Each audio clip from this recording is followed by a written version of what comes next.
This is London Calling.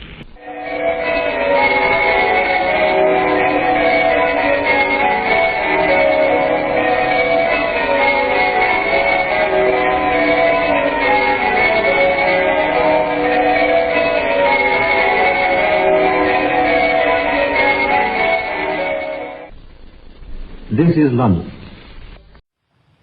Through one of the marvels of modern science, I am enabled this Christmas Day to speak to all my peoples throughout the empire. I take it as a good omen that wireless should have reached its present perfection at a time when the empire has been linked in closer union. For it offers us immense possibilities to make that union closer still. It may be that our future will lay upon us more than one stern test. Our past will have taught us how to meet it unshaken. For the present, the work to which we are all equally bound is to arrive at a reasoned tranquility within our borders, to regain prosperity without self-seeking, and to carry with us those whom the burden of past years has disheartened or overborne. My life's aim has been to serve, as I might, towards those ends. Your loyalty, your confidence in me has been my abundant reward. I speak now from my home and from my heart to you all.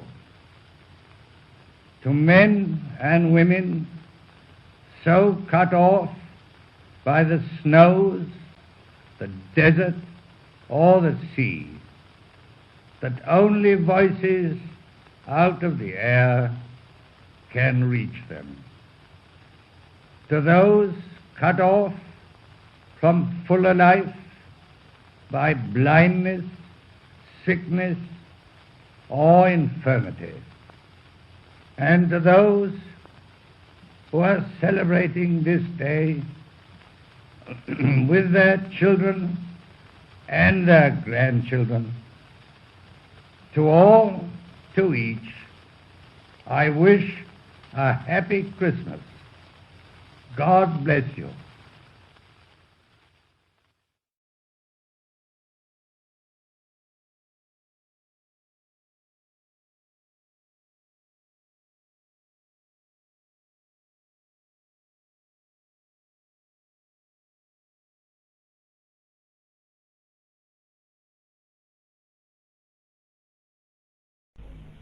This is London Calling.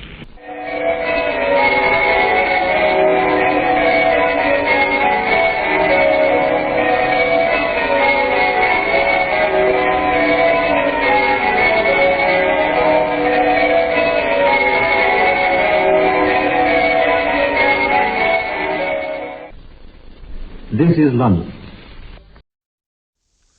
I wish you all, my dear friends, a happy Christmas. I've been deeply touched by the greetings which in the last few minutes have reached me from all parts of the empire. Let me, in response, send to each of you a greeting from myself. My words will be very simple, but spoken from the heart on this family festival of Christmas.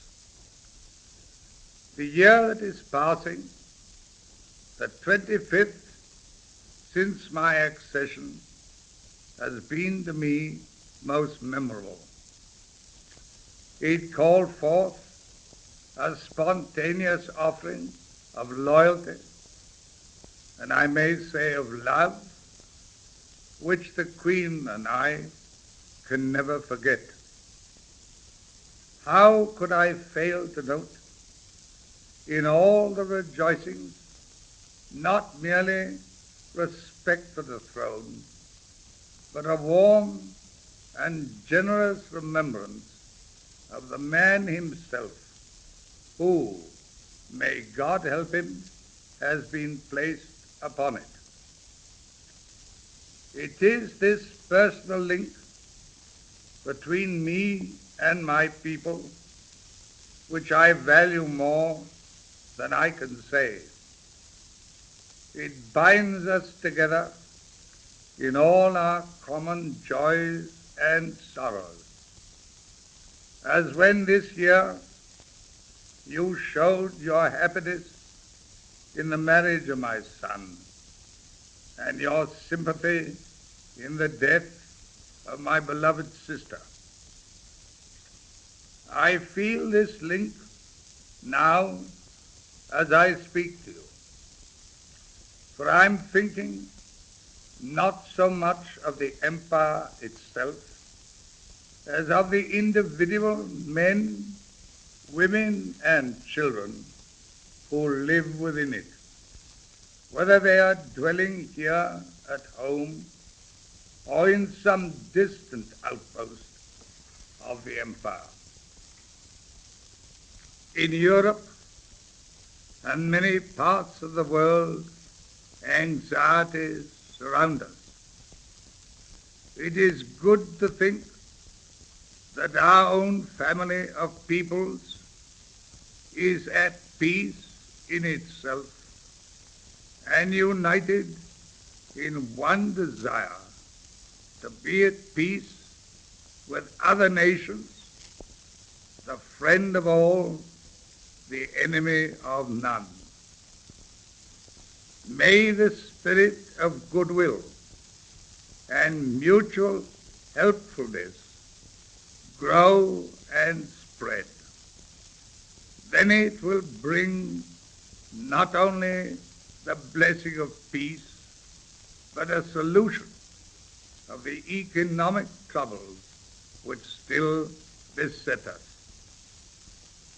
To those who are suffering or in distress, whether in this country or in any part of the empire, I offer my deepest sympathy. But I would also give a Christmas message of hope and cheer. United by the bonds of willing service, let us prove ourselves both strong to endure and resolute to overcome.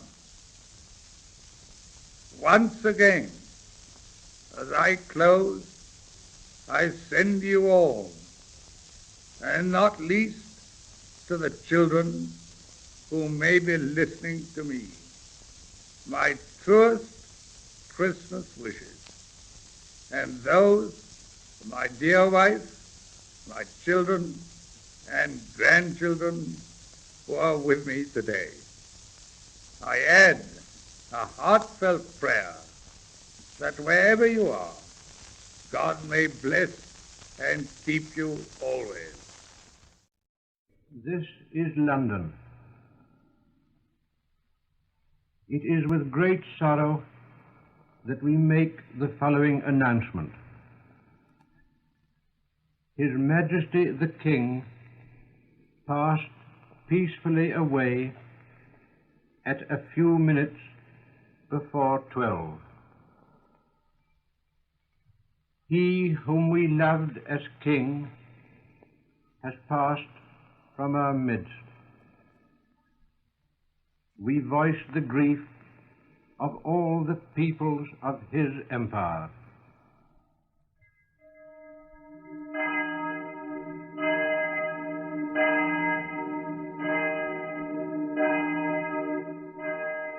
At long last, I am able to say a few words of my own.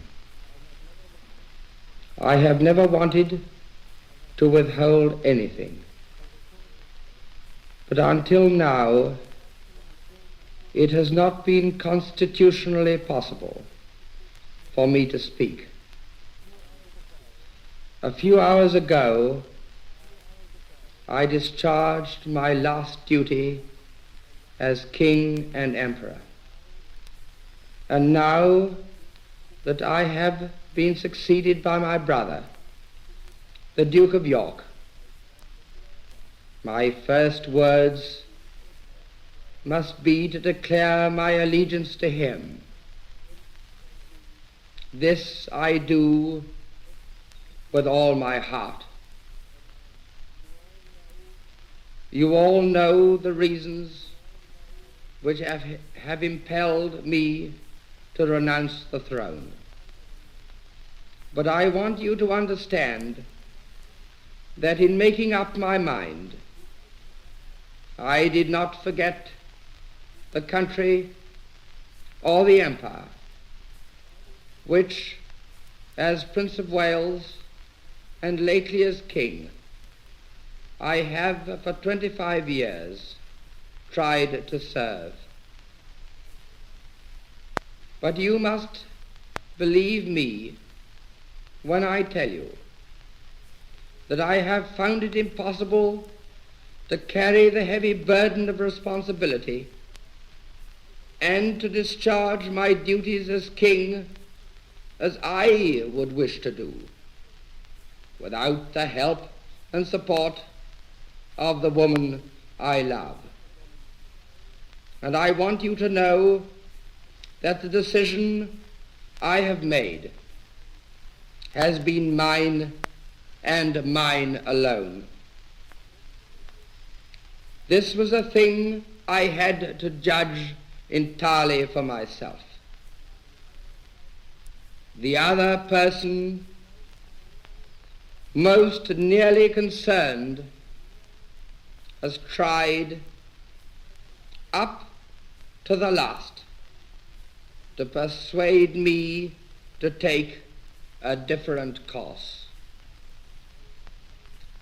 I have made this the most serious decision of my life only upon the single thought of what would, in the end, be best for all.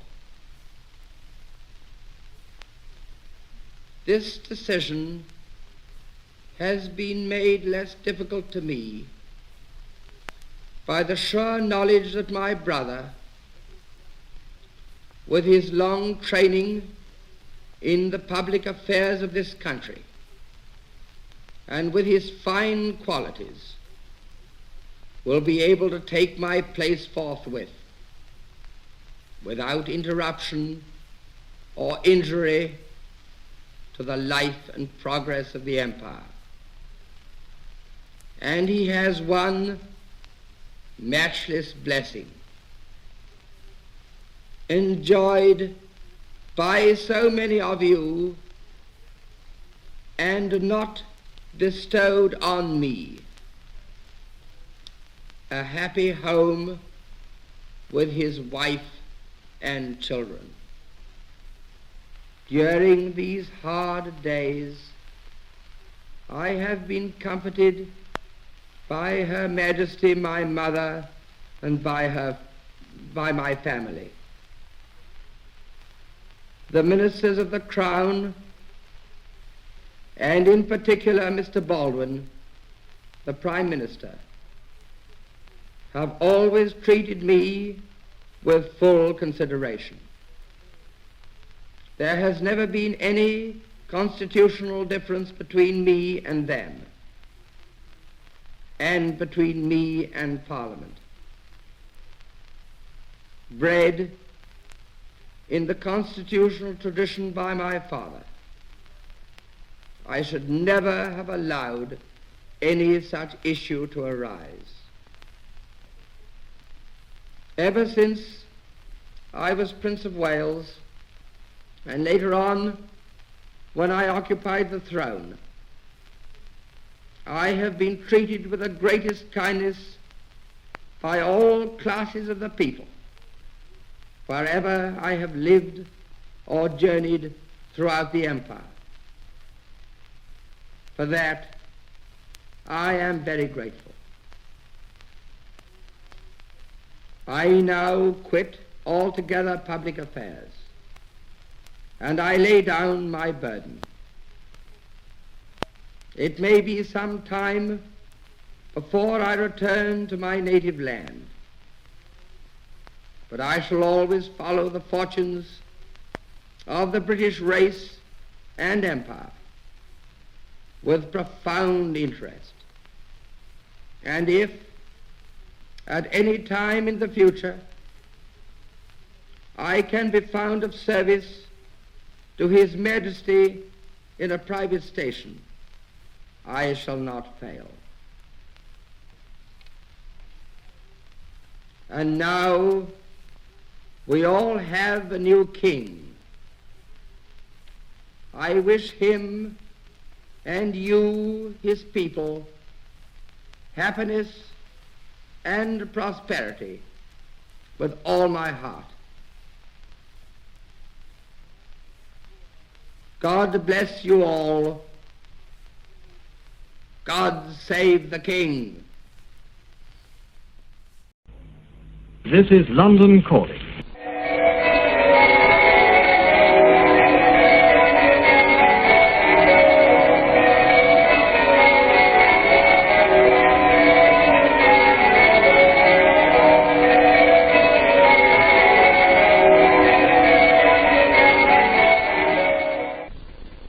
This is London. Many of you will remember the Christmas broadcasts of former years, when my father spoke to his peoples at home and overseas as the revered head of a great family. His words brought happiness into the homes and into the hearts of listeners all over the world. I cannot aspire to take his place, nor do I think that you would wish me to carry on unvaried a tradition so personal to him.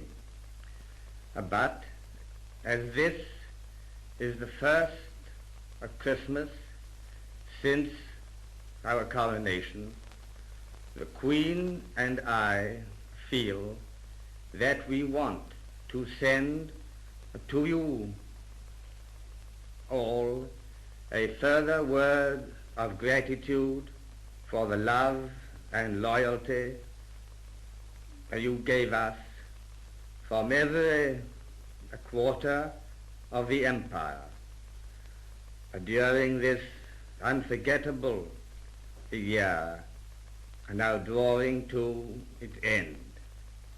We have promised to try and be worthy of your trust, and this is a pledge that we shall always keep. As we look back on the year now closing, we see over parts of the world the shadows of enmity and of fear. But let us turn to the message that Christmas brings of peace and goodwill. Let us see to it that this spirit shall in the end prevail, and every one of us can help by making that immortal message the keystone of our daily lives. And so, to all of you, whether at home, among your families, as we are, or in hospital, or at your posts, carrying out duties that cannot be left undone, we send our Christmas greetings and wish you, under God's blessing, health and prosperity in the years that lie ahead.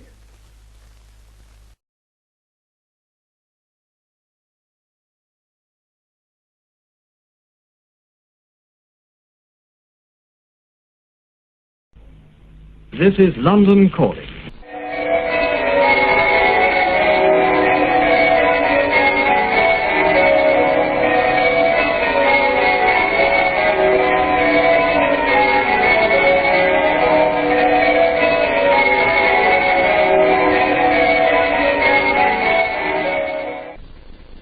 This is London.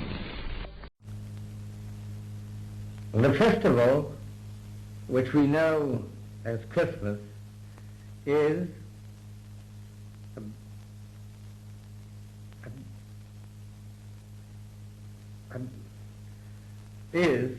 above all the festival of peace and of the home.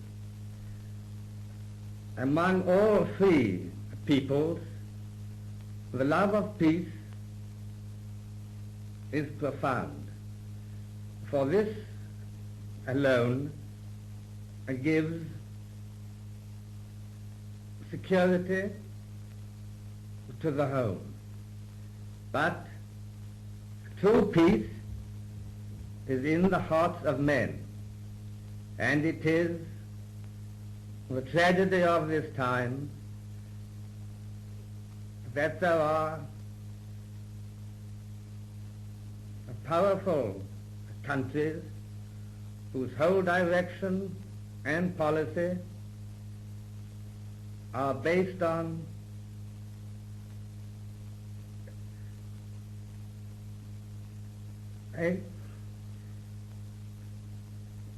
aggression and the suppression of all that we hold dear for mankind. It is this that has stirred our people and given them a unity unknown in any previous war. We feel in our hearts that we are fighting against a wickedness, and this conviction will give us a strength from day to day to persevere until victory is assured. At home, we are, as it were, taking the strain for what may lie ahead of us, resolved and confident. We look with pride and thankfulness on the never-failing courage and devotion of the Royal Navy, upon which throughout the last 4 months has burst the storm of ruthless and unceasing war. And when I speak of our Navy today, I mean all the men of our empire who go down to the sea in ships, the mercantile marine, the minesweepers, the trawlers and drifters, from the senior officers to the last boy who has joined up. To everyone in this great fleet, I send a message of gratitude and greeting from myself as from all my peoples. The same message I send to the gallant Air Force, which, in cooperation with the Navy, is our sure shield of defense. They are daily adding laurels to those that their fathers won. I would send a special word of greeting to the armies of the empire, to those who have come from afar, and in particular to the British Expeditionary Force. Their task is hard. They are waiting, and waiting is a trial of nerve and discipline. But I know that when the moment comes for action, they will prove themselves worthy of the highest traditions of their greater service. And to all who are preparing themselves to serve their country on sea or land or in the air, I send my greeting at this time. The men and women of our far-flung empire, working in their several vocations with the one same purpose, all are members of the great family of nations, which is prepared to sacrifice everything that freedom of spirit may be saved to the world. Such is the spirit of the empire, of the great dominions, of India, of every colony, large or small. From all alike have come offers of help, for which the mother country can never be sufficiently grateful. Such unity in aim and in effort has never been seen in the world before. I believe from my heart that the cause which binds together my peoples and our gallant and faithful allies is the cause of Christian civilization. On no other basis can a true civilization be built. Let us remember this through the dark times ahead of us, and when we are making the peace for which all men pray. A new year is at hand. We cannot tell what it will bring. If it brings a peace, how thankful we shall all be. If it brings us continued struggle, we shall remain undaunted. In the meantime, I feel that we may all find a message of encouragement in the lines which in my closing words I would like to say to you. I said to the man who stood at the gate of the year, give me a light that I may tread safely into the unknown. And he replied, go out into the darkness and put your hand into the hand of God. That shall be to you better than light and safer than a known way.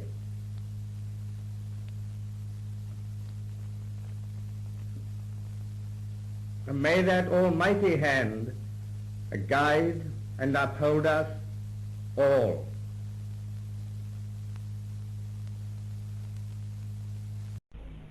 This is London Calling.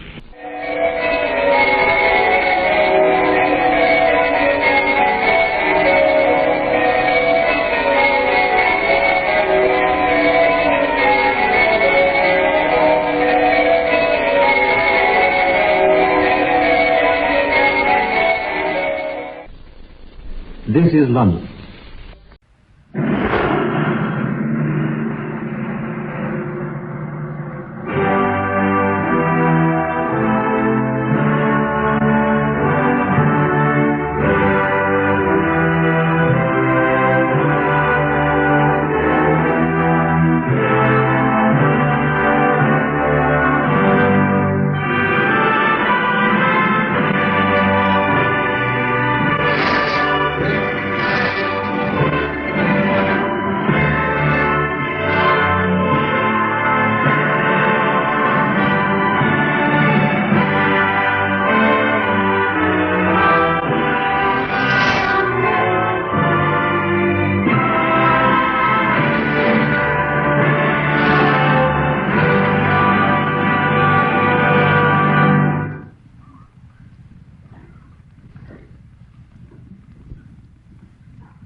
In days of peace, the feast of Christmas is a time when we all gather together in our homes, the young and old, to enjoy the happy festivity and goodwill which the Christmas message brings. It is, above all, Children's Day, and I am sure that we shall all do our best to make it a happy one for them, wherever they may be. War brings, among other sorrows, the sadness of separation. There are many in the forces away from their homes today, and because they must stand ready and alert to resist the invader, should he dare to come, or because they are guarding the dark seas, or pursuing the beaten foe in the Libyan desert. Many family circles are broken. Children from English homes are today in Canada, Australia, New Zealand, and South Africa. For not only has the manhood of the whole British Commonwealth rallied once more to the aid of the mother country in her hour of need, but the peoples of the empire have eagerly thrown open the doors of their homes to our children, so that they may be spared from the strain and danger of modern war. And in the United States also, where we find so many generous, loyal friends and organizations to give us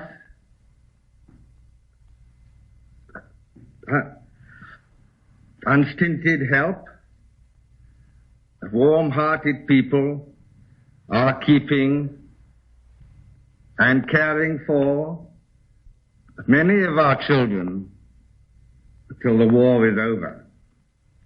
But how many more children are there here who have been moved from their homes to safer quarters? To all of them, at home and abroad, who are separated from their fathers and mothers, to their kind friends and hosts, and to all who love them, and to parents who will be lonely without them. From all in our dear island, I wish every happiness that Christmas can bring. May the new year carry us towards victory and to happier Christmas days when everyone will be at home together in the years to come. To the older people here and throughout the world, I would say, in the last great war, the flower of our youth was destroyed, and the rest of the people saw but little of the battle. This time, we are all in the front line and the danger together. And I know that the older among us are proud that it should be so. Remember this. If war brings its separations, it brings a new unity also. A unity which comes from common perils and common sufferings are willingly shared. To be good comrades and good neighbors in trouble is one of the finest opportunities of the civilian population. And by facing hardship and discomfort cheerfully and resolutely, not only do they do their own duty, but they play their part in helping the fighting services to win the war. Time and again, during these last few months, I have seen for myself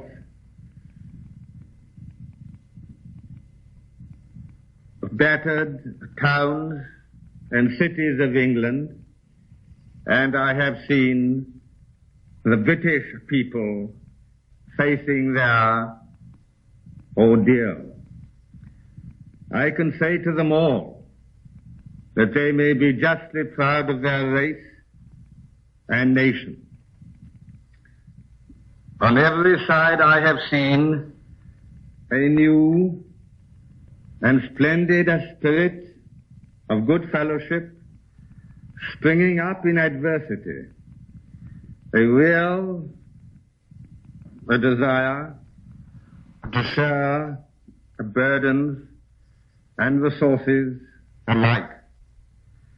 Out of all this suffering, there is growing a harmony which we must carry forward into the days to come, when we have endured to the end, and ours is the victory. Then, when Christmas days are happy again, and goodwill has come back to the world,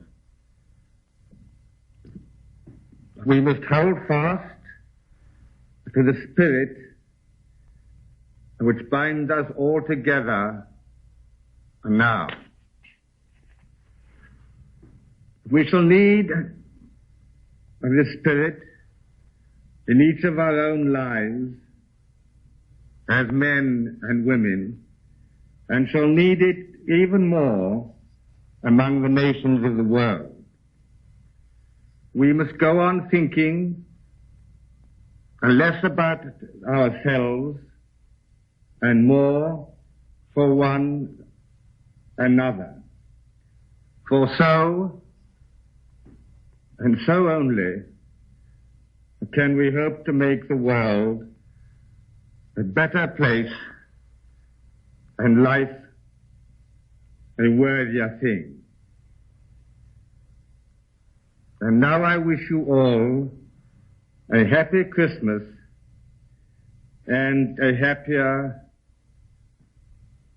New Year. We may look forward to it with sober confidence. We have surmounted a grave crisis. We do not underrate the dangers and difficulties which confront us still. But we take courage and comfort from the successes which our fighting men and their allies have won at heavy odds by land and air and sea.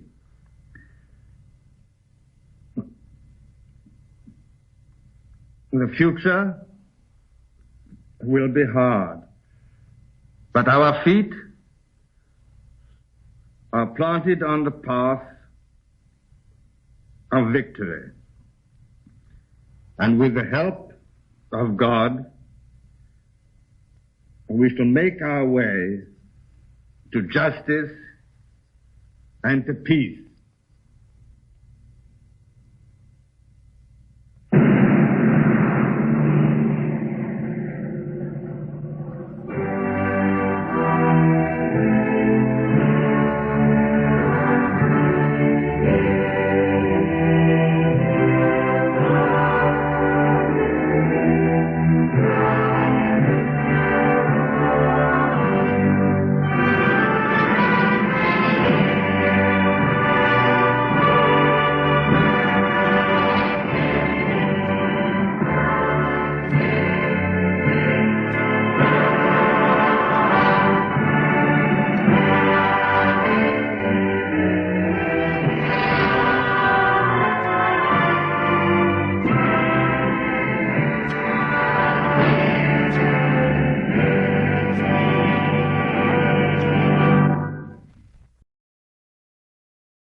This is London Calling.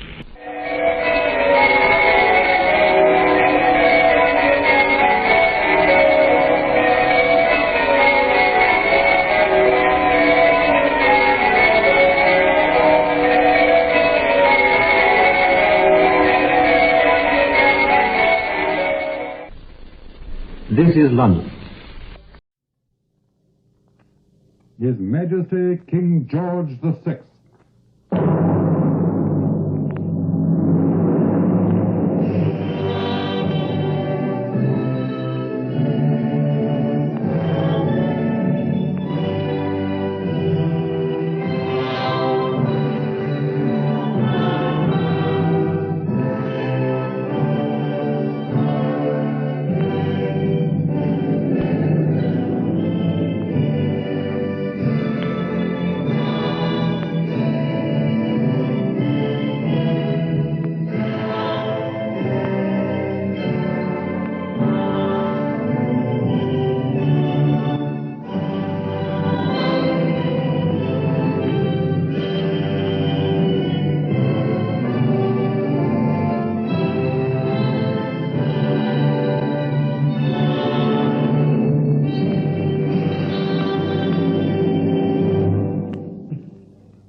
once again, from our home in England,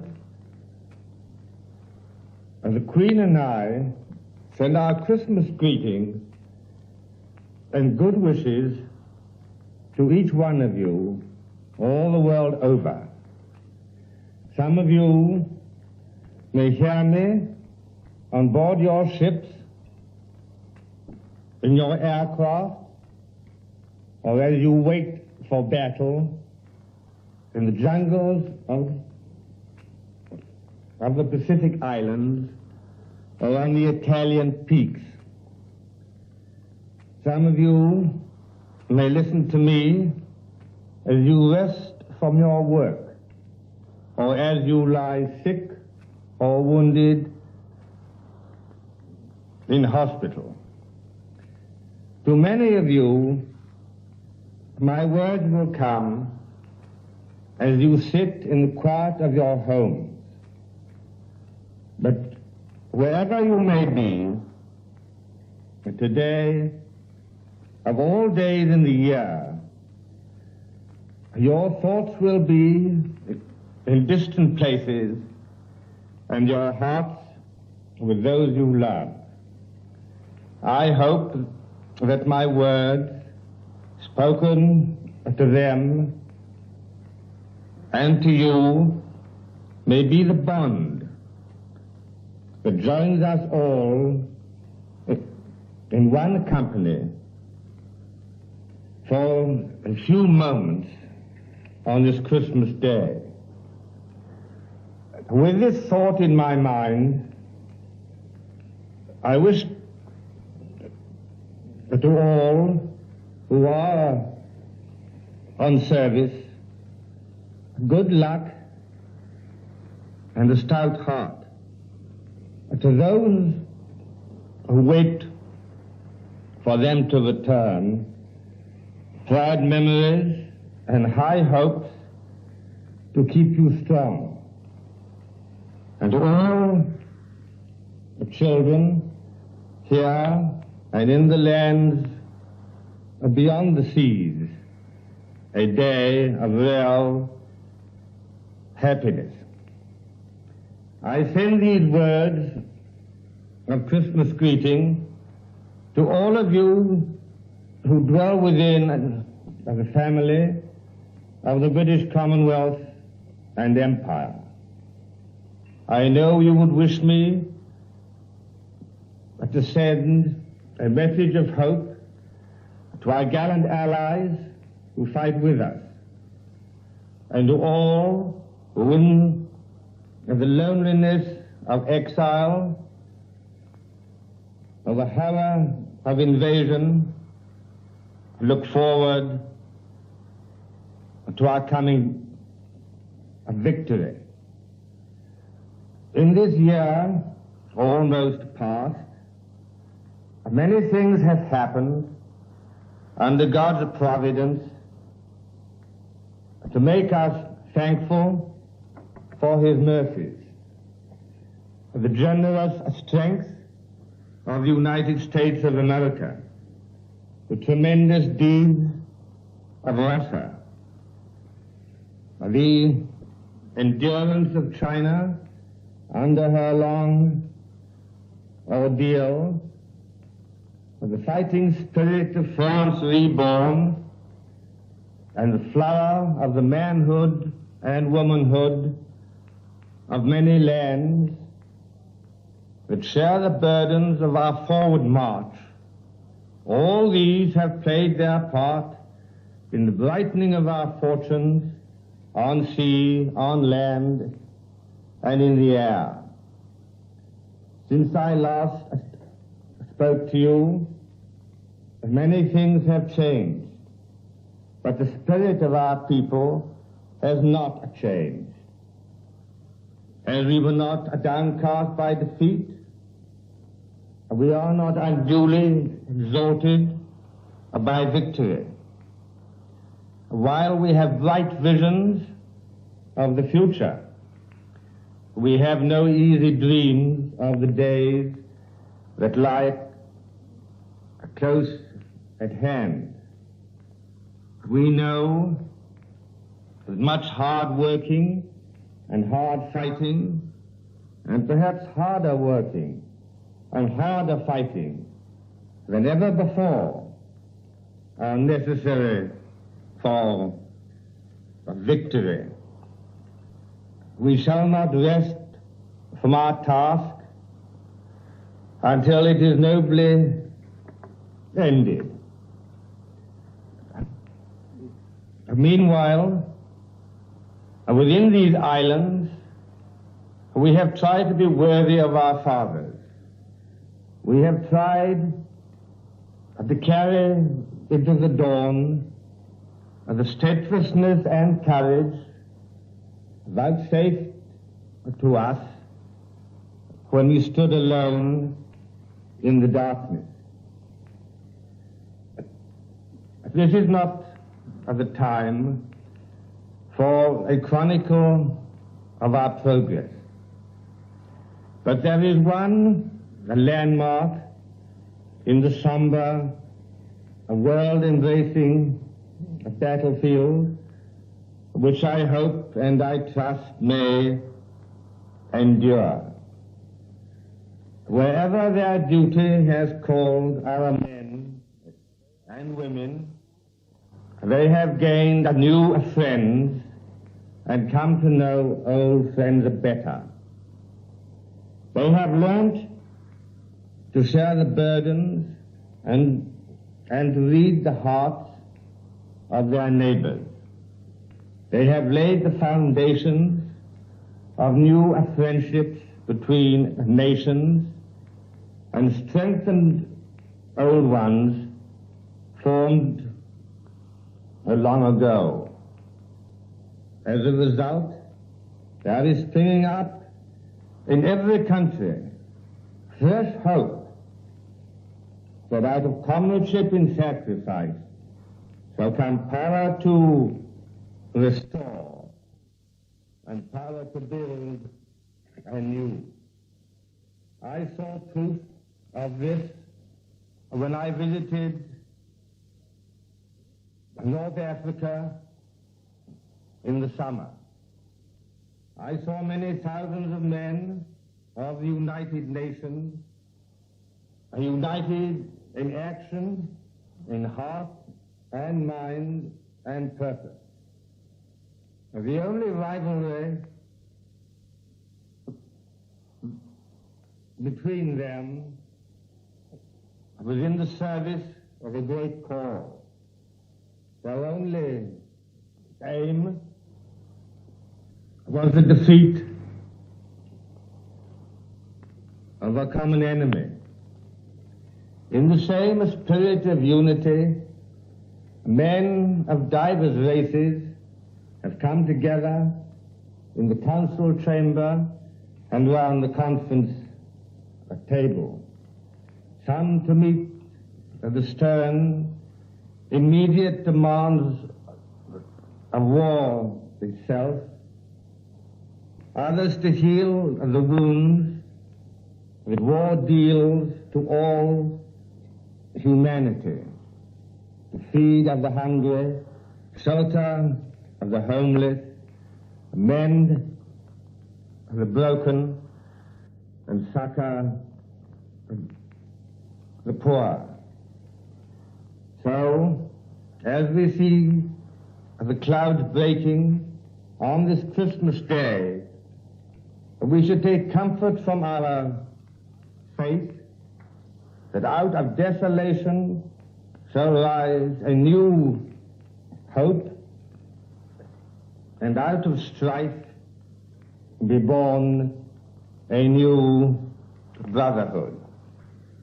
From this ancient and beloved festival that we are keeping, sacred as it is to home and all that home means, we can draw strength to face the future of a world riven by a tempest such as it has never yet endured.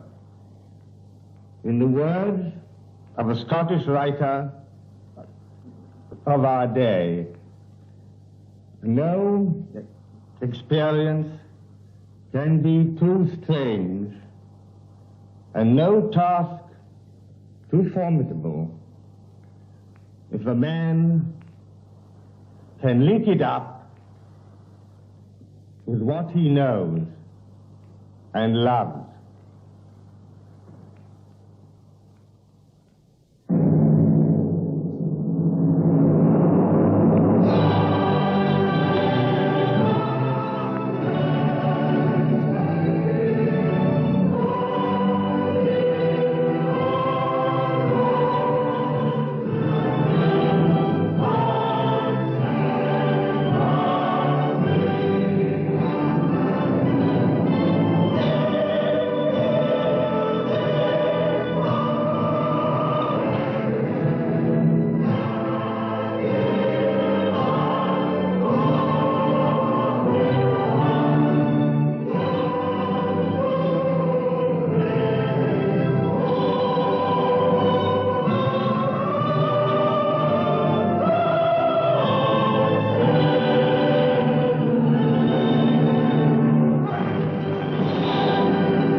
This is London Calling.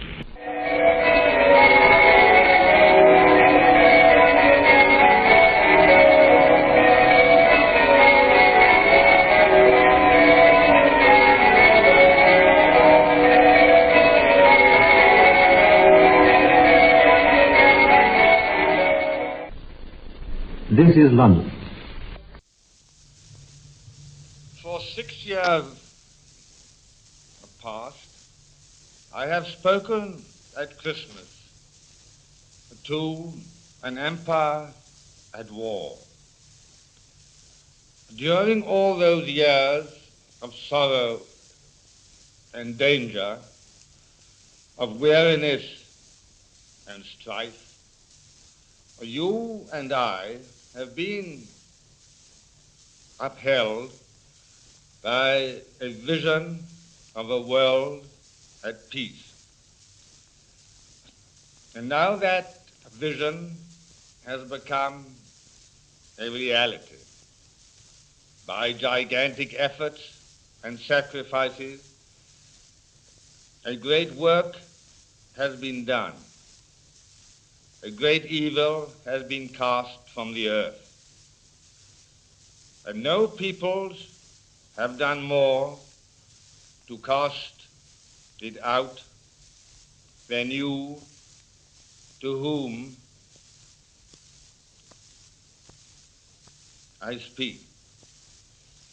With my whole heart I pray to God, by whose grace victory has been won, that this Christmas may bring to my people all the world over every joy they have dreamt of in the dark days that are gone.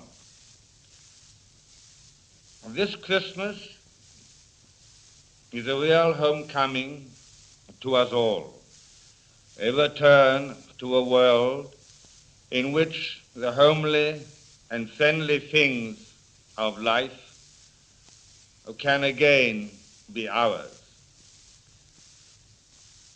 To win victory, much that was of great price has been given up.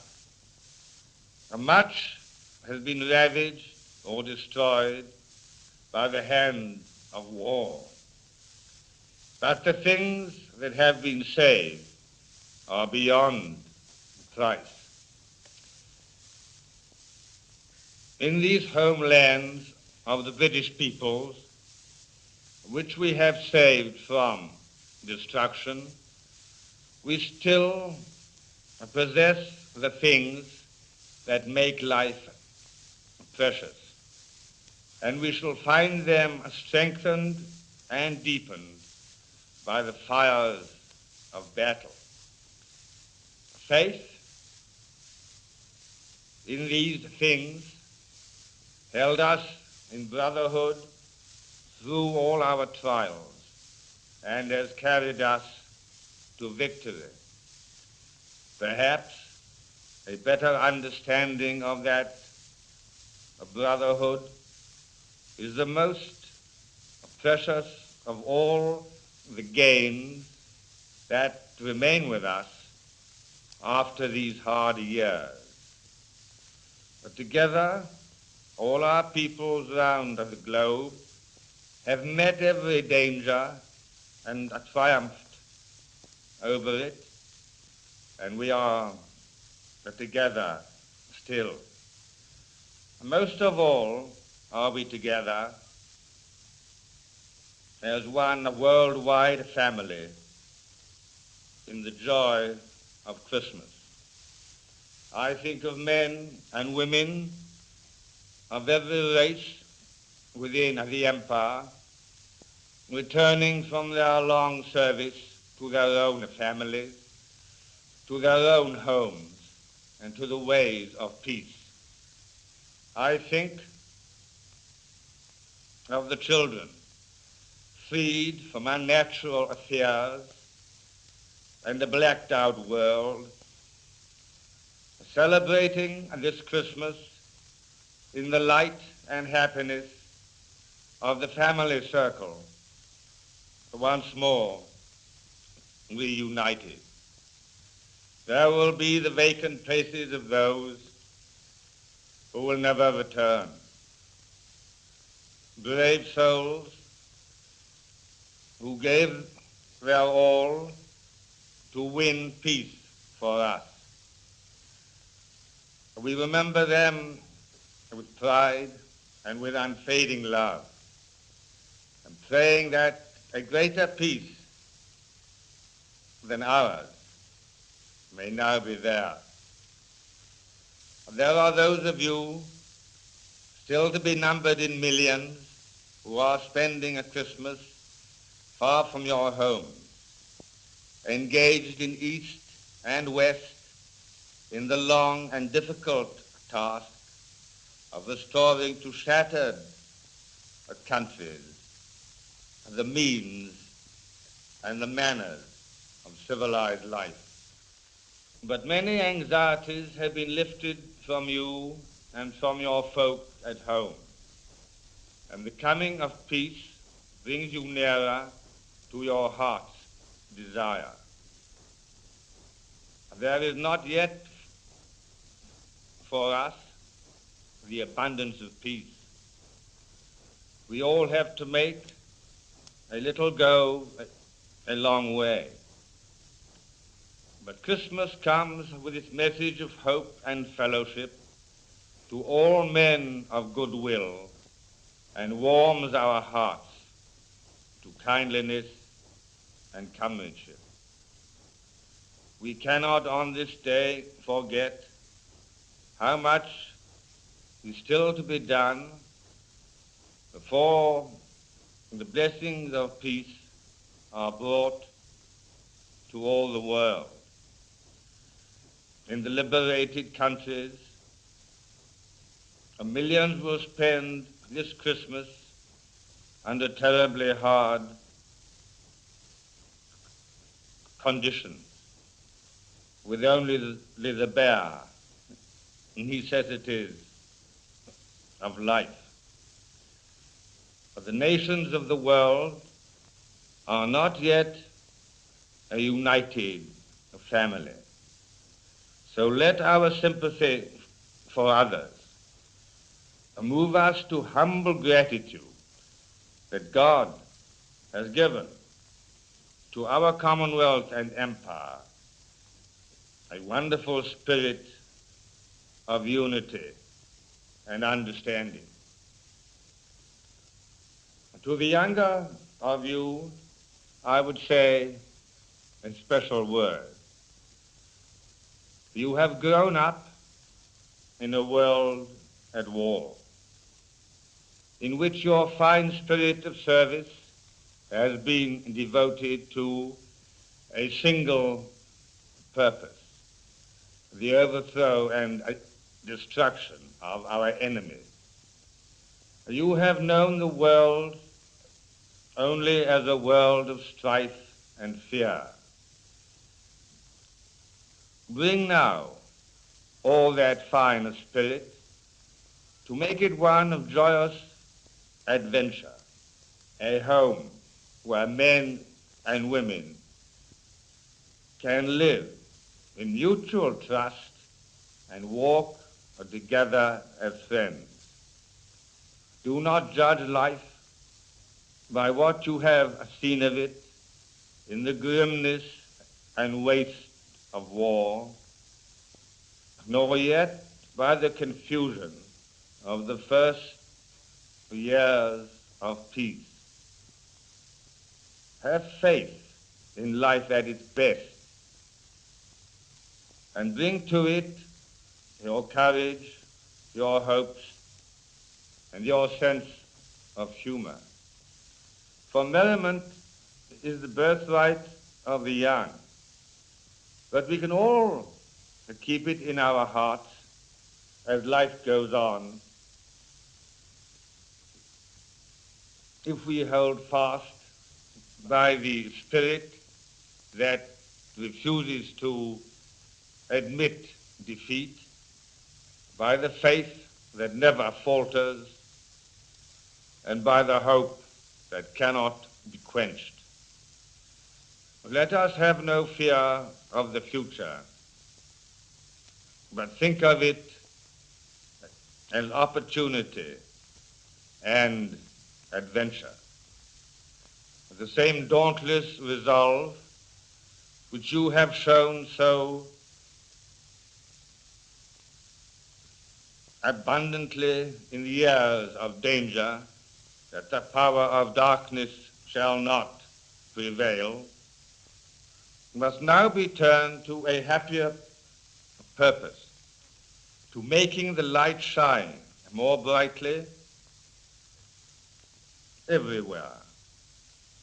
And the light of joy can be most surely kindled by the fireside where most of you are listening. Home life, as we all remember at Christmas, is life at its best. There, in the trust and love of parents and children, brothers and sisters, we learn how men, and nations too, may live together in unity and peace. So to every one of you who are gathered now in your homes, or holding the thought of home in your hearts, I say a Merry Christmas, and God bless you all.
As I speak to you today, I would like to wish you, wherever you may be, a happy Christmas. Though we live in hard and critical times, Christmas is and always will be a time when we can count our blessings. The blessings of home, the blessing of happy family gatherings, and the blessing of the hopeful message of Christmas. I myself have every cause for deeper thankfulness, for not only by the grace of God and through the faithful skill of my doctors, surgeons, and nurses have I come through my illness, but I have learned once again that it is in bad times that we value most highly the support and sympathy of our friends. From my peoples in these islands and in the British Commonwealth and Empire, as well as from many other countries, this support and sympathy has reached me, and I thank you now from my heart. I trust that you yourselves realize how greatly your prayers and good wishes have helped me and are helping me in my recovery. It has been a great disappointment to the Queen and to myself that we have been compelled to give up for the second time the tour which we had planned for next year. We were looking forward to meeting my peoples in their own homes, and we realized that they will share our regret that this cannot be. I am very glad that our daughter, Princess Elizabeth, with her husband, will be able to visit these countries. And I know that their welcome there will be as warm as that which awaited us. You are most of you now sitting at home among your families, listening to me as I speak from mine. At Christmas we feel that the old, simple things matter most. They do not change, however much the world outside may seem to do so. When we say that Christmas brings good cheer, we do not only think of material things. We think more of the feelings of friendliness and comradeship we have one for the other. And I think that among all the blessings which we may count today, the chief one is that we are a friendly people. We do not all think alike, of course. We are such a large family of nations that this would be difficult. We each have our own ideas, but we have come to learn that differences of opinion are not the same as qualities. I wonder if we realize just how precious the spirit of friendliness and kindness is. We are living in an age which is hard and cruel. And if there is anything that we can offer to the world of today, perhaps it is the example of tolerance and understanding that runs like a golden thread through the great and diverse family of the British Commonwealth of Nations. I send a special message to all those who are far from their homes and families on this Christmas Day. There is nothing new in this. We are a home-loving, but we have never been a stay-at-home people. During the war, we all looked forward so anxiously to the times when we should spend Christmas together at home. Now the troubles of the world are forcing so many of you to be away from your families. But the Queen and I join with all those of our people who are thinking today of the absent ones from the family circle, some of whom may be serving in foreign lands. They may be the young men doing their national service. They may be the officers and men of my fighting services and of the merchant services. I know that on Christmas Day, they will be thinking of their families at home, and you will be thinking of them. But especially, we are all thinking of our friends and our sons and brothers who are now facing hardships and dangers in Malaya and Korea. A band of brothers drawn from all parts of my dominions. And the Queen and I wish you all, near and far, a happy Christmas and a prosperous and peaceful New Year.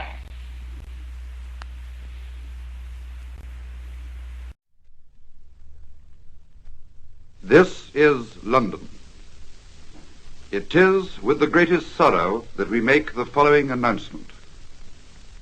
It was announced from Sandringham at 10:45 today, February the 6th, 1952, that the King, who retired to rest last night in his usual health, passed peacefully away in his sleep earlier this morning. The BBC offers profound sympathy to Her Majesty the Queen and the royal family.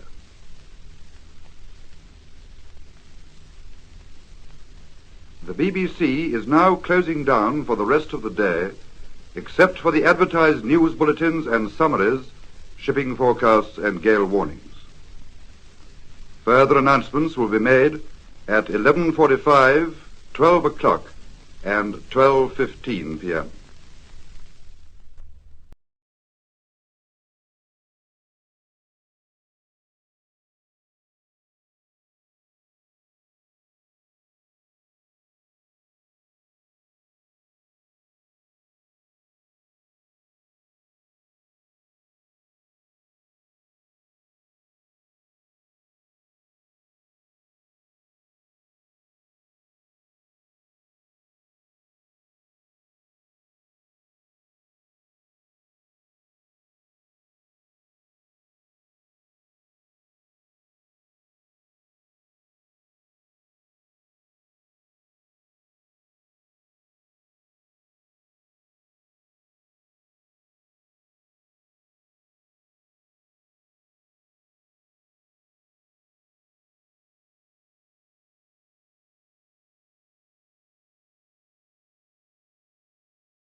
Each Christmas at this time, my beloved Father broadcast a message to his people in all parts of the world. Today, I am doing this to you who are now my people. As he used to do, I am speaking to you from my own home, where I am spending Christmas with my family. And let me say at once how I hope that your children are enjoying themselves as much as mine are on a day which is especially the Children's Festival, kept in honor of the child born at Bethlehem nearly 2,000 years ago. Most of you to whom I am speaking will be in your own homes, but I have a special thought for those who are serving their country in distant lands far from their families. Wherever you are, either at home or away, in snow or in sunshine, I give you my affectionate greetings with every good wish for Christmas and the New Year. At Christmas, our thoughts are always full of our homes and our families. This is the day when members of the same family try to come together, or if separated by distance or events, meet in spirit and affection by exchanging greetings. But we belong, you and I, to a far larger family. We belong, all of us, to the British Commonwealth and Empire, that immense union of nations, with our homes set in all the four corners of the earth. Like our own families, it can be a great power for good, a force which I believe can be of immeasurable benefit to all humanity. My father and my grandfather before him worked all their lives to unite our peoples ever more closely and to maintain its ideals which were so near to their hearts. I shall strive to carry on their work. Already you have given me strength to do so, for since my accession 10 months ago, your loyalty and affection have been an immense support and encouragement. I want to take this Christmas Day, my first opportunity, to thank you with all my heart. Many grave problems and difficulties confront us all, but with a new faith in the old and splendid beliefs given us by our forefathers, and the strength to venture beyond the safeties of the past, I know we shall be worthy of our duty. Above all, we must keep alive that courageous spirit of adventure that is the finest quality of youth. And by youth, I do not just mean those who are young in years. I mean, too, all those who are young in heart, no matter how old they may be. That spirit still flourishes in this old country and in all the younger countries of our Commonwealth. On this broad foundation, let us set out to build a truer knowledge of ourselves and our fellow men, to work for tolerance and understanding among the nations, and to use the tremendous forces of science and learning for the betterment of man's lot upon this earth. If we can do these three things with courage, with generosity, and with humility, then surely we shall achieve that peace on earth, goodwill toward men, which is the eternal message of Christmas and the desire of us all. At my coronation next June, I shall dedicate myself anew to your service. I shall do so in the presence of a great congregation drawn from every part of the Commonwealth and Empire, while millions outside Westminster Abbey will hear the promises and the prayers being offered up within its walls, and see much of the ancient ceremony in which kings and queens before me have taken part through century upon century. You will be keeping it as a holiday, but I want to ask you all, whatever your religion may be, to pray for me on that day, to pray that God may give me wisdom and strength to carry out the solemn promises I shall be making, and that I may faithfully serve Him and you all the days of my life. May God bless and guide you all through the coming year.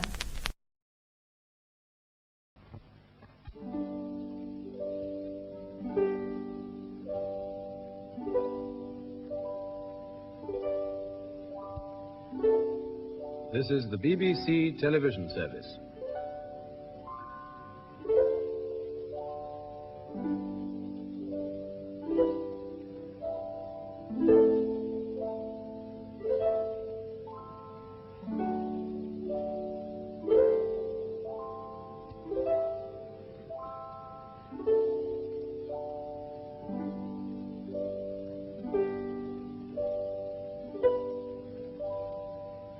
This is the BBC television service.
Last Christmas, I spoke to you from England.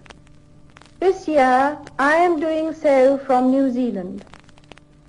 Auckland, which I reached only 2 days ago, is, I suppose, as far as any city in the world from London, and I have travelled some thousands of miles through many changing scenes and climates on my voyage here. Despite all that, however, I find myself today completely and most happily at home.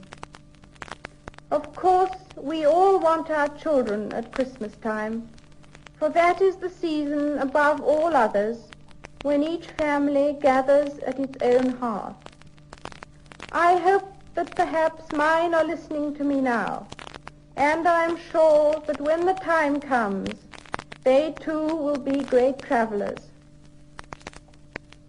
My husband and I left London a month ago, but we have already paid short visits to Bermuda, Jamaica, Fiji and Tonga, and have passed through Panama.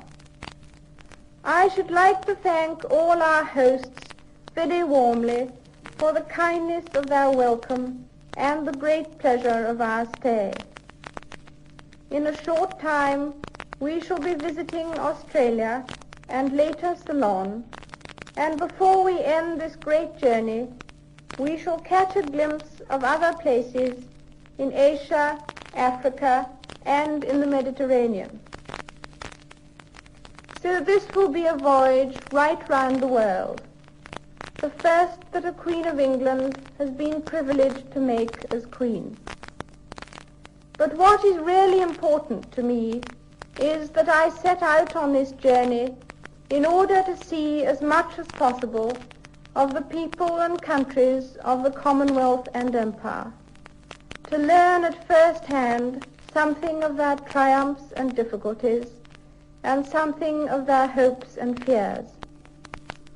At the same time, I want to show that the crown is not merely an abstract symbol of our unity, but a personal and living bond between you and me. Some people have expressed the hope that my reign may mark a new Elizabethan age.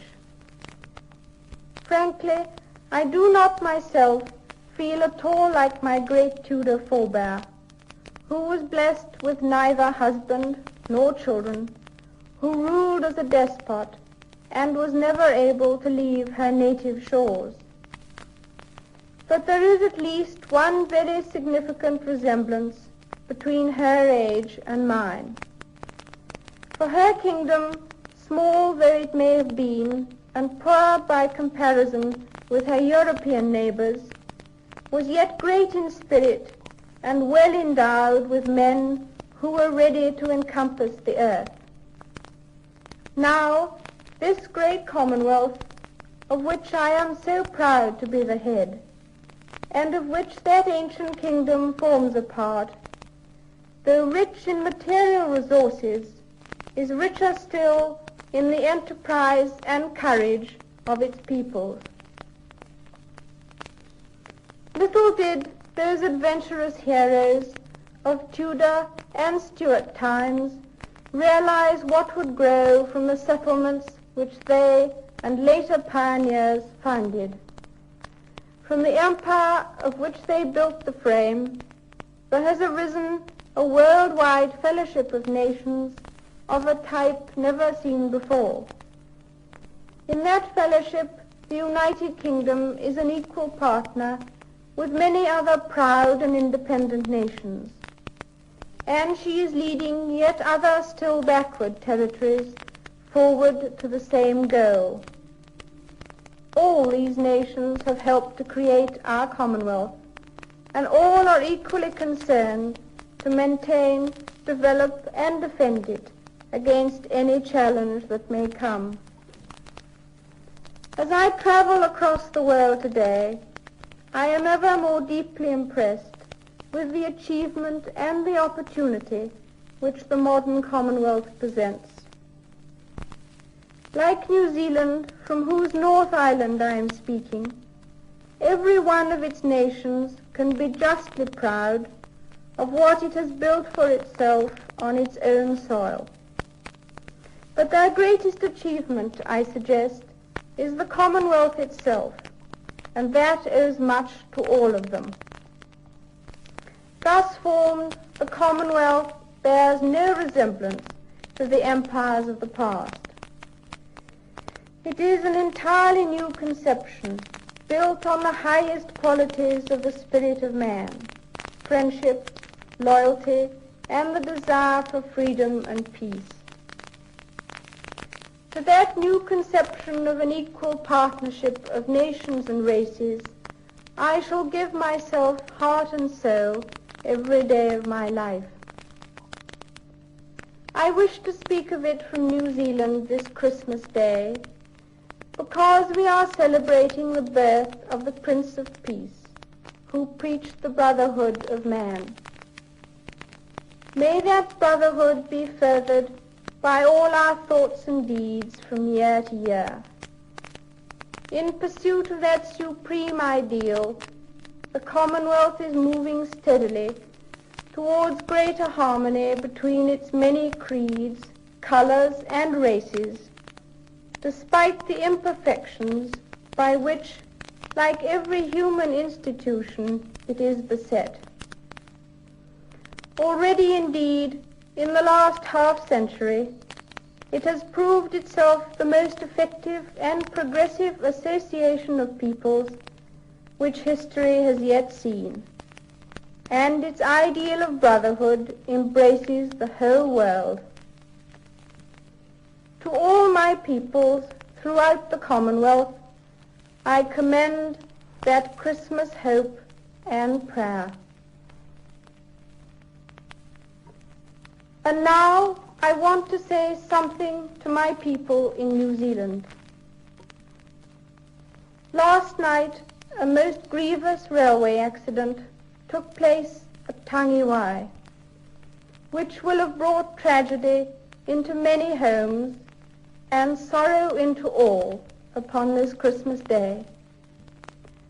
I know that there is no one in New Zealand, and indeed throughout the Commonwealth, who will not join with my husband and me in sending to those who mourn a message of sympathy in their loss. I pray that they and all who have been injured may be comforted and strengthened.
This is the BBC television service.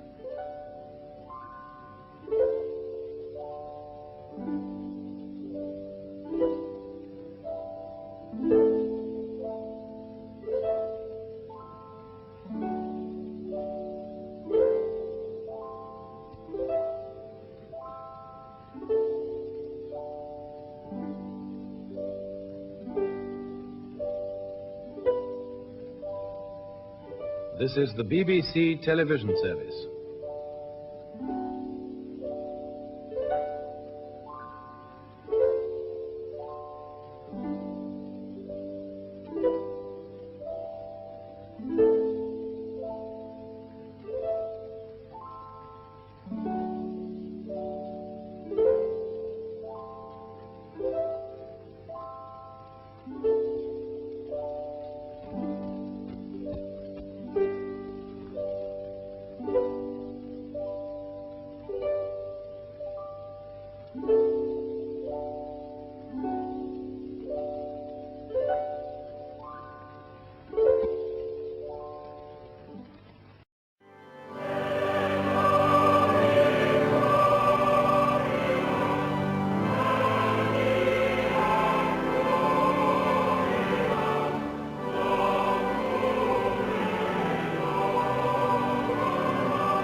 Happy Christmas. 25 years ago, my grandfather broadcast the first of these Christmas messages. Today is another landmark, because television has made it possible for many of you to see me in your homes on Christmas Day. My own family often gather round to watch television, as they are at this moment, and that is how I imagine you now. I very much hope that this new medium will make my Christmas message more personal and direct. It's inevitable that I should seem a rather remote figure to many of you, a successor to the kings and queens of history, someone whose face may be familiar in newspapers and films, but who never really touches your personal lives. But now, at least for a few minutes, I welcome you to the peace of my own home. That it's possible for some of you to see me today is just another example of the speed at which things are changing all around us. Because of these changes, I'm not surprised that many people feel lost and unable to decide what to hold on to and what to discard, how to take advantage of the new life without losing the best of the old. But it's not the new inventions which are the difficulty. The trouble is caused by unthinking people who carelessly throw away ageless ideals as if they were old and outworn machinery. They would have religion thrown aside, morality in personal and public life made meaningless, honesty counted as foolishness, and self-interest set up in place of self-restraint. At this critical moment in our history, we will certainly lose the trust and respect of the world if we just abandon those fundamental principles which guided the men and women who built the greatness of this country and Commonwealth. Today, we need a special kind of courage, not the kind needed in battle, but a kind which makes us stand up for everything that we know is right, everything that is true and honest. We need the kind of courage that can withstand the subtle corruption of the cynics, so that we can show the world that we are not afraid of the future. It has always been easy to hate and destroy. To build and to cherish is much more difficult. That's why we can take a pride in the new Commonwealth we are building. This year, Ghana and Malaya joined our brotherhood. Both these countries are entirely self-governing. Both achieved their new status amicably and peacefully. This advance is a wonderful tribute to the efforts of men of goodwill who have worked together as friends. And I welcome these two countries with all my heart. Last October, I opened the new Canadian Parliament. And as you know, this was the first time that any sovereign had done so in Ottawa. Once again, I was overwhelmed by the loyalty and enthusiasm of my Canadian people. Also during 1957, my husband and I paid visits to Portugal, France, Denmark, and the United States of America. In each case, the arrangements and formalities were managed with great skill, but no one could have managed the welcome we received from the people. In each country, I was welcomed as head of the Commonwealth and as your representative. These nations are our friends, largely because we've always tried to do our best to be honest and kindly, and because we have tried to stand up for what we believe to be right.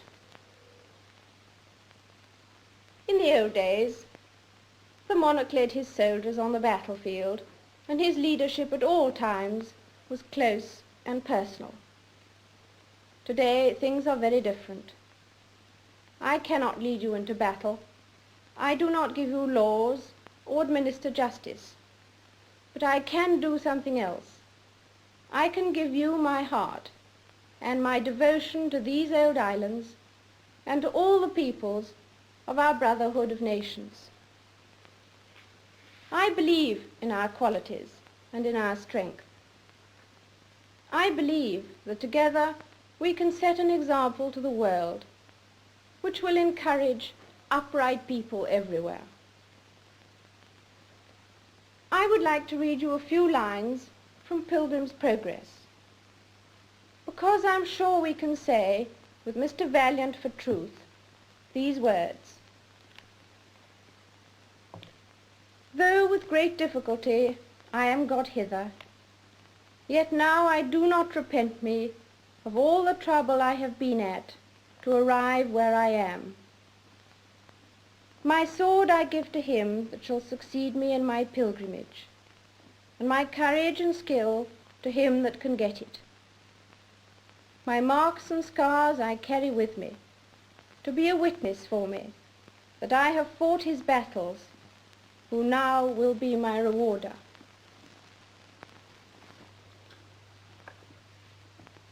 I hope that 1958 may bring you God's blessing and all the things you long for. And so I wish you all, young and old, wherever you may be, all the fun and enjoyment and the peace of a very happy Christmas.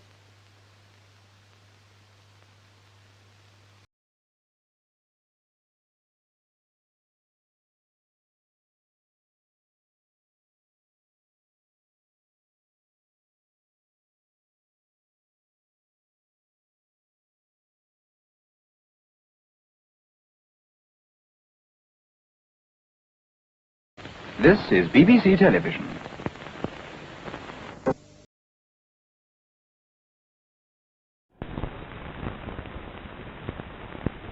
This is London.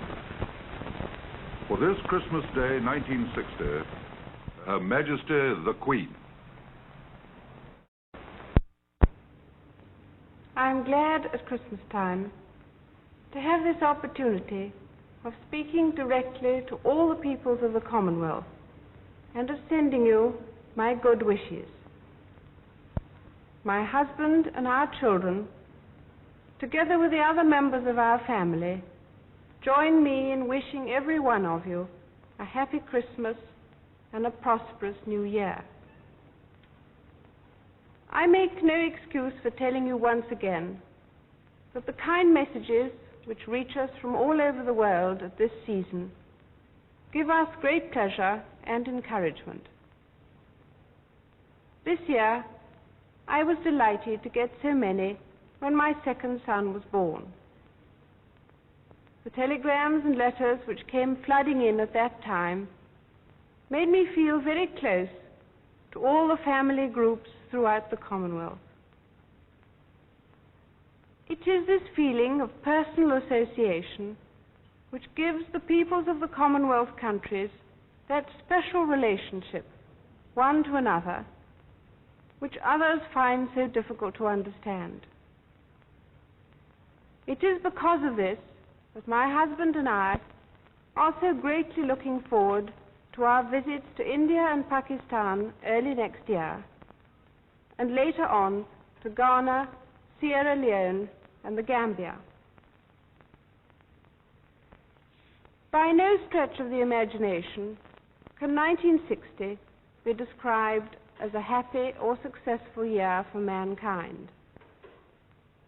Arguments and strained relations, as well as natural disasters, have all helped to produce an atmosphere of tension and uncertainty all over the world. Although the causes are beyond the control of individuals, we can at least influence the future by our everyday behavior.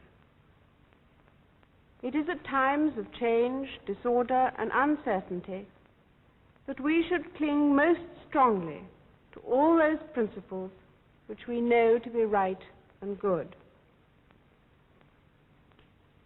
Civilization as we know it, or would like it to be, depends upon a constant striving towards better things.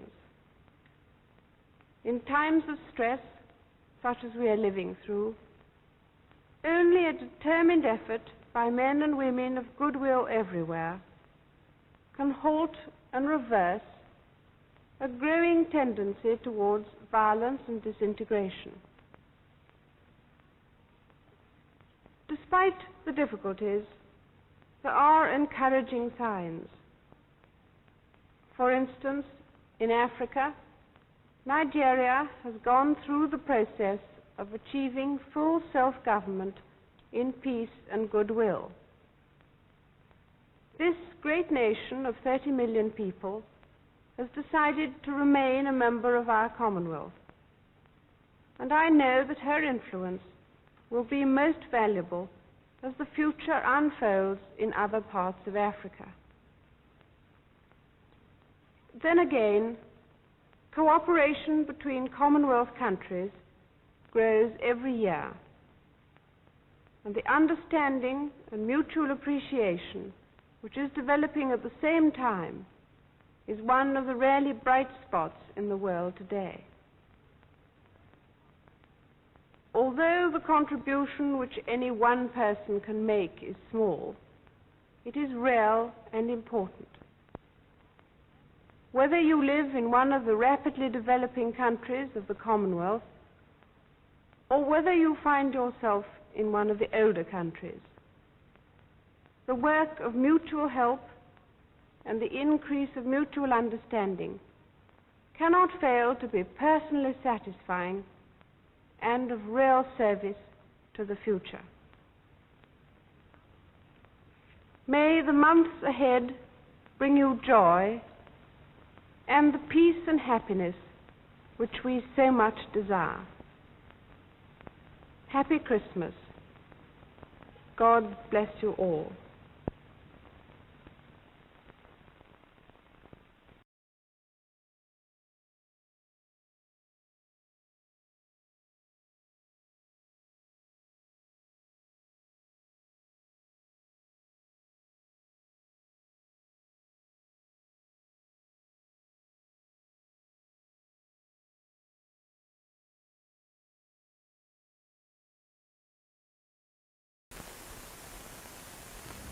This is BBC Television. Since my last message of Christmas greetings to you all, the world has witnessed many great events and sweeping changes, but they are already part of the long record of history. Now, as ever, the important time for mankind is the future. The coming years are full of hope and promise, and their course can still be shaped by our will and action. The Christmas message of peace on earth, goodwill toward men, remains the same. But we can only achieve this if we are all truly ambitious for what is good and honorable.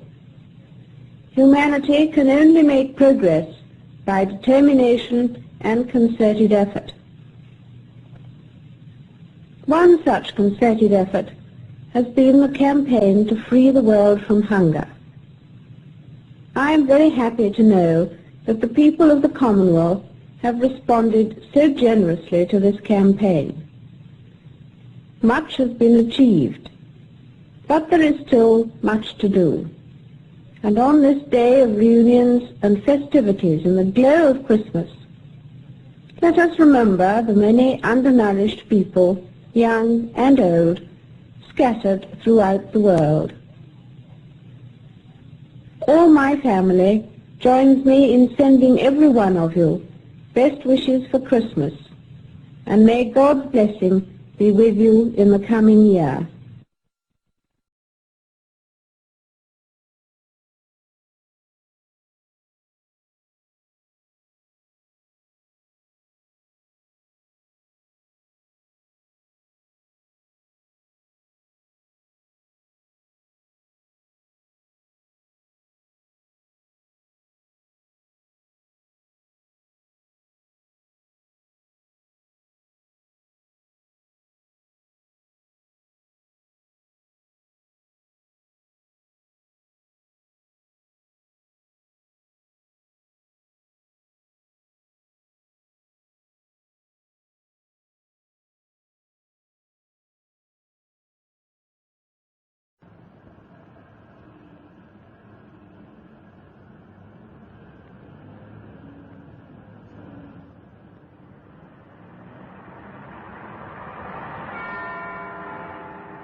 Christmas is a Christian festival which celebrates the birth of the Prince of Peace. At times it is almost hidden by the merrymaking and tinsel.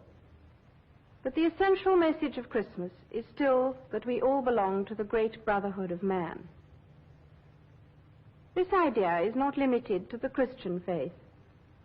Philosophers and prophets have concluded that peace is better than war, love is better than hate, and that mankind can only find progress in friendship and cooperation. Many ideas are being questioned today, but these great truths will continue to shine out as the light of hope in the darkness of intolerance and inhumanity.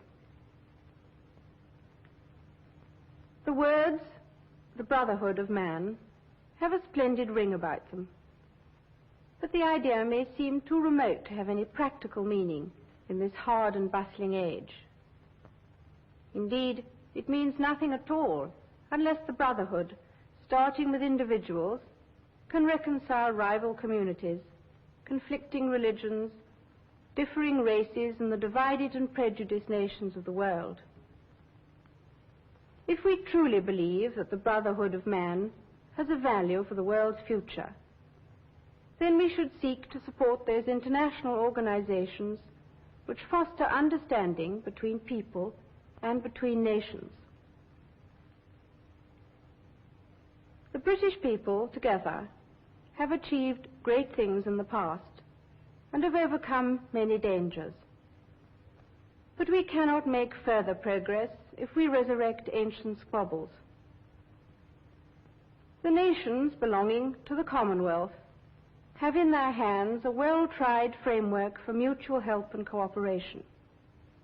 It would be short-sighted to waste this modest step towards brotherhood because we are too busy with the dissensions of the moment. Every individual and every nation have problems, so there is all the more reason for us to do our utmost to show our concern for others. Rich or poor, we all depend upon the work and skill of individual men and women, particularly those in industry and production who are the creators of wealth and prosperity. We depend on new knowledge, invention and innovation, practical improvements and developments, all of which offer us a better life. Yet we should not be obsessed by material problems. We must also be sure that we remain spiritually alive. Everything we do now is helping to shape the world in which our children are going to live. Our young people need all the help and opportunities we can give them to prepare them for the responsibilities which they will soon have to carry. Today, I have spoken of the brotherhood of man and the hope it holds out for the world.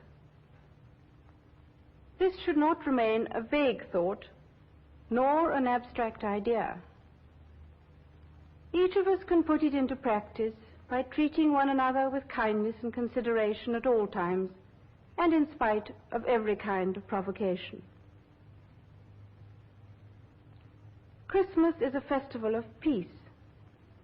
It is God's will that it should be our constant endeavor to establish peace on earth, goodwill towards men.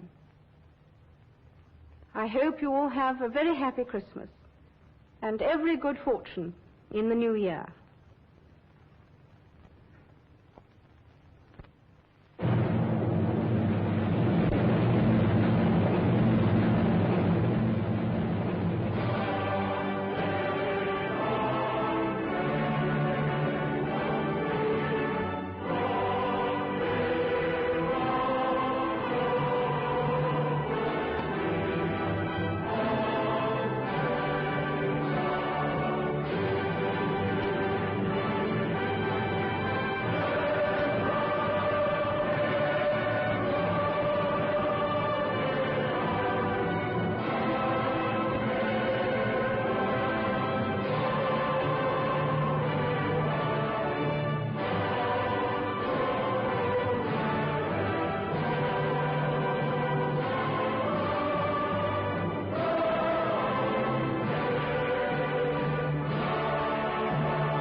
As the familiar pattern of Christmas and the New Year repeats itself, we may sometimes forget how much the world about us has been changing.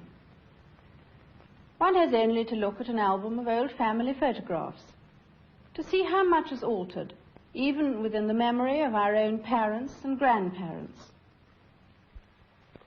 This is a beautiful steam engine. Can you remember seeing a steam engine? Yes, I've only driven by one, I think. Do you like lovely to be driving a train in a bowler hat? No, well, he's driving, but he's only having a go, I think. Who is that? Oh. Who is it? Do you know? Yes, I do. Who? Well, look. It's the same person that we've been talking about. Oh, I see. It's my grandfather, King Yeah. George V. And this was in 1924. See? Many of you who are watching are able, like me, to enjoy this Christmas with your families, and your children can enjoy the day as all children should. But tragically, there are many millions of others for whom this cannot be the same. Our thoughts and prayers should be for them. Our children will be living in a world which our work and deeds have shaped for them. Just looking at those photographs reminds us of some of the changes that have taken place in the last few generations, and makes me wonder what changes there may be in the future. We cannot possibly tell. We do know that we are passing on to our children the power to change their whole environment. But we also leave them with a set of values which they take from our lives and from our example. The decisions they take and the sort of world they pass on to their children could be just as much affected by those values as by all the technological wonders of this age. The Christmas message is really one for all seasons and not just for one day of the year. If we can show this by our lives and by our example, then our contribution as parents will be just as important as any made by scientists and engineers. Perhaps we can then look for the real peace on earth, and the powers which men have harnessed will be used for the benefit of our fellow men. I hope this Christmas Day is bringing to many of you peace and happiness, and for everyone the hope of this to come. May God bless you all.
can be few people in any country of the Commonwealth who are not anxious about what is happening in their own countries or in the rest of the world at this time.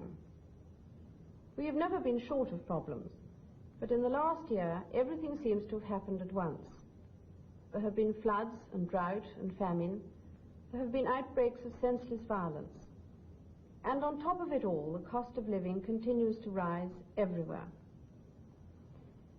Here in Britain, from where so many people of the Commonwealth came, we hear a great deal about our troubles, about discord and dissension, and about the uncertainty of our future.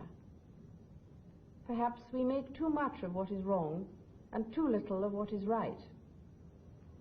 The trouble with gloom is that it feeds upon itself, and depression causes more depression. There are indeed real dangers, and there are real fears, and we will never overcome them if we turn against each other with angry accusations. We may hold different points of view, but it is in times of stress and difficulty that we most need to remember that we have much more in common than there is dividing us. We have the lessons of history to show that the British people have survived many a desperate situation when they acted together. People in a crowd may seem oblivious of each other, yet if you look at your neighbours, you will see other people with worries and difficulties probably greater than your own. It is time to recognize that in the end we all depend upon each other, and that we are therefore responsible for each other. Fortunately, over the centuries, we have devised a way of sharing this responsibility, a uniquely effective system for bringing progress out of conflict. We have developed parliamentary government by which the rights and freedom of the people are maintained. It allows change to take place temperately and without violence, and when the time demands, it can reflect and give a voice to the determination and resolve of the nation. This system, this product of British genius, has been successfully exported to the worldwide Commonwealth. This year I have opened Parliament 4 times, in New Zealand, in Australia, and twice the Mother of Parliaments in Westminster. I suspect this may be a record, but what impressed me was that the system itself flourishes thousands of miles away, and this alone should give us confidence. You may be asking, what can we do personally to make things better? I believe the Christmas message provides the best clue. Goodwill is better than resentment. Tolerance is better than revenge. Compassion is better than anger. Above all, a lively concern for the interests of others as well as our own. In times of doubt and anxiety, the attitudes people show in their daily lives, in their homes, and in their work are of supreme importance. It is by acting in this spirit that every man, woman, and child can help and make a difference. In Britain, I'm sure it could make all the difference. We are an inventive and tenacious people, and the comradeship of adversity brings out the best in us. And we have great resources, not just those of character, but in our industry and trade, in our farms, and in the seas around our shores. My message today is one of encouragement and hope. Christmas on this side of the equator comes at the darkest time of the year, but we can look forward hopefully to lengthening days and the returning sun. The first Christmas came at a time that was dark and threatening, but from it came the light of the world. I wish you all a happy Christmas.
year, I have this special opportunity of wishing you a happy Christmas.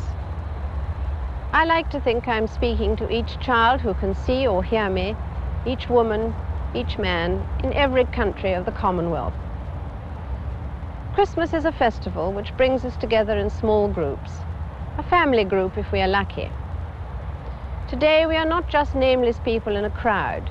We meet as friends who are glad to be together and who care about each other's happiness. Nowadays, this is a precious experience.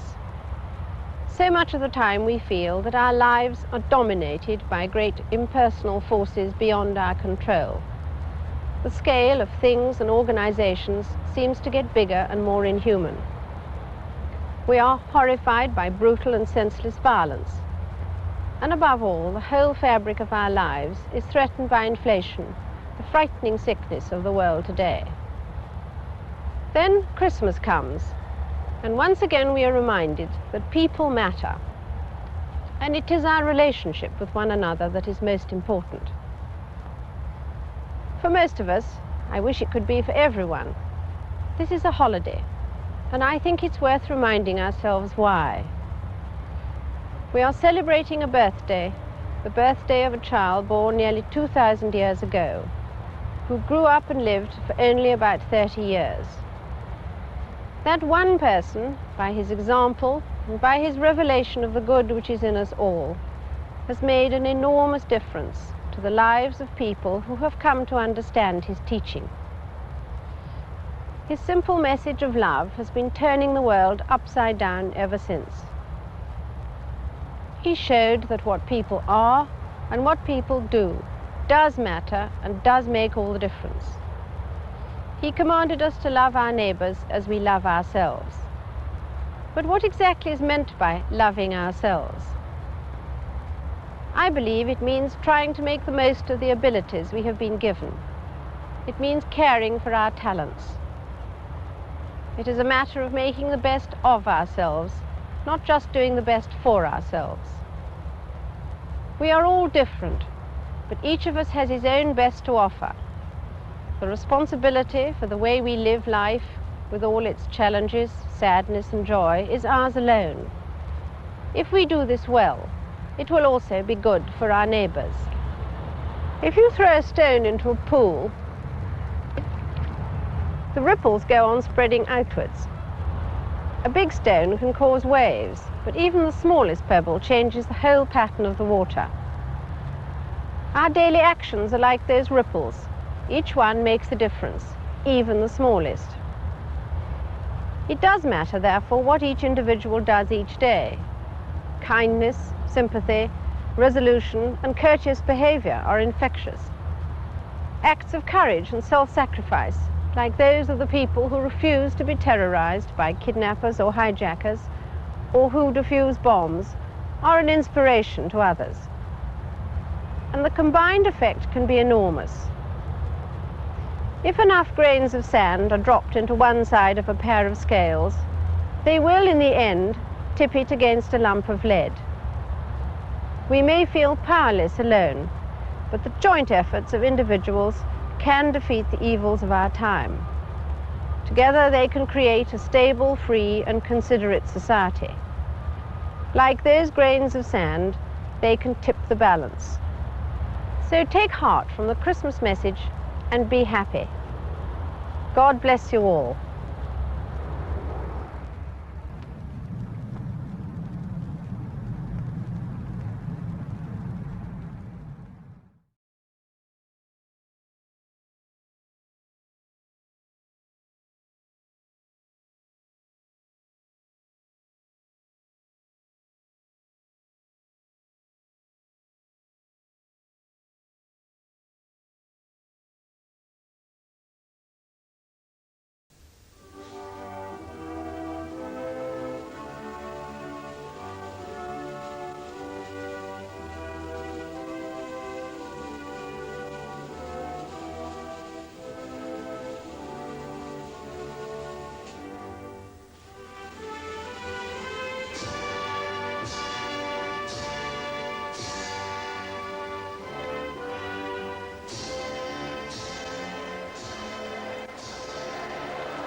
I shall never forget that scene outside Buckingham Palace in June.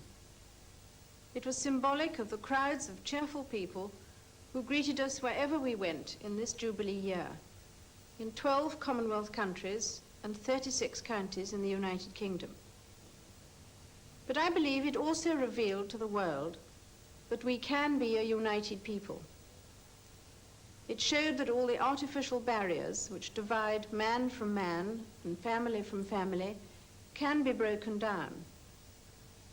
The street parties and village fetes, the presents, the flowers from the children, the mile upon mile of decorated streets and houses. These things suggest that the real value and pleasure of the celebration was that we all shared in it together. Last Christmas, I said that my wish for 1977 was that it should be a year of reconciliation. You've shown by the way in which you have celebrated the Jubilee that this was not an impossible dream. Thank you all for your response. Nowhere is reconciliation more desperately needed than in Northern Ireland. That is why I was particularly pleased to go there. No one dared to promise an early end to the Troubles, but there's no doubt that people of goodwill in Northern Ireland were greatly heartened by the chance they had to share the celebrations with the rest of the nation and Commonwealth. Many people in all parts of the world have demonstrated this goodwill in a practical way by giving to the Silver Jubilee appeal. The results of their kindness will be appreciated by young people and by those they're able to help for many years to come. The great resurgence of community spirit which has marked the celebrations has shown the value of the Christian ideal of loving our neighbours. If we can keep this spirit alive, life will become better for all of us. The Jubilee celebrations in London started with a service of thanksgiving in St. Paul's Cathedral. To me, this was a thanksgiving for all the good things for which our Commonwealth stands, the comradeship and cooperation it inspires, and the friendship and tolerance it encourages. These are the qualities needed by all mankind.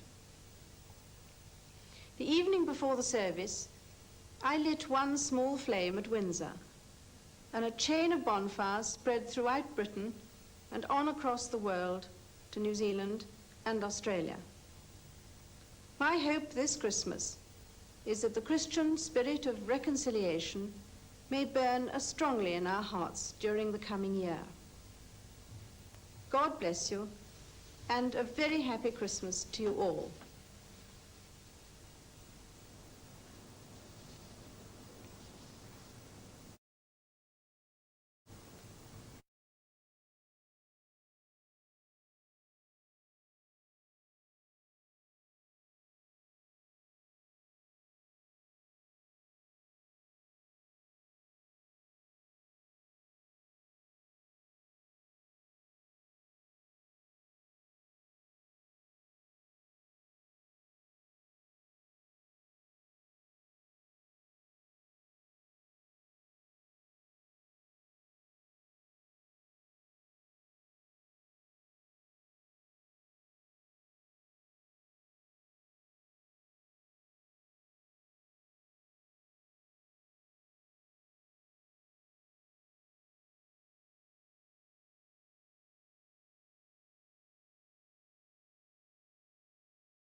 2 years, the heads of government of the Commonwealth countries meet together to discuss matters of mutual interest.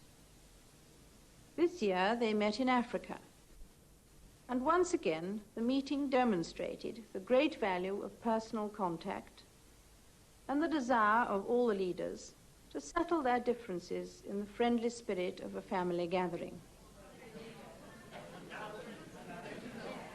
All 39 full members of the Commonwealth were represented there. And, as is usual on these occasions, I entertained them on the first evening. We've had a very interesting time here. As you know, we've been here for 2 or 3 days before you all arrived. You've had a very busy day, haven't you? Very busy, well? But I think very good. So far. So far, so good. You're still all on speaking terms, are you? We have met again and again and found that the previous things we talked about so bad weren't ultimately so bad. I'm afraid we're overworking Her Majesty. No, I'm enjoying myself. We were talking today, the Prime Minister having been to visit Mauritius. Yes. He said that he thought he'd given you quite a busy time travelling around the country. I'm so sorry to Her Majesty. I think I tired you out a bit. I didn't tire you out. I'm quite sure. At the end of the day, he was still sparkling and I was a little bit... You see... But Mrs. Woolton liked her. But you see, you're the same generation as my mother. And there's something extraordinary about this generation. Yes. You see, my mother is the same... I think she's about the same age as you. Yes. And there's no stopping them. Absolutely. One of the main objectives of heads of government is to make the world a better place for the next generation. This year is the International Year of the Child, and the Commonwealth has always stressed the importance of our young people. So when we were in Africa, we arranged to meet some of them.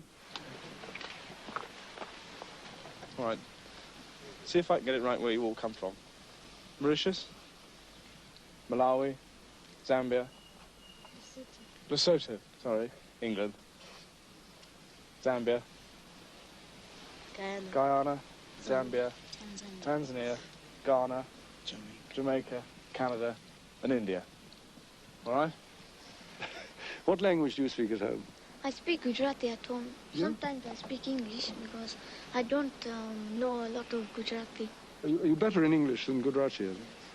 Was your father born in Kenya, or did he come from India? He was born in Kenya. But you're from Mauritius, and you're going to be an air hostess for Air Mauritius? Yes. I see. I must fly with it sometime. See you in the future. What are you going to do? I'll be an artist. An artist? Yes. What sort of artist? Sculptor or a painter or what? Painter. Painter. And you, sir, what are you going to do when you finish? I'm a pilot. You're going to be a pilot? Yes. I see, just like me. I see. What are you going to fly? Helicopters or aeroplanes? Helicopters. Helicopters? Yes. And what are you going to do when you leave school? I'll be a nurse. A nurse? Yes. Oh, I thought you said a nun earlier on. No. I see. What are you going to do? I'm going to be a doctor. A doctor? Nicola, you're going to be a nurse? Yes. I see. Where? In England. In England? I see. Malawi used to be called Nyasaland. Nyasaland. Yeah, and you know why? I discovered that when we were there the other day. Because when the people there were asked what the lake was, you know, that big lake, they said that's Nyasa, meaning that's the lake. Oh, in their language it means lake. That's right. So the British thought that was what it was called, Nyasa. See? So it's not. So they changed it back to Malawi after that. Got its name from Zambia's river. Zambia got its name from Zambia's Zambezi, river. that's right, yeah. And Tanzania used to be Tanganyika. And Zanzibar, and then they put the two together and called it Tanzania. But before Zambia was independent, it was known as Northern Rhodesia, isn't it? This was Northern Rhodesia, that's right, yes. And what is now Zimbabwe Rhodesia was Southern Rhodesia. Yeah, Southern Rhodesia. Yeah. And then Botswana used to be called Bechuanaland, that's right. Later in the year, I visited a school in London. And since it is children who make the family, I found it interesting to hear what some of the younger generation thought about the family of Commonwealth nations. you can go and pick apples in Tasmania, and you can ride in an elephant there, and you can go and look at wild elephants in this part, you know, or you can go to Canada and go and, theoretically, well, you can go to the Rockies, yes, you can also theoretically see the midnight sun, you know, right up in the very, very northwest corner. Needless to say, the cloud came down, you didn't see it, but I mean, that was supposed to be there, you know. I think probably the Commonwealth is more important than you see. I mean, I think we do really have to help these countries and look after them after occupying them, really. And more money should really go on education in the underdeveloped countries, really. What sort of education is it in the is there a lot of extensive education in the underdeveloped? Most of the Commonwealth countries, I think, comparatively, have got a good education system. Obviously, even in lots of cases, it's just beginning. I've been to school in Pakistan, and you have to buy your own books, and you have to basically kit yourself out. And that's just one sort of, that's a little example of the difficulties in education they have. Lack of money, lack of teaching resources. And I think the Commonwealth's very good and that does do something for education, but I can't help thinking maybe it could do more. When the Empire was around, you could really go out and serve the Empire and work in the Empire, but now it's probably much more difficult with the Commonwealth. I think people are still very badly needed, you know, to go and work in these countries. Say I want to become a doctor, okay, would it be easy for me to go and work in a place like Zambia, where doctors are needed? I would think once you'd qualified, I would have thought getting into medical school is a problem. It's a difficult thing first. Get yourself qualified, and then I would think that if, you know, I mean, qualified people are the people they want. I think that for that reason the Commonwealth's very good for interchange of jobs. Or the, you know, the VSO system, which you can go out before you, with voluntary service, you can go out and you can teach. I think it's valuable experience for any young person to go on these sort of exchange trips to underdeveloped countries and maybe serve some sort of purpose there. In this Year of the Child, people all over the world have been asked to give particular thought to the special needs of sick and handicapped children, to the hungry and homeless, and to those in trouble or distress wherever they may be found. It is an unhappy coincidence that political and economic forces have made this an exceptionally difficult and tragic year for many families and children in several parts of the world, but particularly in Southeast Asia. The situation has created a desperately serious challenge, and I'm glad to know that so many people of the Commonwealth have responded with wonderful generosity and kindness. It seems that the greater the needs of children, the more people everywhere rise to the occasion. My daughter, as president of the Save the Children Fund, saw some of these volunteers looking after refugee children in the Far East. Nowhere is the voluntary effort more active than in charities and organizations devoted to helping children to survive the hazards to which they have been subjected.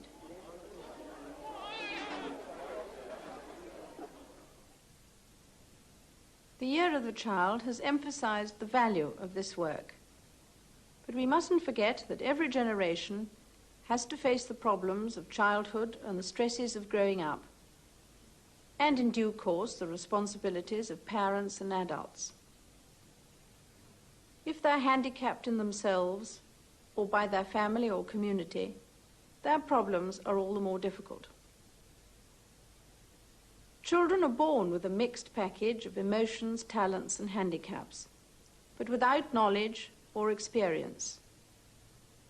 As they grow up, they have to learn to live with their parents and families, and they have to adjust to school, including the discovery of leisure activities and learning to handle their relationships with their contemporaries and with strangers. Schools, charities, and voluntary organizations and institutions can do a great deal to help. and I have admired their work in many parts of the world. But in the end, each one of us has a primary and personal responsibility for our own children, for children entrusted to our care, and for all the children in our own communities. There was no better illustration of adult involvement with young people than the scenes at the Great Fair in Hyde Park in May of this year. 80,000 children were there.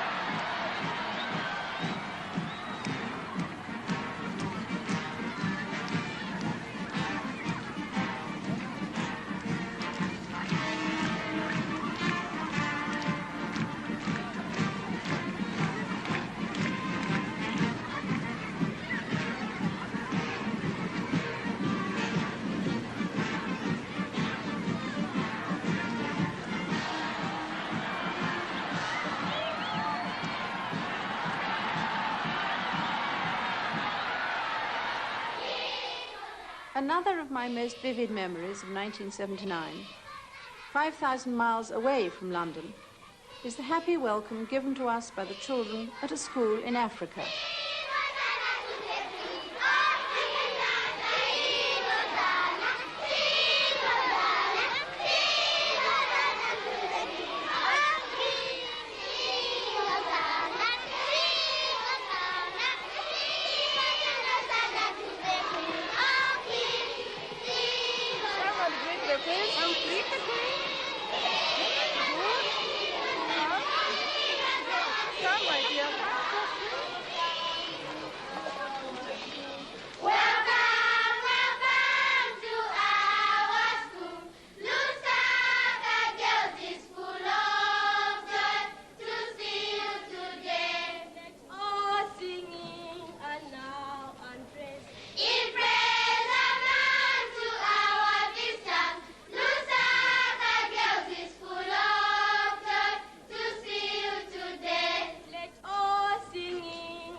Christmas, we give presents to each other.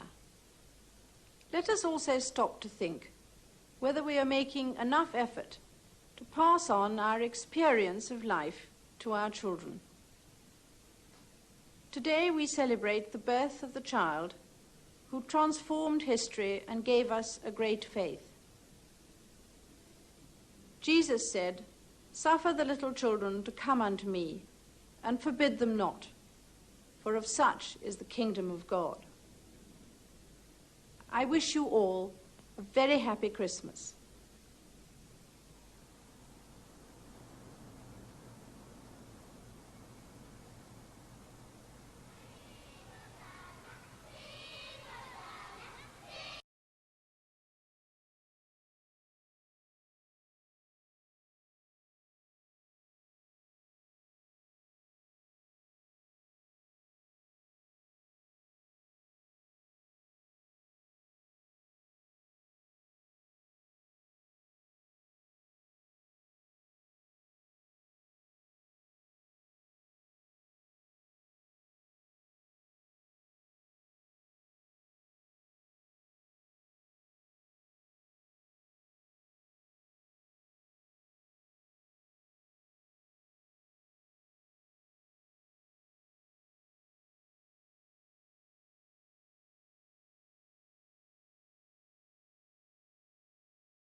Last June, we celebrated the 40th anniversary of D-Day. That occasion in Normandy was a memorable one for all of us who were able to be there. It was partly a day of sadness, as we paid our respects to those who died for us. But it was also a day full of comradeship and of hope. For me, perhaps the most lasting impression was one of thankfulness that the 40 intervening years have been ones of comparative peace. The families of those who died in battle and the veterans who fought beside them in their youth can take comfort from the fact that the great nations of the world have contrived, sometimes precariously maybe, to live together without major conflict. The grim lessons of 2 world wars have not gone completely unheeded. I feel that in the world today, there's too much concentration on the gloomy side of life, so that we tend to underestimate our blessings. But I think we can at least feel thankful that in spite of everything, our children and grandchildren are growing up in a more or less peaceful world. The happy arrival of our 4th grandchild gave great cause for family celebrations. But for parents and grandparents, a birth is also a time for reflection on what the future holds for the baby and how they can best ensure its safety and happiness. To do that, I believe we must be prepared to learn as much from them as they do from us. We could use some of that sturdy confidence and devastating honesty with which children rescue us from self-doubts and self-delusions. We could borrow that unstinting trust of the child in its parents for our dealings with each other. Above all, we must retain the child's readiness to forgive, with which we are all born and which it is all too easy to lose as we grow older.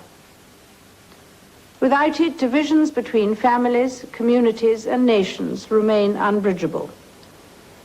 We owe it to our children and grandchildren to live up to the standards of behavior and tolerance which we are so eager to teach them. One of the more encouraging developments since the war has been the birth of the Commonwealth. Like a child, it has grown, matured, and strengthened, until today the vision of its future is one of increasing understanding and cooperation between its members.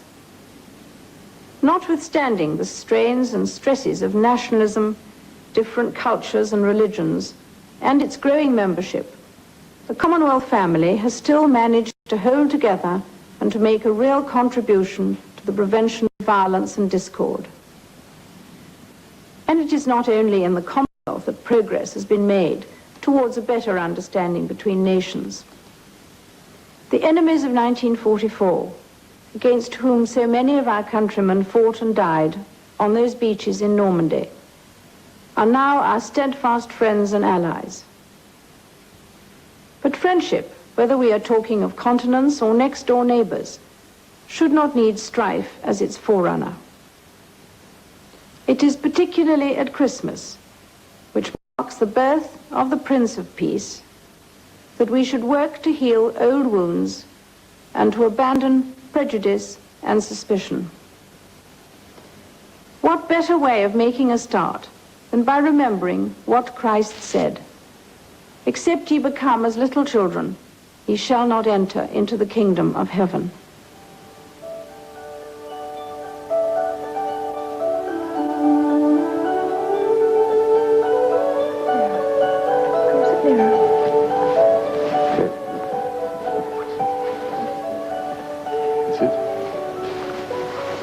How old this is?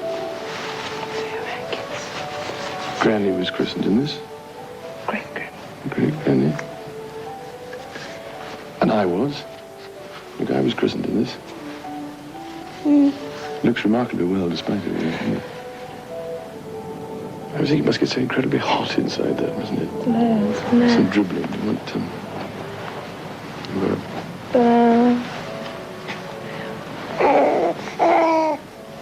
Where are we going? I look smart. William, where are we going? We're going to church. We're going to church? Over there. Over there. And what are we going to do in church? We're going to sing? No. Are you going to sing? No. No. Give Harry a hug. Peter and Zara are here. I'm going to find Peter and Zara. Should we go and find them in a minute?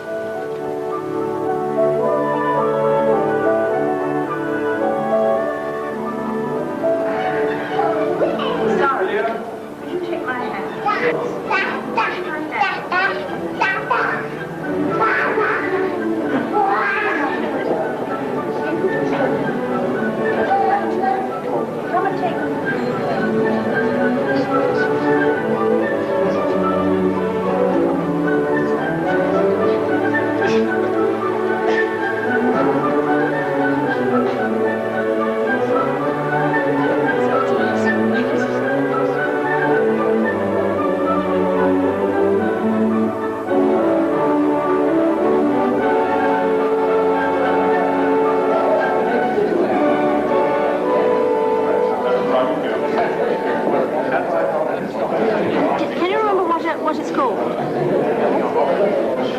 the puppy's called? What's the puppy called? It's called Dash. Dash. And you know the word you use when you're cross. Dash. It comes out frightfully well as a dog's name, you see. Does it bite? No, not yet. But it might after it's finished with you. William Scott, you met the puppy, didn't you, William? Who's the other one?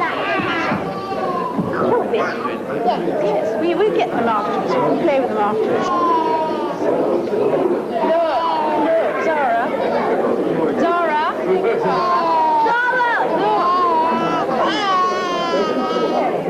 What's the matter with you today? What's the matter with you today?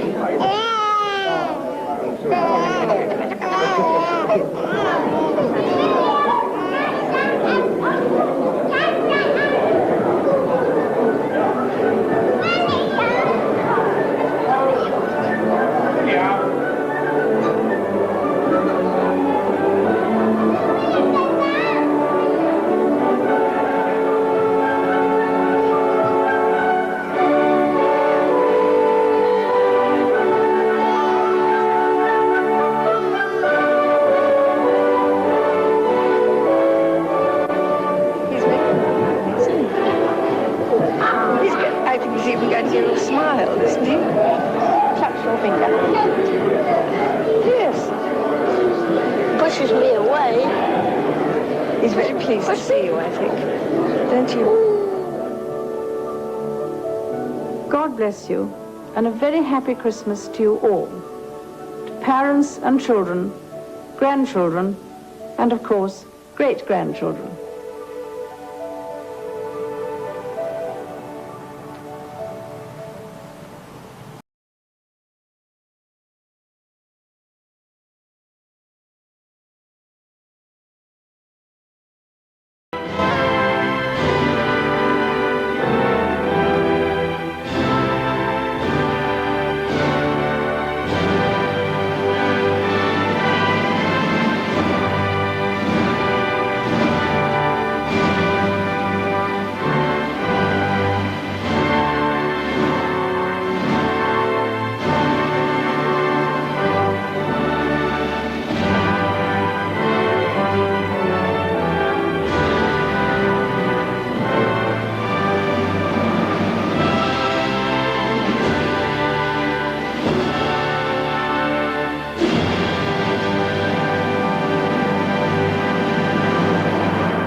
Looking at the morning newspapers, listening to the radio, and watching television, it's only too easy to conclude that nothing is going right in the world. All this year, we seem to have had nothing but bad news, with a constant stream of reports of plane crashes, earthquakes, volcanic eruptions, and famine. And as if natural disasters were not enough, we hear of riots, wars, acts of terrorism, and generally of man's inhumanity to man. It used to be said that no news is good news, but today you might well think that good news is no news.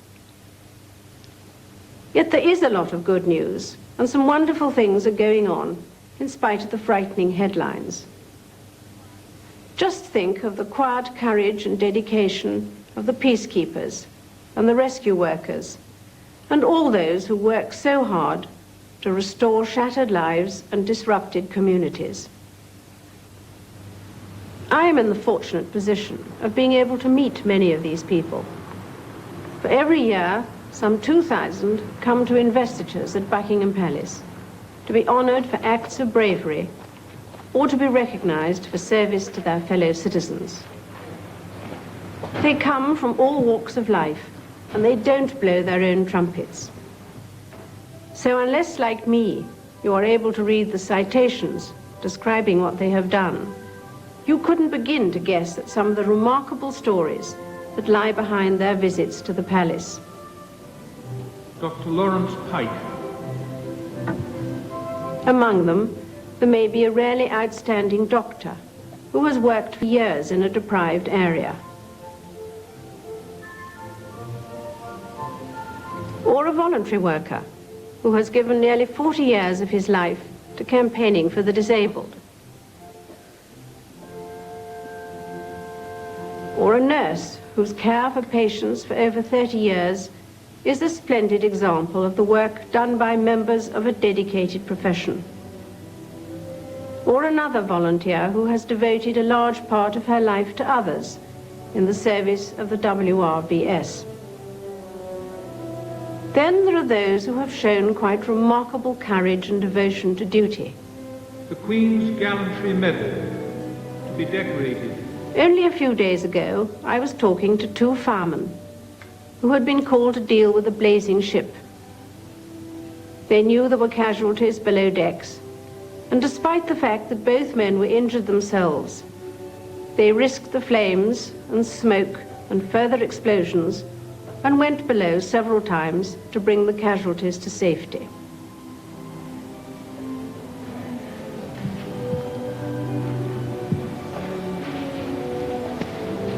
These are not exceptional cases.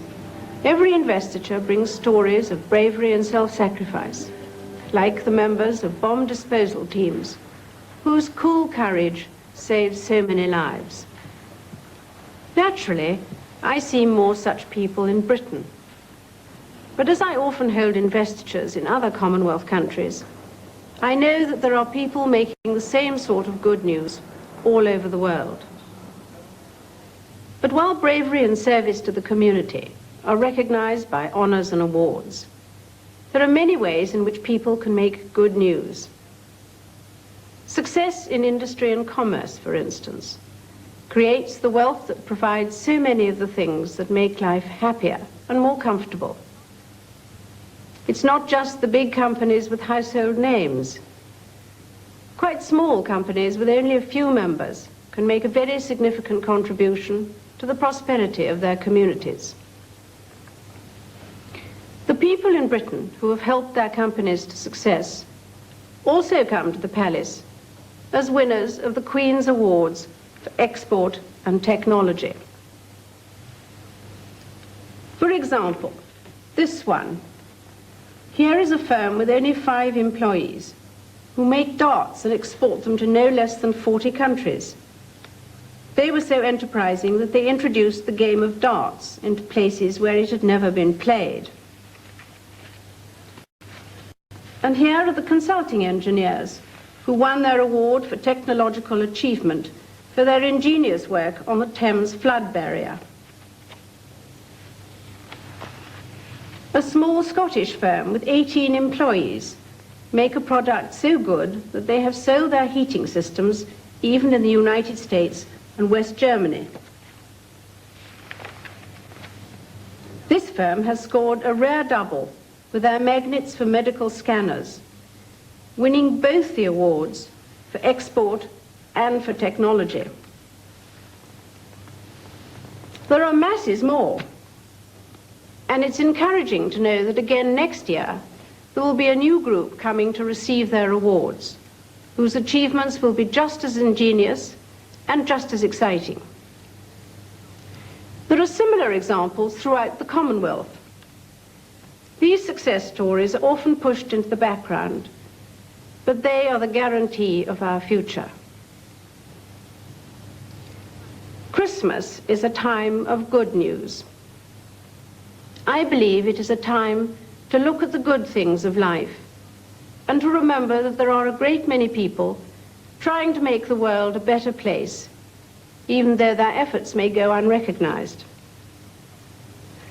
There's a lesson in this for us all, and we should never forget our obligation to make our own individual contributions, however small, towards the sum of human goodness.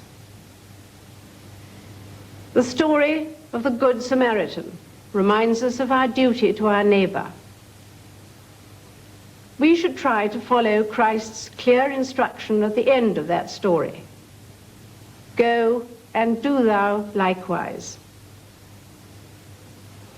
I wish you all a very happy Christmas, and I hope that we shall all try to make some good news in the coming year.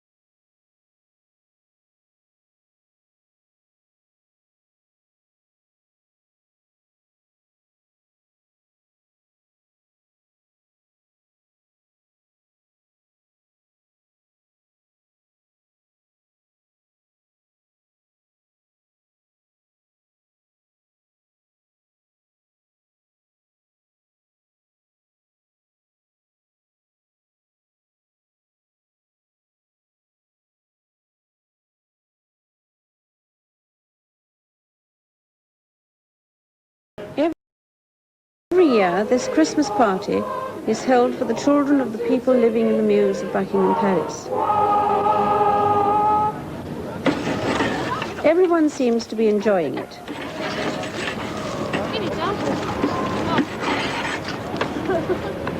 Usually, we're lucky with the weather, but tonight it seems a bit more like a typical English winter.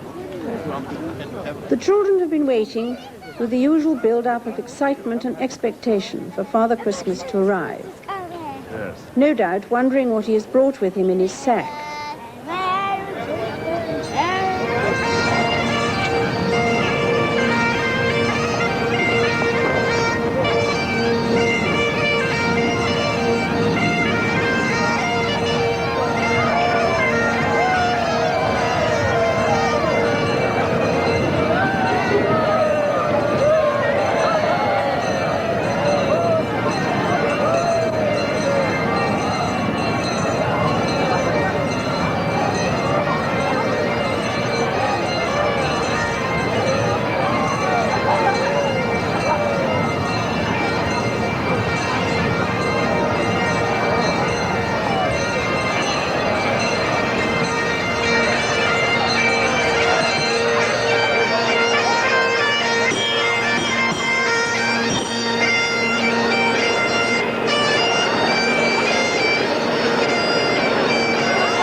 Come on here, love. No, you don't fall out. It's me. Thank you very much. Very good. These are some of the horses that were drawing the carriages at the time of the wedding last in the summer. And these are some of the ones that were having all that cheering and clapping at them, you know. They don't seem to mind at all. Have you been to one of these parties before? Yes. This is the first time you've been? Is it? Oh, yes.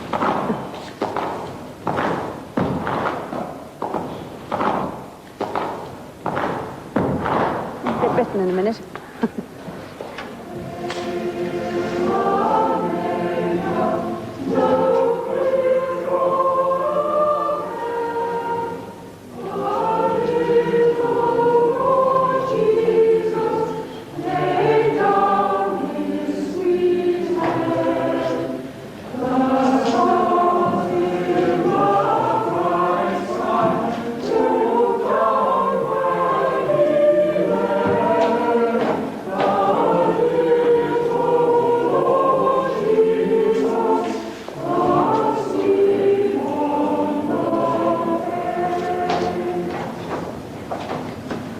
Children, the party and the meeting with Father Christmas are perhaps the most exciting part of the evening.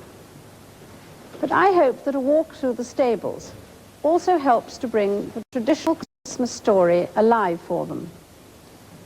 I hope it also helps them to realize how fortunate they are to have comfortable homes and warm beds to go to, unlike the Holy Family, who had to share with the animals because there was no room at the inn.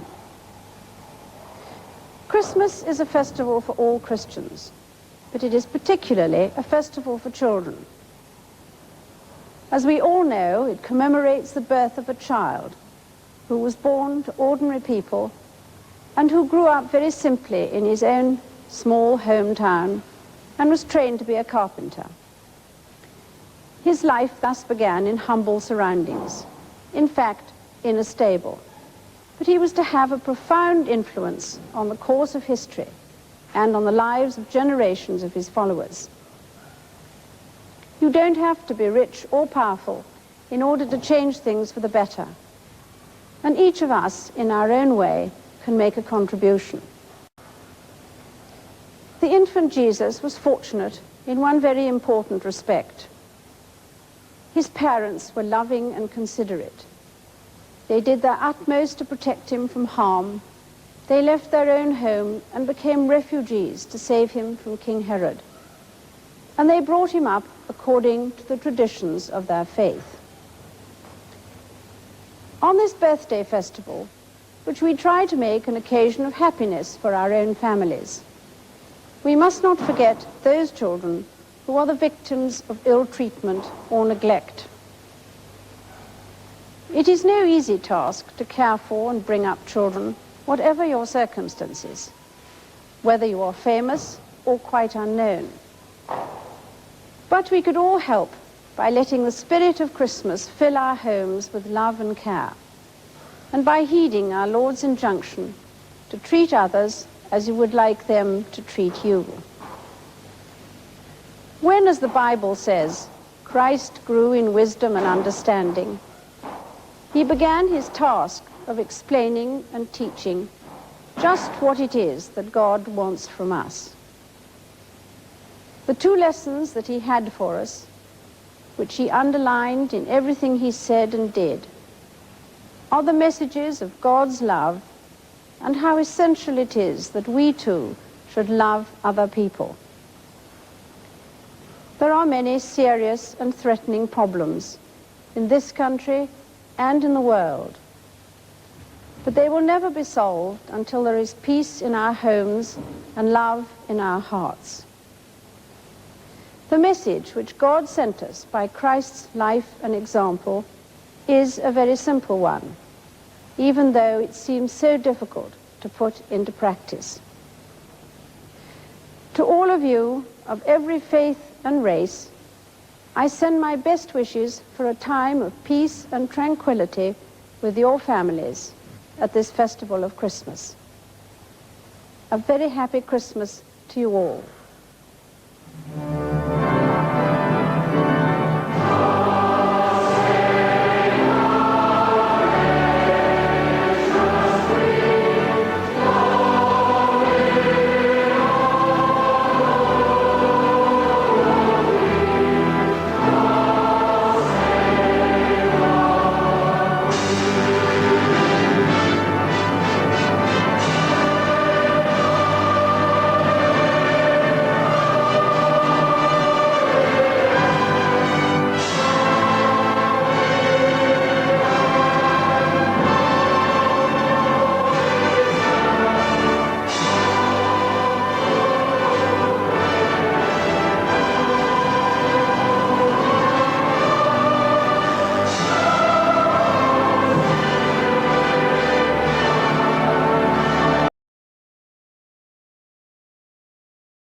Sooner or later, we all become aware of the passing of the years. But every now and then, we get a sharp reminder that time is moving on rather quicker than we expected. This happened to me last month when we celebrated our 40th wedding anniversary. I was very touched that so many of you were kind enough to send messages of good wishes. There is no point in regretting the passage of time.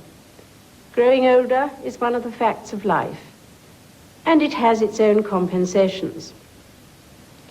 Experience should help us to take a more balanced view of events and to be more understanding about the foibles of human nature. Like everyone else, I learn about what is going on in the world from the media. But I'm fortunate to have another source of information. Every day, hundreds of letters come to my desk, and I make a point of reading as many of them as I possibly can. The vast majority are a pleasure to read. There are also sad ones from people who want help. There are interesting ones from people who want to tell me what they think about current issues, or who have suggestions to make about changing the way things are done. Others are full of frank advice for me and my family, and some of them do not hesitate to be critical.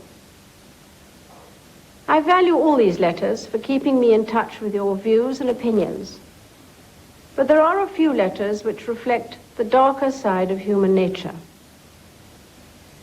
It is only too easy for passionate loyalty to one's own country, race, or religion, or even to one's favorite football club, to be corroded into intolerance, bigotry, and ultimately into violence.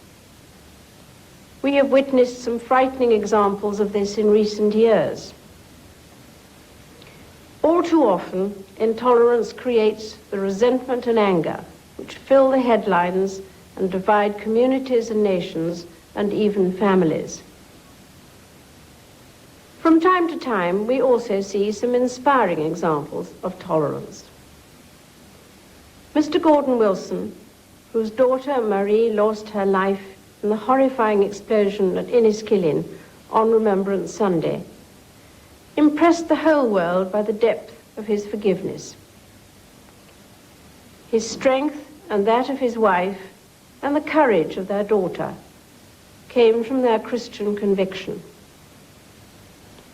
All of us will echo their prayer that out of the personal tragedies of Enniskillen may come a reconciliation between the communities. There are striking illustrations of the way in which the many different religions can come together in peaceful harmony. Each year I try to attend the Commonwealth Day Interfaith Observance at Westminster Abbey.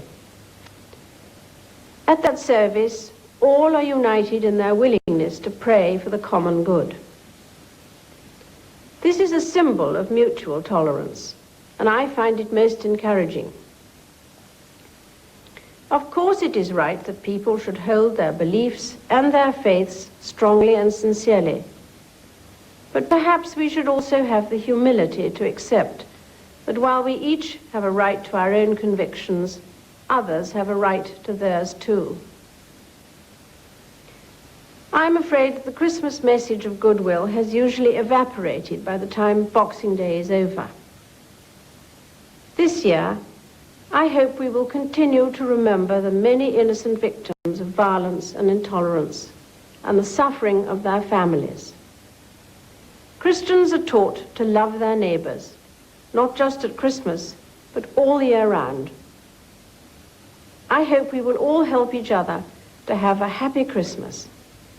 And when the new year comes, resolve to work for tolerance and understanding between all people. Happy Christmas to you all.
year just past, Prince Philip and I have joined in the celebration of some notable anniversaries. The events which they marked were hundreds of years apart, but each was important enough to get much attention in 1988. The earliest event which we remembered was the encounter with the Spanish Armada in 1588.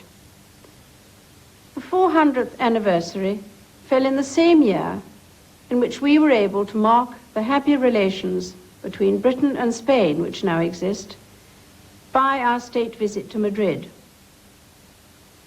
400 years after the winds blew and the Spanish ships were scattered, the events were remembered without animosity in both countries. These prints from the Royal Library at Windsor illustrate the battles and some of the great fleet which gathered. This year, the present King of Spain showed me the rooms in the Escorial, where his predecessor, Philip II, planned the campaign. Had the fortunes of war gone against us, how very differently events in Britain and Europe would have unfolded. Earlier in the year, we marked another event of the first importance in our history, the 300th anniversary of what is popularly known as the Glorious Revolution. The invitation to King William and Queen Mary to accept the thrones of England and Scotland finally laid to rest the enterprise of England, which Philip of Spain set in hand. It thus gave the particular direction to our history, which was to lead to the development of parliamentary democracy and the tradition of political and religious toleration which Britain enjoys today. It was a great pleasure for us to celebrate that event in the company of the Crown Prince of the Netherlands. Together we visited Torbay, which was where King William landed in 1688. It was shrouded with fog when we were there, but we did manage to see through the mist some of the hundreds of British and Dutch yachts that had assembled there. 300 years may seem a long time ago, but there are still some objects here in Buckingham Palace which bring to life William and Mary as people. And one which I particularly treasure is this little patchbox that belonged to the Queen and which carries her monogram entwined with William's on the lid. The 1988 anniversary season opened in Australia with a grand party on Australia Day to mark the country's 200th birthday. It was a party which went on for most of the year, but Prince Philip and I joined in the festivities in April and May. Like so many visitors in bicentennial year, we brought home some souvenirs of our visit. In our case, it was some delightful early prints of Sydney, which served to remind us of the extraordinary developments which have taken place in Australia in the short space of 200 years. Contrast this scene of Sydney Harbour with the pictures we all saw of the crowded waters around the Opera House and the famous bridge in January this year. Centenaries may seem rather arbitrary occasions, but they nonetheless prompt us to look back into the past. When we do so, we can draw hope from seeing how ancient enmities have vanished and how new nations have grown and established themselves in vigor and wisdom. Equally, they make us reflect on injustices and tragedies and inspire us to do our best to learn from these as well. To do that, we surely should draw inspiration from one other anniversary, the one we celebrate every year at this time, the birth of Christ. There are many grand and splendid pictures in the Royal Collection that illustrate this event, but one which gives me particular pleasure is this precious, almost jewel-like book, It is a book of hours, full of prayers and devotional readings. It's in Latin, but it contains the most exquisite illuminations, and it is these that speak to us most movingly. The anonymous person who drew the pictures nearly 500 years ago has included all the familiar elements of the Christmas story, which we hear with such pleasure every year. Here are the angels bringing the glad tidings to the shepherds who listen attentively. Down here, where baby Jesus lies in the stall, you can see Mary and Joseph watching over him, quite unmoved, it seems, by the man playing the bagpipes overhead. The star over the stable has lit the way for all of us ever since, and there should be no one who feels shut out from that welcoming and guiding light. The legends of Christmas about the ox and the ass suggest that even the animals are not outside that loving care. Recently, many of you will have set up and decorated a Christmas tree in your homes. Often these are put by a window, and the bright and shining tree is there for every passerby to see and share. I like to think that if someone who feels lonely and unloved should see such a tree, that person might feel it was meant for me. May the Christmas story encourage you, for it is a message of hope every year, not for a few, but for all. So in sending you my Christmas greeting, I pray that God may bless you, everyone.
I usually make my Christmas broadcast to the Commonwealth from Windsor or Buckingham Palace. This year, I thought I would use the presence of 2,000 children at this occasion, organized by the Save the Children Fund in the Albert Hall, here in the heart of London, to send this special message to the children of the Commonwealth. Those of you present are the immediate audience for my broadcast, but I'm also speaking by radio and television to people throughout the world. All parents would like their children to grow up in peace and tranquility. But for most of this century, the people of this world have had to live through bewildering changes and upheavals. Some of the changes have been for the better, but others might even threaten the world we live in. There are some children who are much less fortunate than others, for they come from countries where nature makes life very hard, with floods and droughts and other disasters destroying crops, making it very difficult to find enough for everyone to eat. Quite a lot of you have written to me during the last year or so, saying how worried you are about the future of our planet. Many of you will have heard of the greenhouse effect, and perhaps you have heard too about even more urgent problems caused by the pollution of our rivers and seas and the cutting down of the great forests. These problems don't affect just the countries where they are happening, and they make neighbourly cooperation throughout the world a pressing necessity. With all your lives before you, I am sure you take an optimistic view of the future. But it is already too late to prevent all forms of damage to the natural world. Some species of wild plants and animals are sadly bound to become extinct. The great thing to remember is that it is not too late to reduce the damage if we can change our attitudes and behavior. You've all seen pictures of the Earth taken from space. Unlike all the other planets in the solar system, Earth shimmers green and blue in the sunlight and looks a very pleasant place to live. These pictures should remind us that the future of all life on Earth depends on how we behave towards one another and how we treat the plants and animals that share our world with us. Men and women have shown themselves to be very clever at inventing things, right back to the time when they found out how much easier it was to move things about on wheels, up to the present time when rockets and computers make it possible for people to travel away from our world out into the mystery of space. But these technical skills are not enough by themselves. They can only come to the rescue of the planet if we also learn to live by the golden rule which Jesus Christ taught us: love thy neighbor as thyself. Many of you will have heard the story of the Good Samaritan and of how Christ answered the question from a clever lawyer who was trying to catch him out: who is my neighbor? Jesus told of the traveler who was mugged and left injured on the roadside, where several important people saw him and passed by without stopping to help. His neighbor was the man who did stop, cared for him and made sure he was being well looked after before he resumed his own journey. It's not very difficult to apply that story to our own times and to work out that our neighbors are those of our friends or complete strangers who need a helping hand. Do you think they might also be some of the living species threatened by spoiled rivers? Or some of the children in places like Ethiopia and Sudan who don't have enough to eat? The exciting news of the last few months has been the way in which people in both East and West Europe have begun to think about the future in a less unfriendly way, more as neighbors. It's still hard for us to be sure what is going to happen as a result of these great events. But it would be splendid to think that in the last years of the 20th century, Christ's message about loving our neighbors as ourselves might at last be heeded. If it is, there'll be good years for you to grow up. If we can reduce selfishness and jealousy, dishonesty and injustice, the 90s can become a time of peace and tranquility for children and grown-ups, and a time for working together for the benefit of our planet as a whole. You children have something to give us which is priceless. You can still look at the world with a sense of wonder and remind us grown-ups that life is wonderful and precious. Often a child's helplessness and vulnerability brings out the best in us. Part of that best in us could be a particular tenderness towards this earth, which we share as human beings, all of us. And together, as the nations of the world, will leave to our children and our children's children.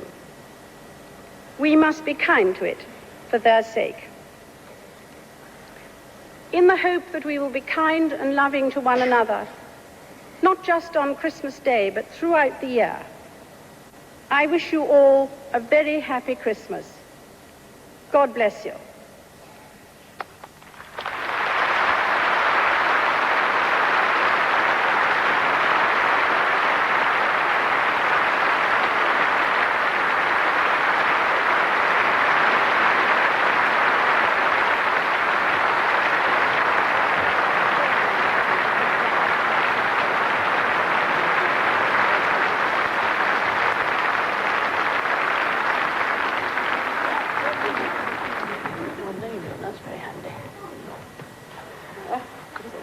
And where are you from? Tarzan. Yes. Yeah. Do you like being a queen? Yeah. It's a very busy life. Yeah. But it How big is your palace? My palace is quite large. Has very long corridors to walk down it, especially if one's late. And you must come from Ghana. Yes, I recognize this. Oh, Celtic cloth. It's very smart. Mm-hmm. And where do you come from? Brunei. Brunei, do you? What are you going to buy Prince William for Christmas? Do I? What are you going to buy Prince William for Well, Christmas? I think I better say it too loudly, because he might hear me, mightn't he? Do you get nervous in front of all those people? Well, sometimes one does, yes. It's quite something. And you enjoy your job as the queen? I find it very interesting, yes. Had lots of opportunities to meet people and visit countries. Is the crown very heavy? It's quite heavy, yes. You don't really want to walk about very long in it. But it's meant to be heavy, I think. I hope you have a nice Christmas. Oh, that's very kind. Thank you very much.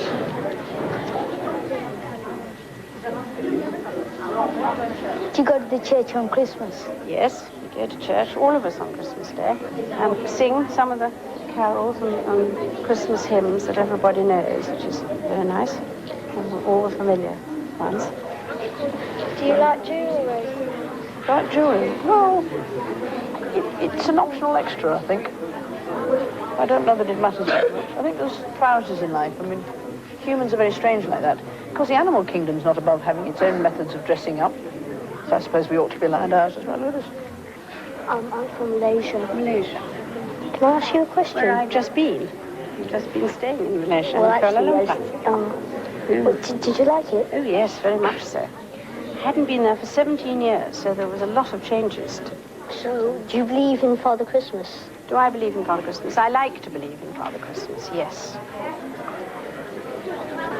Thank you very much for this, and I wish you all a very happy Christmas.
1952, when I first broadcast to you at Christmas, the world was a very different place to the one we live in today. Only 7 years had passed since the end of one of the most destructive wars in the history of mankind. Even the end of hostilities didn't bring the true peace for which so many had fought and died. What became known as the Cold War sustained an atmosphere of suspicion, anxiety, and fear for many years. Then, quite suddenly, everything began to change, and the changes have happened with bewildering speed. In 1989, the Berlin Wall came down. Since then, the rest of the world has watched fascinated as oppressive regimes have crumbled under popular pressure. One by one, these liberated peoples have taken the first hesitant and sometimes painful steps towards open and democratic societies. Naturally, we welcome this, and it may be that we can help them achieve their aims. But in doing that, we need to remind ourselves of the essential elements which form the bedrock of our own free way of life, so highly valued and so easily taken for granted. This can be an opportunity to reflect on our good fortune and on whether we have anything to offer by way of example to those who have recently broken free of dictatorship. We who claim to be of the free world should examine what we really mean by freedom and how we can help to ensure that once in place, it is there to stay. There are all sorts of elements to a free society, but I believe that among the most important is the willingness of ordinary men and women to play a part in the life of their community, rather than confining themselves to their own narrow interests. The parts they play may not be major ones. Indeed, they can frequently turn out to be thankless tasks. The wonder is, though, that there are so many who are prepared to devote much of their lives for no reward to the service of their fellow men and women. Without their dedication, where would our churches and charities be, for instance? Without such people, many would be unable to enjoy the pleasure which the arts bring to our daily lives. Governments can encourage and support, but it is the volunteers who work away for nothing in administration or spend their weekends seeing fair play who make sport and physical recreation so worthwhile. I am constantly amazed by the generosity of donors and subscribers, great and small, who give so willingly and often towards the enjoyment of others. Without them, these voluntary organizations simply would not exist. The peoples of the former Soviet Union and Eastern Europe have broken the mold of autocracy. I hope that we will be able to help them as they learn that the democracy which has replaced it depends not on political structures, but on the goodwill and the sense of responsibility of each and every citizen. It is not, of course, as simple as that. All the selfless voluntary work in the world can be wasted if it disregards the views and aspirations of others. There are any number of reasons to find fault with each other, with our governments, and with other countries. But let us not take ourselves too seriously. None of us has a monopoly of wisdom, and we must always be ready to listen to and respect other points of view. At the Commonwealth Heads of Government meeting in Zimbabwe this autumn, we saw an example of mutual tolerance and respect for the views of others on an international scale. Leaders of 50 nations came together to discuss the future. They met in peace, they talked freely, they listened, they found much on which to agree, and they set a new direction for the Commonwealth. I am sure that each derived strength and reassurance in the process. That was just one event in a year of massive and historic change. This time last year, we were thinking of the servicemen and women in the Gulf and of the hostages in captivity. Our prayers for their safe homecoming have largely been answered. This Christmas, we can take heart in seeing how in the former Soviet Union and Eastern Europe, where it has endured years of persecution and hardship, the Christian faith is once again thriving and able to spread its message of unselfishness, compassion, and tolerance. Next February will see the 40th anniversary of my father's death and of my accession.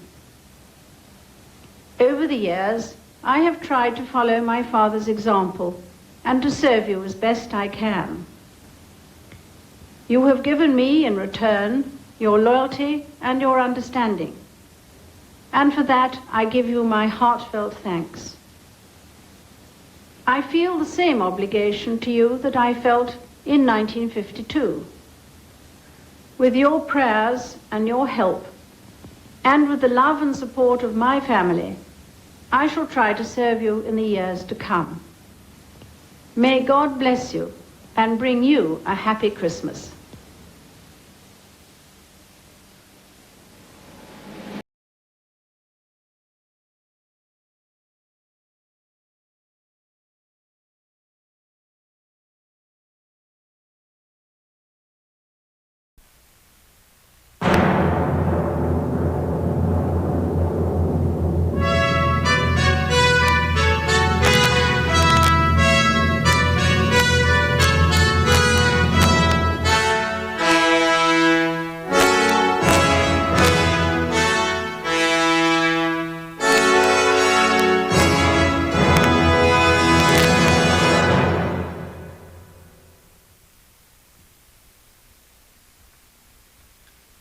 This year, I am speaking to you not from Buckingham Palace, but from Sandringham, where my family gathers every year for Christmas.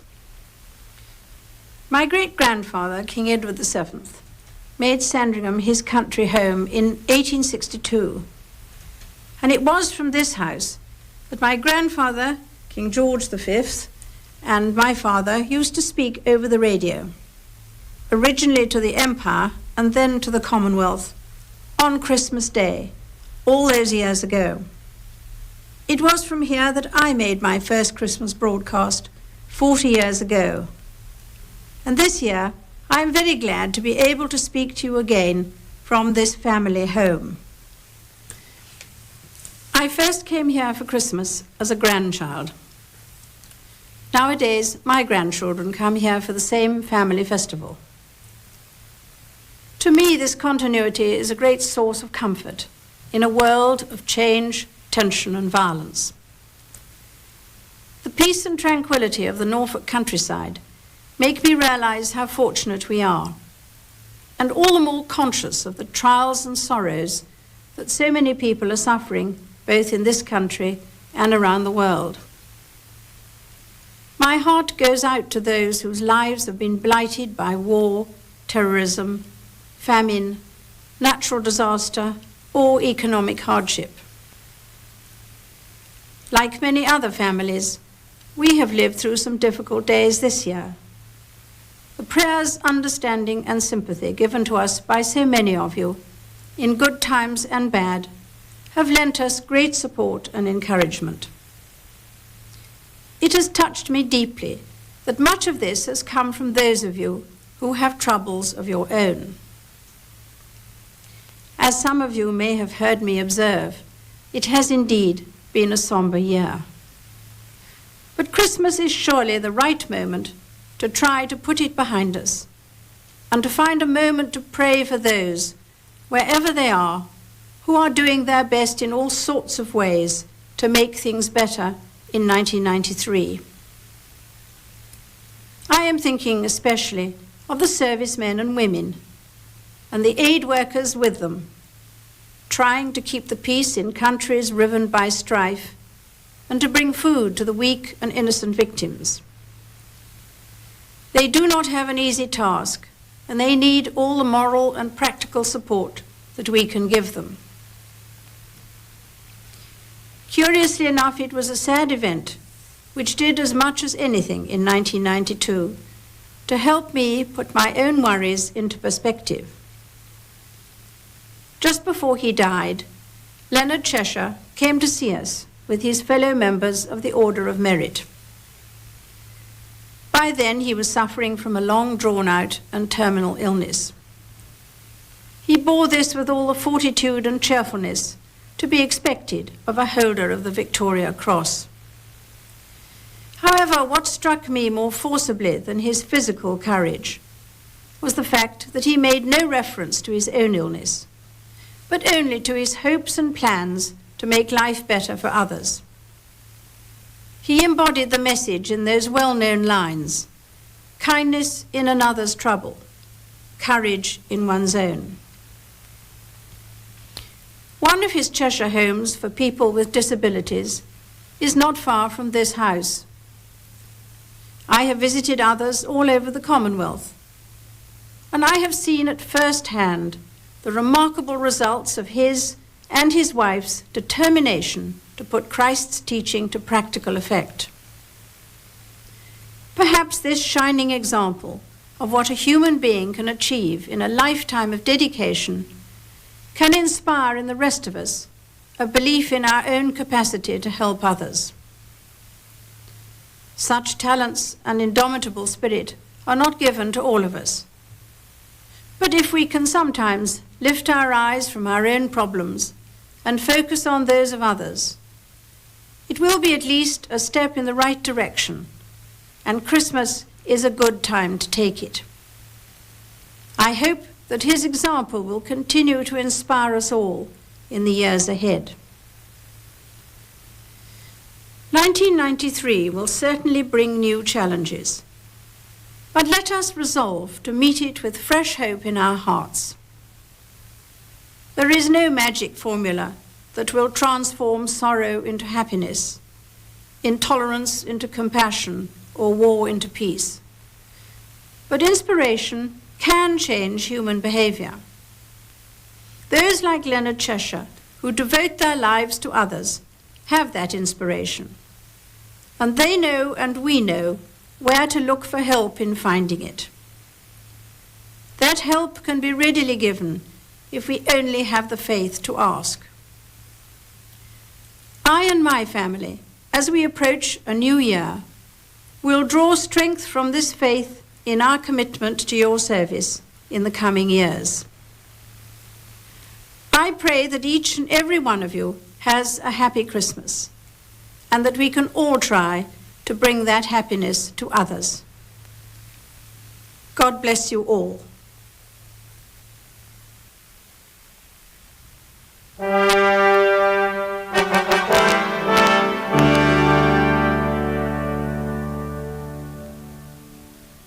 God save the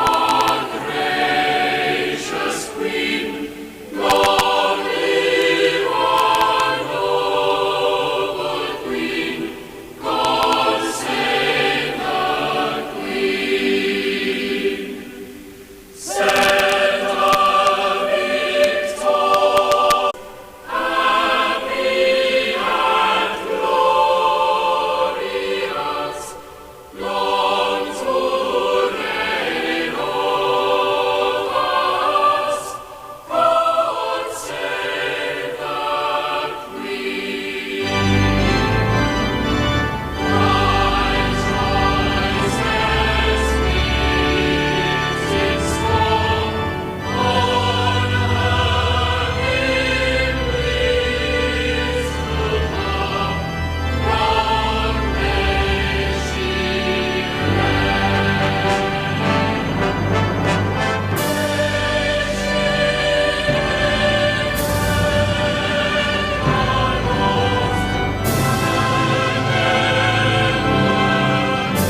4 generations of my family have enjoyed the quiet and solitude of this library.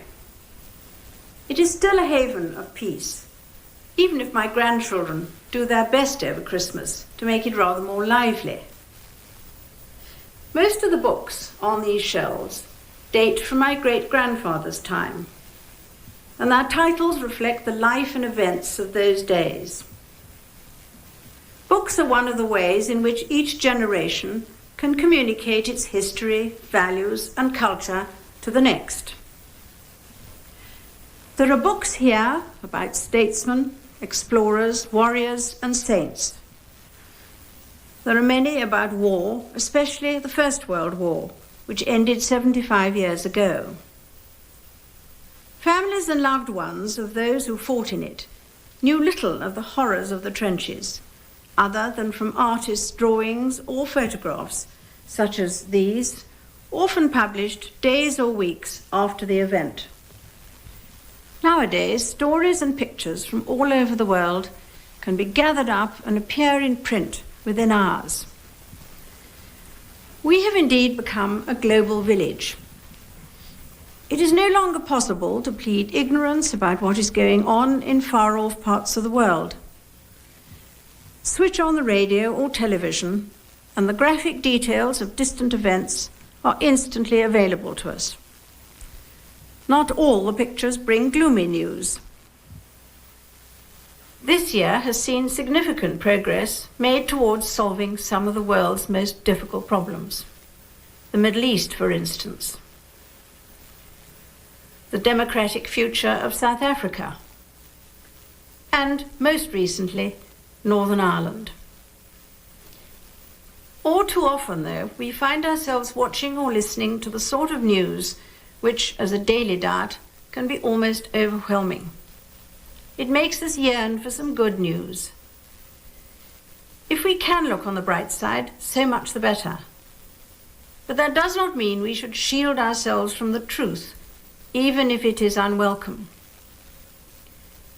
I believe that we should be aware of events which in the old days might have passed us by. But that means facing up to the question of what we can do to use that awareness for the greater good. The simple answer is, of course, all too little. But there is another answer. It is that the more we know, the more we feel responsible, and the more we want to help. Those involved in international charity work confirm that modern communications have helped to bring them public support and made them more effective. People are not shunning the added responsibility, but shouldering it. All of us owe a debt to those volunteers who are out there in the front line, putting our donations to use by looking after the wounded, the hungry, and the oppressed. Much of their work never reaches the headlines or television screens, but their example should inspire us all the same.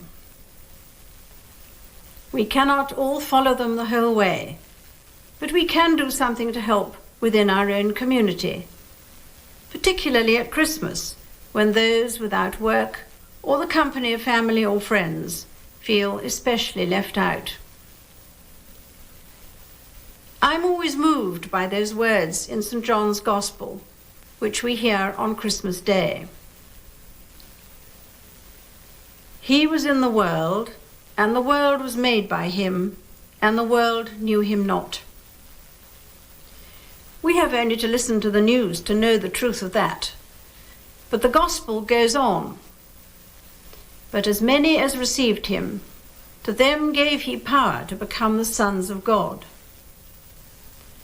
For all the inhumanity around us, let us be grateful for those who have received him and who go about quietly doing their work and his will without thought of reward or recognition.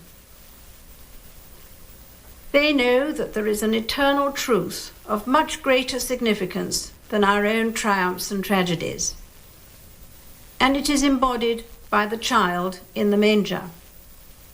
That is their message of hope. We can all try to reflect that message of hope in our own lives, in our actions, and in our prayers. If we do, the reflection may light the way for others and help them to read the message too. We live in the global village, but villages are made up of families. We, the peoples of the 50 nations of the Commonwealth, more than a quarter of the world's population, have as members of one of the largest families a great responsibility. By working together, we can help the rest of the world become a more humane and happier place. I am reminded this year of some lines from a Christmas hymn which many of you will know. Yet in thy dark streets shineth the everlasting light. The hopes and fears of all the years are met in thee tonight. In Northern Ireland especially, these last years, fear has made the streets dark indeed. Now we have seen that the light of hope can brighten them. May 1994 bring to those brave people who live there and go about their lawful lives undaunted the reward they deserve, peace. I hope you all enjoy your Christmas. I pray with you for a happy and peaceful New Year.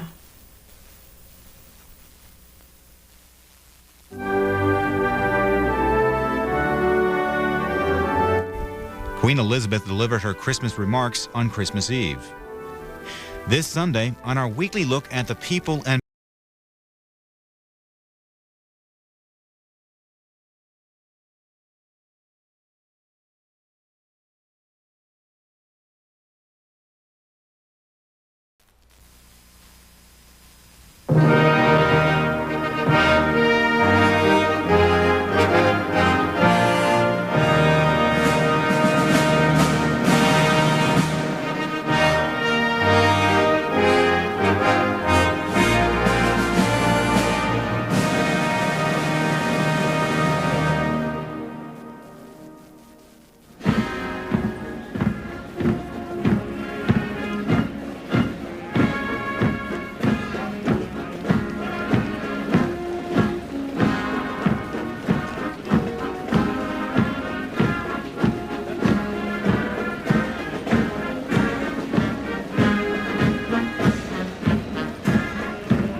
I shall never forget the events in Normandy last June, when the representatives of the wartime Allies commemorated the 50th anniversary of the D-Day landings.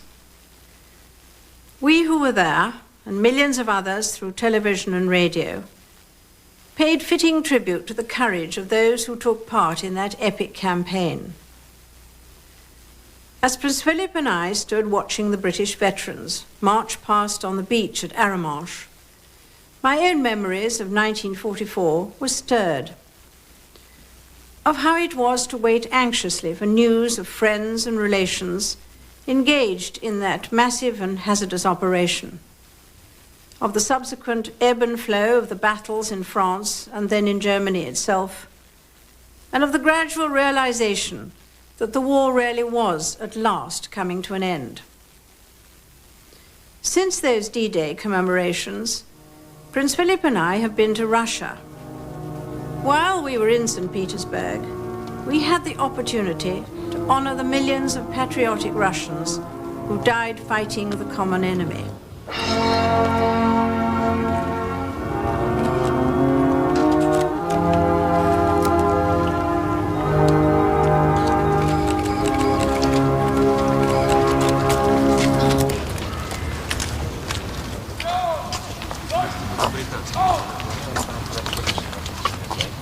To see the British and Russian veterans standing together in memory of the sacrifices of their comrades in arms was a moving experience. I'm sure, yes. You were in the... I was also the 81 squadron. 81 squadron, was it? I was 21 then. Were you? Long time ago, though, now. I was a young lad. Had you been back since or not? Not the last year. No. So you The came last Russian government veteran passed us back. Mr. Dick Squires from the North Russia Club. North Russian Club. You have a club, do you? Yes, we do, yes. The We were all involved convoys. in the convoys, yes. Yes. We've seen a lot of service too, haven't you? I never thought it would be possible in my lifetime to join with the Patriarch of Moscow and his congregation in a service in that wonderful cathedral in the heart of the Moscow Kremlin. Your Majesty. Good morning. Welcome. Well, it's very nice to be Very here. glad to see you. Good morning. Please.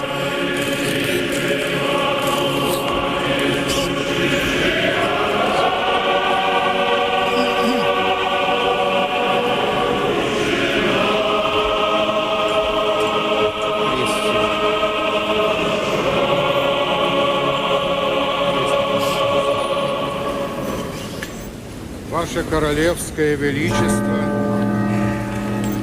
This Christmas, as we pray for peace at home and abroad, not least in Russia itself, we can also give thanks that such cathedrals and churches will be full, and that the great bells which greeted us will be ringing out to celebrate our Saviour's birth. We are frequently reminded, of course, that violence and hatred are still all too much in evidence.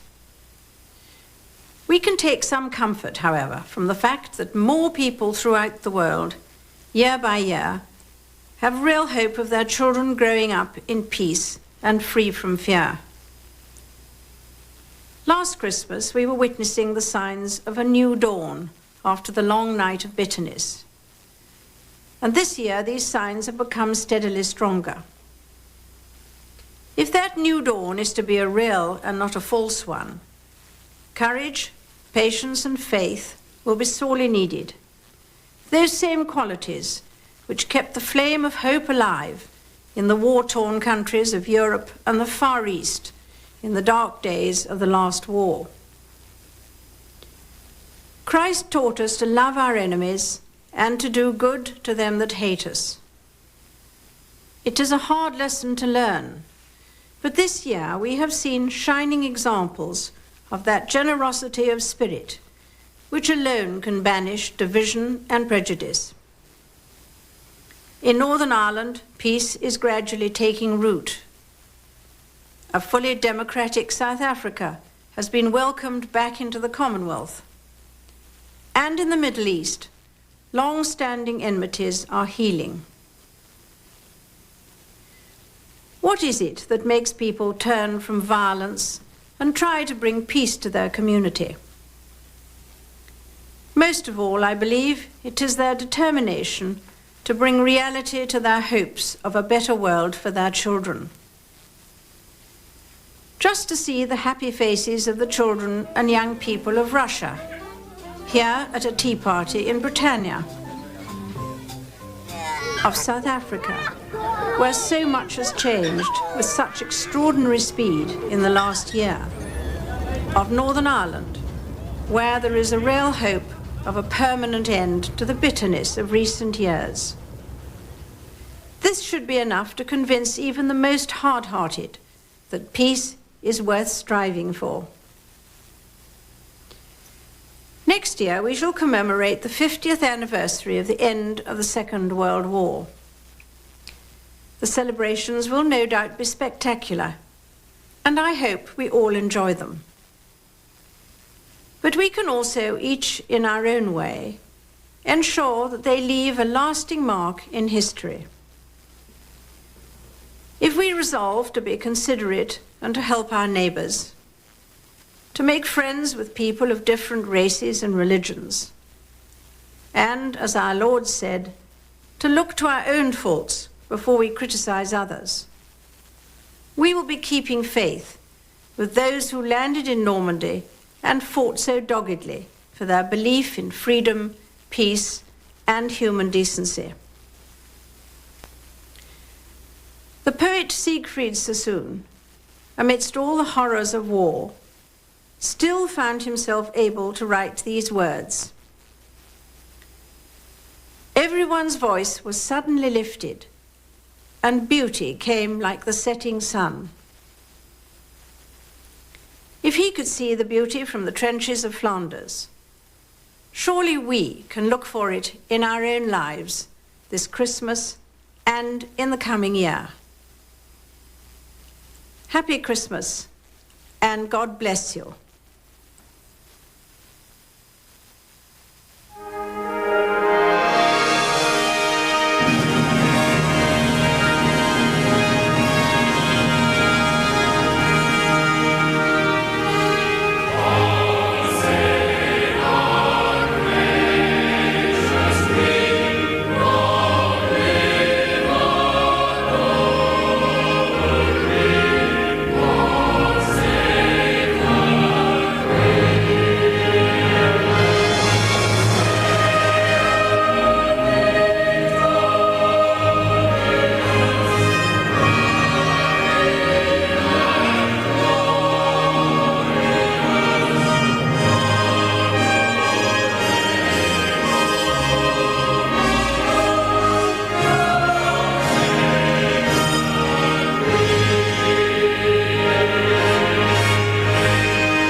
In 1995, the nation and the Commonwealth have been celebrating the anniversary of VE and VJ Day. There'll be bluebirds over the white cliffs of Dover. It gives me very great pleasure to inaugurate the 50th anniversary of VE Day.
quieter moments, we also remembered those who paid the price for our freedom.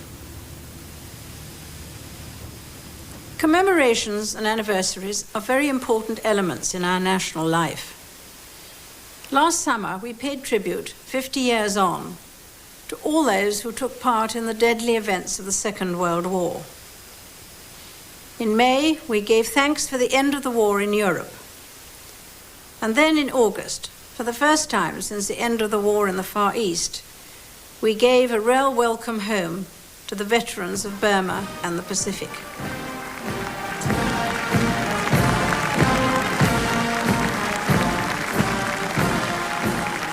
It was difficult to know that day who felt the greater pride, those of us watching or those on parade.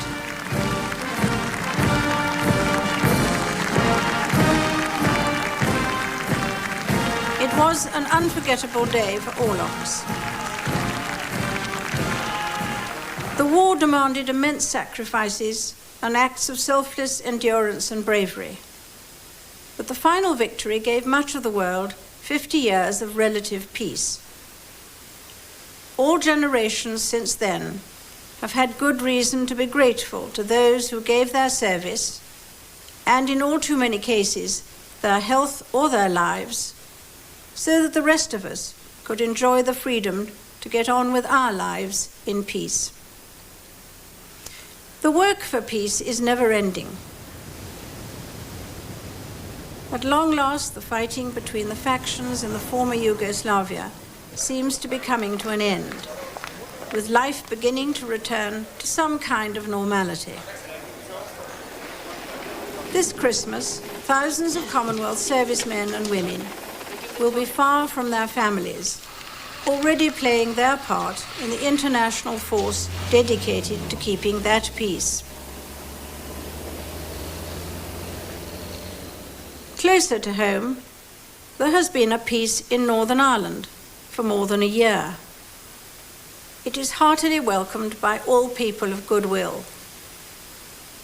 These are the first fruits of that ceaseless work for peace. They could only have been achieved by the quiet and determined efforts of all sorts of different people, some of them famous, many of them unnoticed and unsung by the world at large, but all peacemakers nonetheless.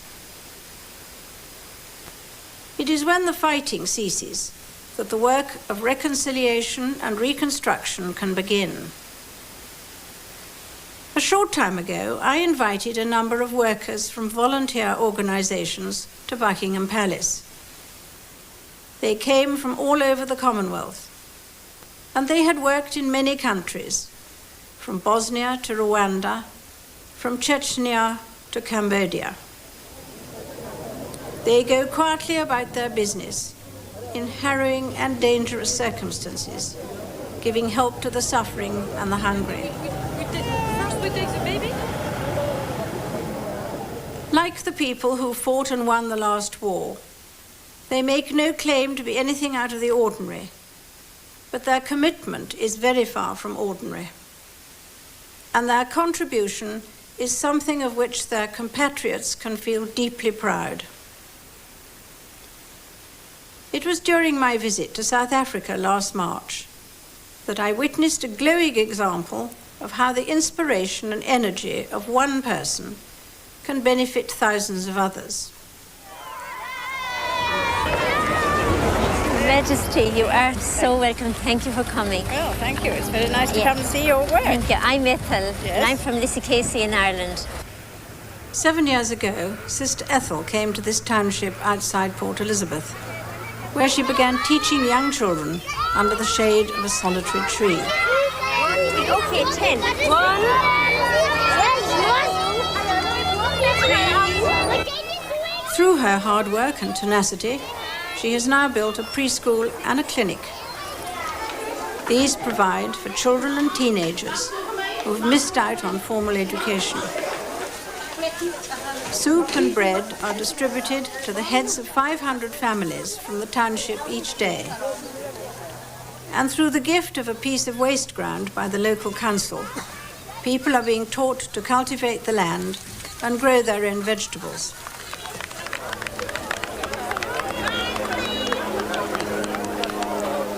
But I suspect that Sister Ethel's modesty and sense of humour prevents her from appreciating the full extent of her achievements. The traditional Christmas message speaks of peace and goodwill among men. It is the volunteers and the Sister Ethels of this world who spread that message, and it is for the rest of us to welcome it. Christ said, "Blessed are the peacemakers, for they shall be called the children of God." Thanks to the peacemakers, many millions will enjoy a better Christmas this year. I hope your Christmas will be a happy one. God bless you all.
To look back is not necessarily to be nostalgic. When I come to Sandringham each year, I like to reflect on what Christmas must have been like when King Edward VII, my great-grandfather, and Queen Alexandra first came here as young parents. I remember my own childhood Christmases here, with my father and mother and a great family gathering. And now I delight in seeing my children and grandchildren enjoying the same traditions. Christmas is the celebration of the birth of the founder of the Christian faith, an event which took place almost 2,000 years ago. Every year at this time, we are asked to look back at that extraordinary story and remind ourselves of the message which inspired Christ's followers then and which is just as relevant today. At Christmas, I enjoy looking back on some of the events of the year. Many have their roots in history, but still have a real point for us today. I recall especially a dazzling spring day in Norwich, when I attended the Maundy service, the cathedral providing a spectacular setting. The lovely service is always a reminder of Christ's words to his disciples, "Love one another as I have loved you." It sounds so simple, yet it proved so hard to obey. In June came Trooping the Colour, a vivid reminder of this country's proud military tradition and of the discipline and dedication which our servicemen and women show in their taxing tasks of peacekeeping in many distant parts of the world.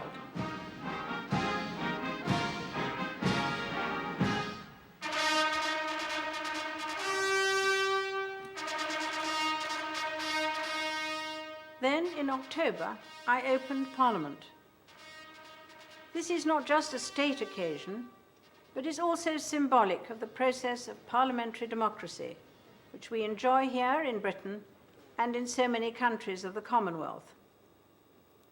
It is a process which seeks to express the ideal of the equality of all citizens under the law. So the past, with its traditions, has its lessons for us in 1996. And in this year, in our travels, Prince Philip and I have also been looking to the future. I and all my family have always felt that one of our most important duties is to express in our visits overseas the goodwill of our country towards friends abroad, near and far. So last spring we visited Poland and the Czech Republic, where we saw the development of democracy and prosperity in countries which only recently were communist governed. And everywhere we received the best of welcomes.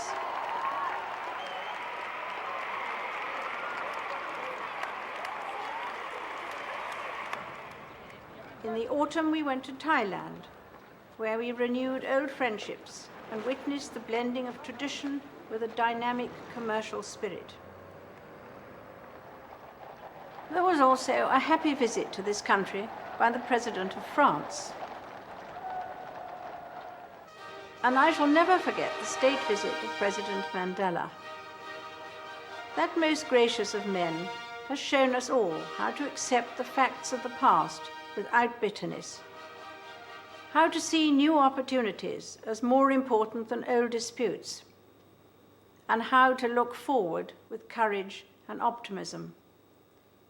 His example is a continuing inspiration to the whole Commonwealth and to all those everywhere who work for peace and reconciliation. Each year brings its share of difficulties for many families. This year has, I know, been no exception, and during it some have suffered bereavement of a tragic and shocking kind. At such times, it is tempting for all of us, especially those who suffer, to look back and say, if only. But to look back in that way is to look down a blind alley. Better to look forward and say, if only. If only we can live up to the example of the child who was born at Christmas, with a love that came to embrace the whole world. If only we can let him recapture for us that time when we face the future with childhood's unbounded faith. Armed with that faith, the new year, with all its challenges and chances, should hold no terrors for us, and we should be able to embark upon it undaunted. My family joins me in wishing each one of you a very happy Christmas.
Normal programming has been suspended. And we now join Martin Lewis in the news studio. This is BBC Television from London. Diana, Princess of Wales, has died after a car crash in Paris. The French government announced her death just before 5 o'clock this morning. Buckingham Palace confirmed the news shortly afterwards. Normal programmes have been suspended while we bring you the latest developments throughout the morning.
At the Christian heart of this United Kingdom stands Westminster Abbey, and it was right that it provided the setting for two events this year, one of them almost unbearably sad, and one, for Prince Philip and me, tremendously happy.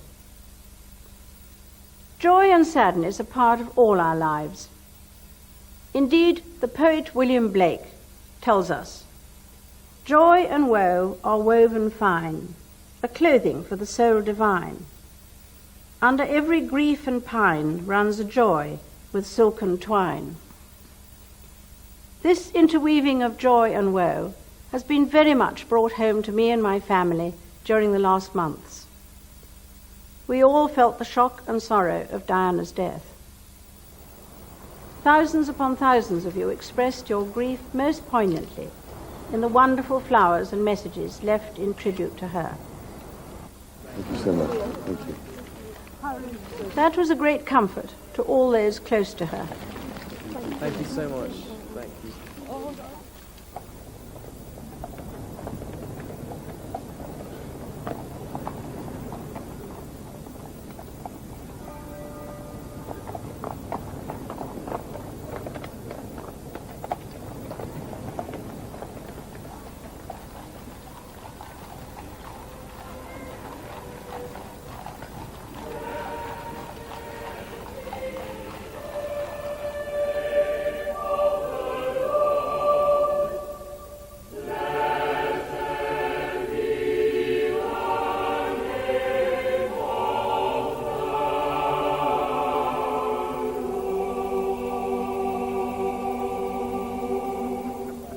But Prince Philip and I also knew the joy of our golden wedding.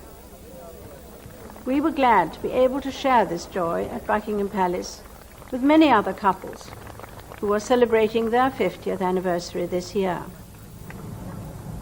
It doesn't seem like 50 years, does it? No, it's gone too quickly, hasn't it? It's gone very quickly. Oh, very nice to see you all. Did you serve in any of the... Yes, I was a military nurse. Oh, good. Yes. And did you marry one of your patients? Oh, no. He was fleet air arm. Fleet air arm pilot. I don't believe it. Then, on our own anniversary day, came a very different service at Westminster Abbey. This time, the Silken Twine, a service of thanksgiving for our 50 happy years together.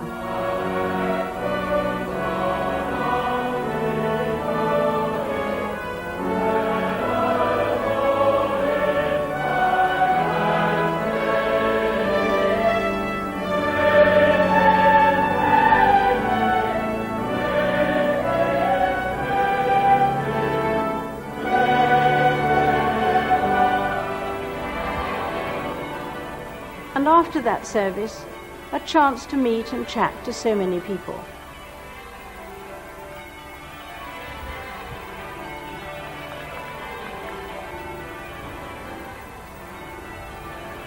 I will never forget that day, nor a day 5 years ago when Windsor Castle suffered a terrible fire.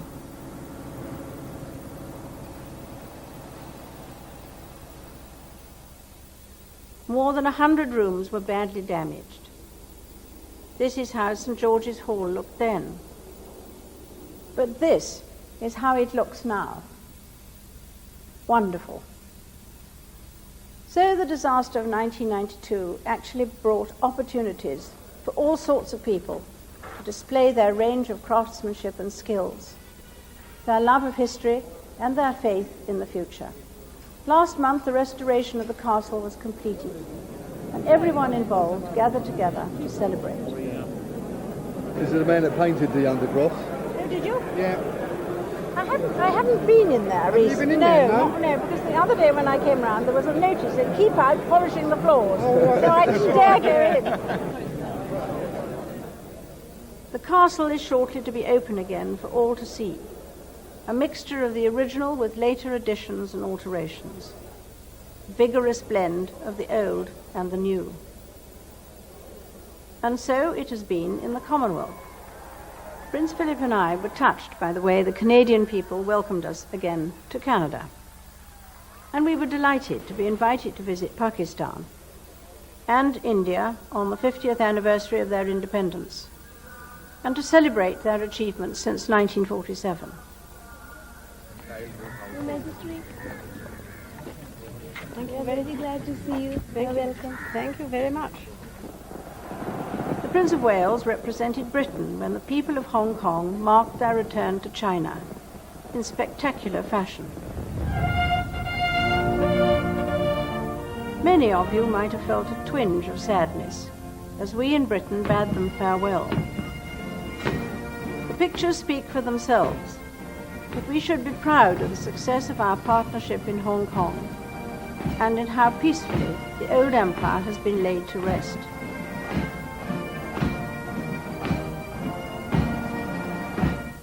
Out of the old empire sprang the Commonwealth family of nations we know today, and that too has grown and changed over the years. In October, 51 representatives of Commonwealth governments met in Edinburgh, very much in the spirit of a family gathering. It was very nice having everybody here last night. Well, we enjoyed it very much. And also to see the Queen Mother. Yes, it was very nice she was able to Absolutely. come. We all enjoy meeting old friends and making new ones, but there was also important business to be done. Have you been at the meeting this morning? It's one of the session. Here, with the Prime Minister of Grenada, we're discussing the drugs problem. Is that sort of all the islands now, is it? All islands, all islands. You see, as you know, Her Majesty, it's very difficult to patrol and monitor the activities in those islands. In my case, almost, I would say, every half mile of the country has a bay. The world saw that the Commonwealth can make a major contribution to international relations and prosperity. The meeting also showed that unity and diversity can go hand in hand. Recent developments at home, which have allowed Scotland and Wales greater say in the way they are governed, should be seen in that light and as proof that the kingdom can still enjoy all the benefits of remaining united.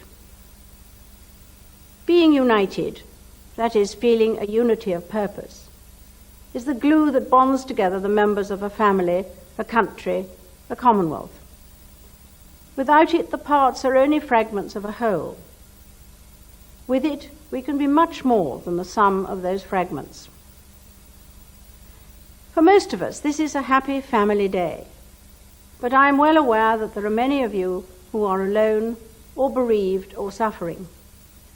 My heart goes out to you, and I pray that we, the more fortunate ones, can unite to lend a helping hand wherever it is needed, and not pass by on the other side. St. Paul spoke of the first Christmas as the kindness of God dawning upon the world. The world needs that kindness now more than ever, the kindness and consideration for others that disarms malice and which allows us to get on with one another with respect and affection. Christmas reaffirms that God is with us today, but as I have discovered afresh for myself this year, he is always present in the kindness shown by our neighbours and in the love of our friends and family. God bless you all, and Happy Christmas.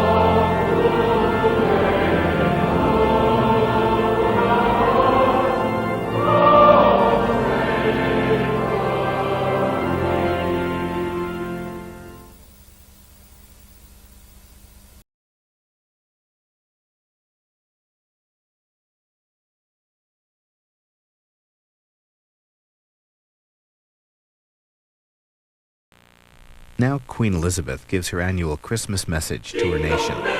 It's about 10 minutes.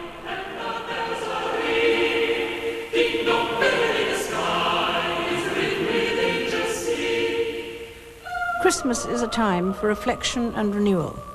For Christians, the year's end has a special and familiar significance. But all faiths have their calendars, their signposts, which ask us to pause from time to time and think further than the hectic daily round.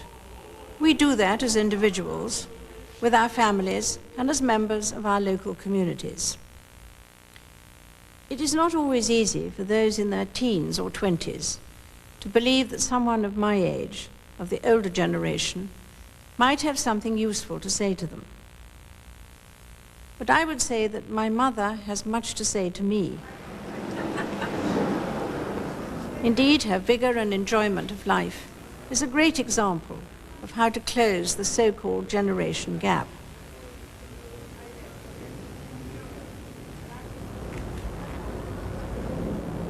She has an extraordinary capacity to bring happiness into other people's lives.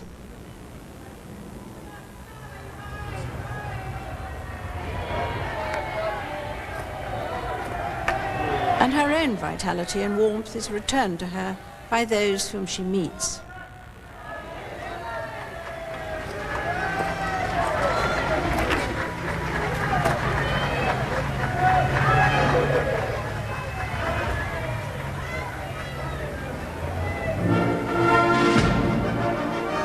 But there are many of my mother's generation still with us. They can remember the First World War. Prince Philip and I can recall only the second. You better sit down again, I think.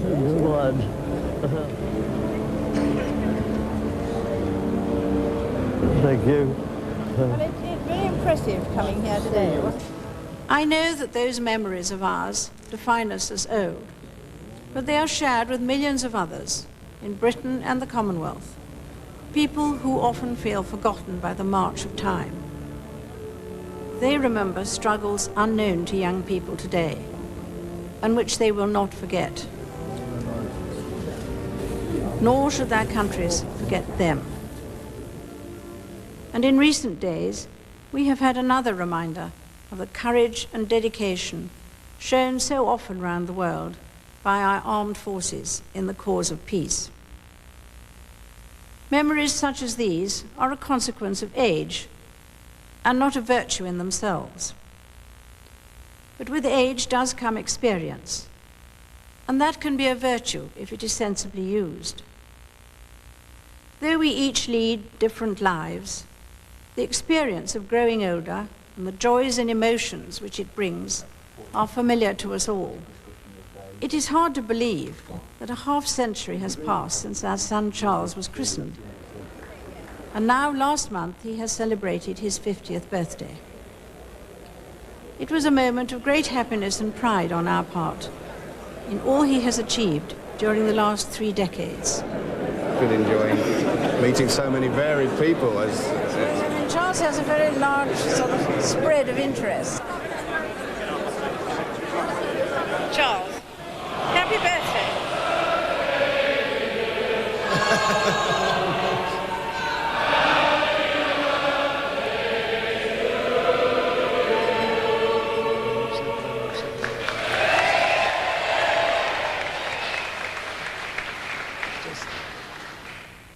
As a daughter, a mother, and a grandmother, I often find myself seeking advice or being asked for it in all 3 capacities.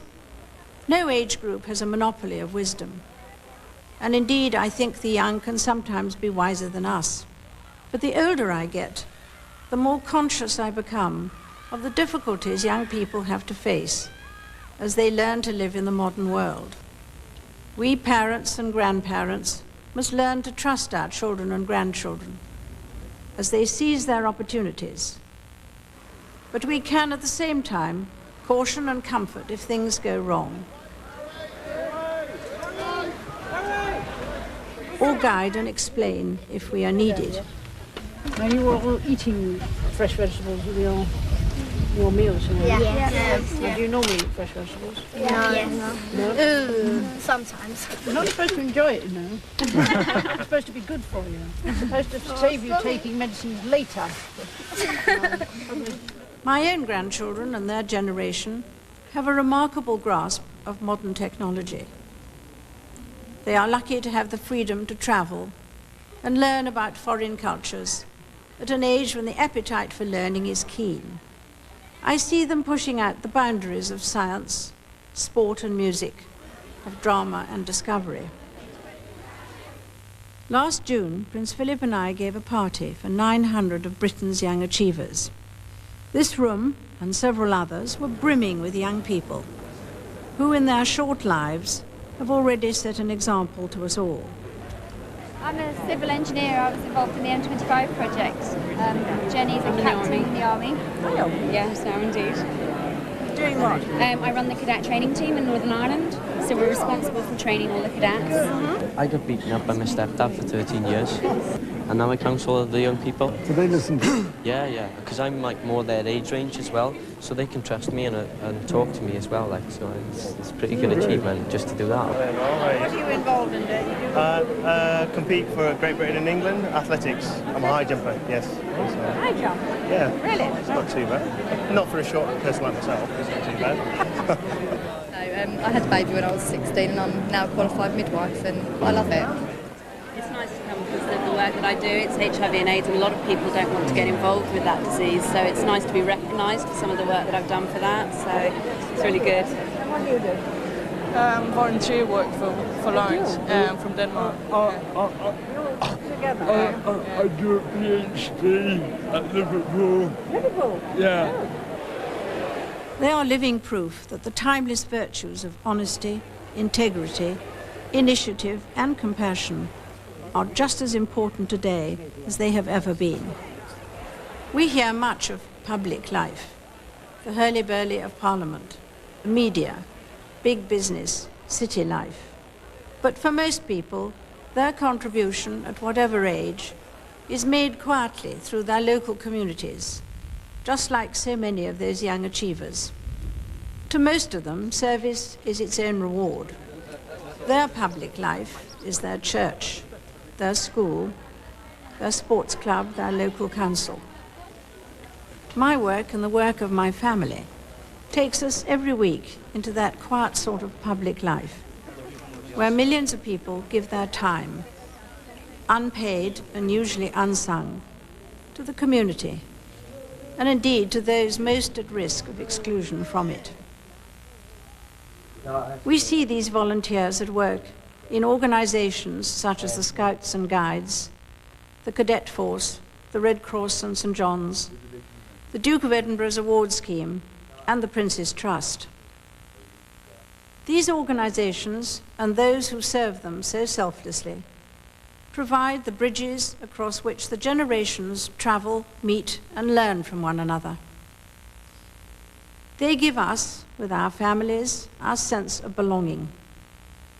It is they that help define our sense of duty. It is they that can make us strong as individuals and keep the nation's heartbeat strong and steady too. Christmas is a good time for us to recognize all that they do for us and to say a heartfelt thank you to each and every one of them. Happy Christmas to you all.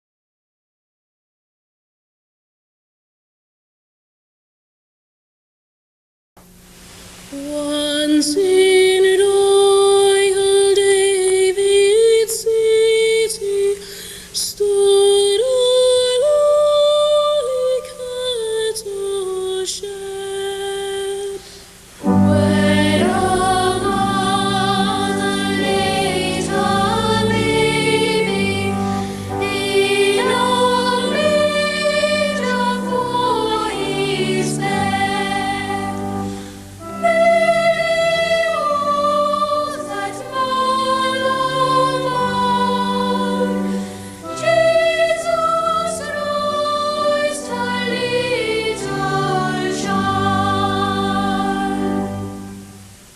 A very happy Christmas to you from St George's Chapel, Windsor.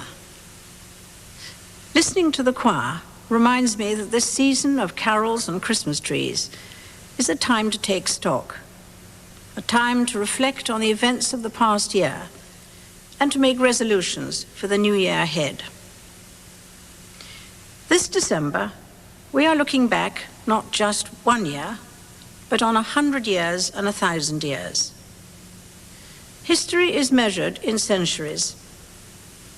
More than ever, we are aware of being a tiny part of the infinite sweep of time when we move from one century and one millennium to another. Here at Windsor, the first fortifications were started by William the Conqueror in the earliest years of this millennium. The castle we see today is the result of continual evolution and change over the last 1,000 years. And as I look to the future, I have no doubt at all that the one certainty is change, and the pace of that change will only seem to increase. This is true for all of us, young and old.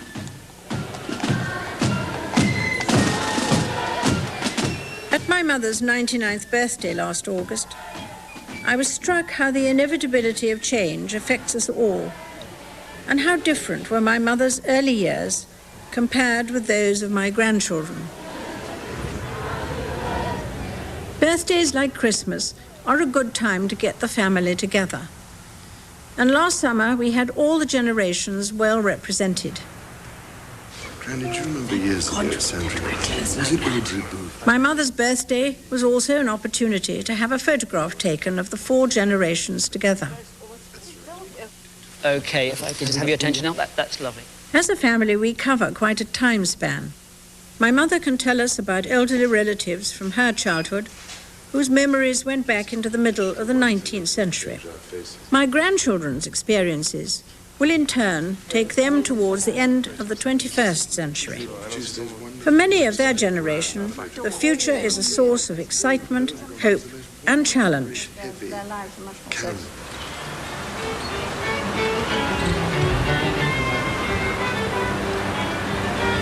Tonight I'm giving a reception in Edinburgh for people under the age of 30 from all over Scotland.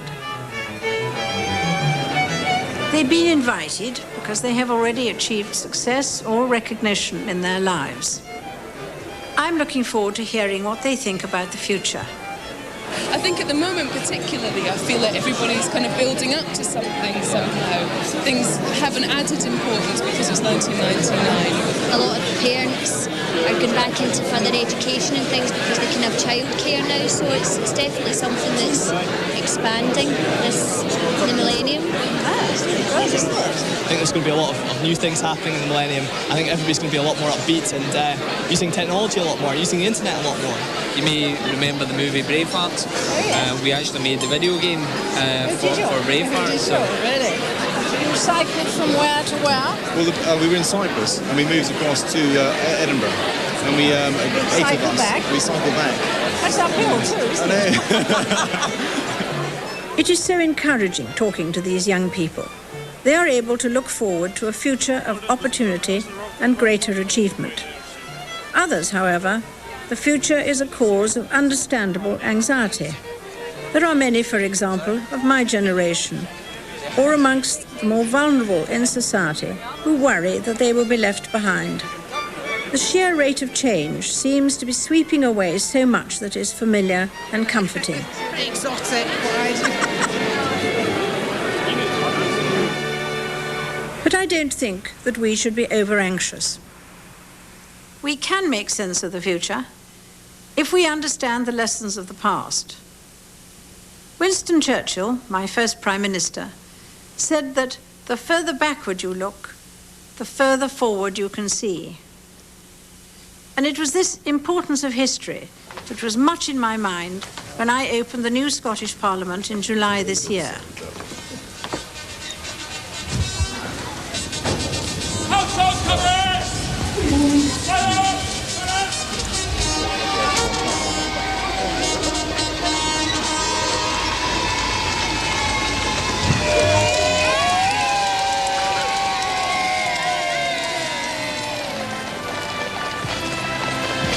Devolution in Scotland and Wales, and more recently the very welcome progress in Northern Ireland, are responses to today's changed circumstances, but they need to be seen in their historical context. The Scottish Parliament is new, but its many links with the past were expressed through symbols and ceremony.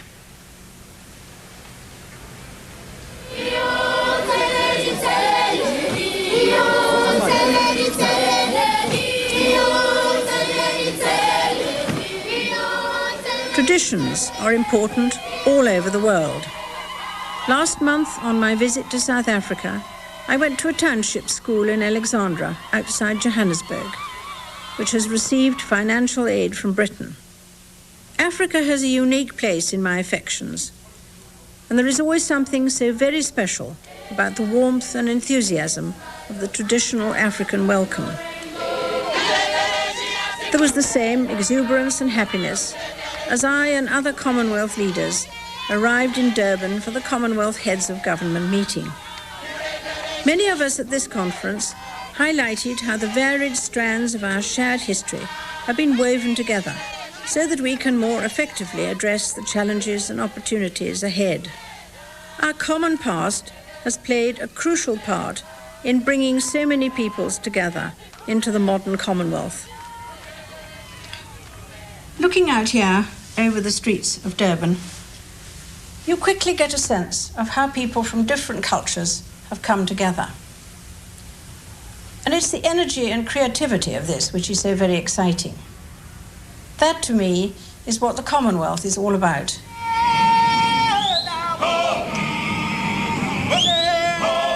As with the process of devolution in the United Kingdom, the Commonwealth reminds us all of the importance of bringing the lessons of the past to bear on the aspirations for a better future.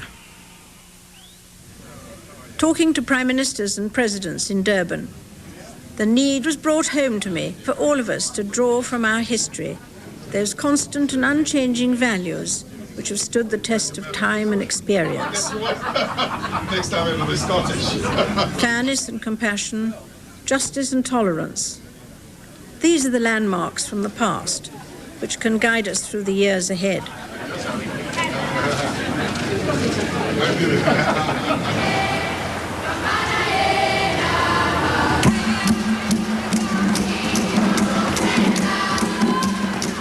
These timeless values tell us above all about the way we should relate to people rather than to things, thinking of others, not just of ourselves. Earlier this year in Manchester, I visited some of the emergency services, whose responsibilities day in and day out are based on concern for others. As always, they are on duty over these Christmas and New Year holidays. Some of these firefighters had gone well beyond Manchester to give assistance to others. Have you been out there? Yes, 10 times. I normally drive the wagon out loaded with the aid. It was humanitarian aid consisting of tents. Earlier this year, this group had been working in very difficult conditions amongst the refugees in the Balkans. The refugee camps and see where some of this stuff went as well. Up and down the country, people like these are working tirelessly to help others. They remind us of the responsibility of each and every one of us to show concern for our neighbours and those less fortunate than ourselves. I believe that this provides us with the direction and resolve required for the years ahead.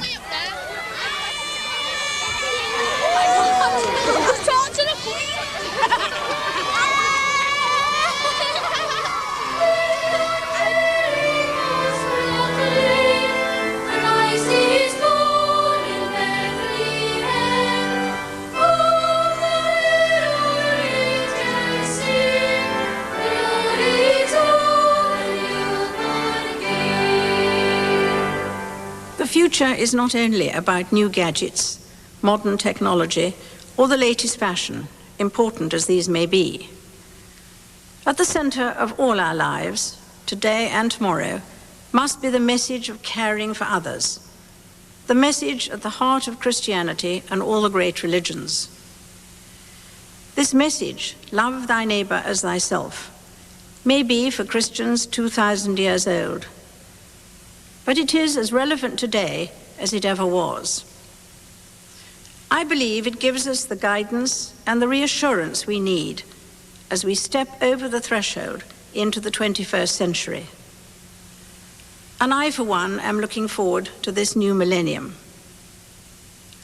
May I wish you all a Merry Christmas, and in this year of all years, a very happy New Year.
got any questions I would like to ask Her Majesty?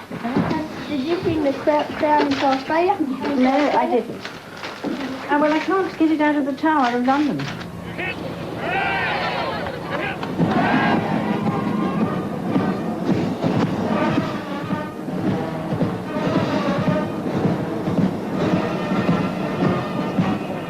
To receive the honour of knighthood, Sir Sean Connery, for services to drama.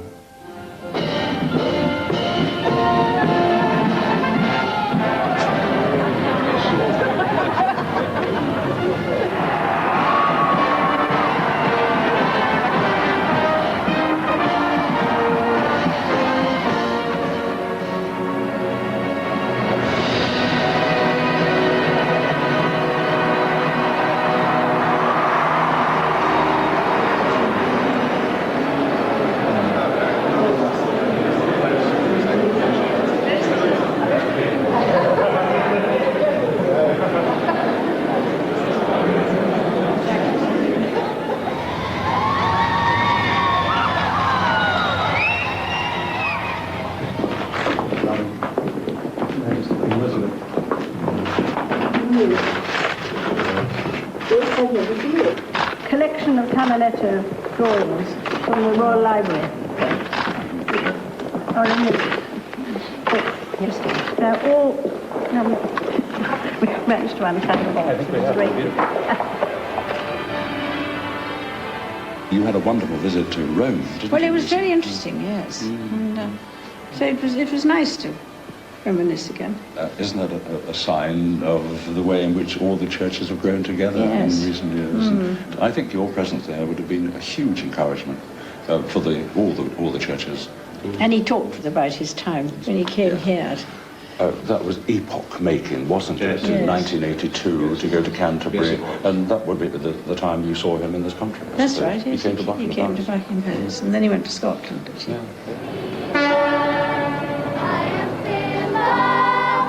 Strong as castle, bridge and time. I am fortress, I am England. My city, I am yours, and you are mine.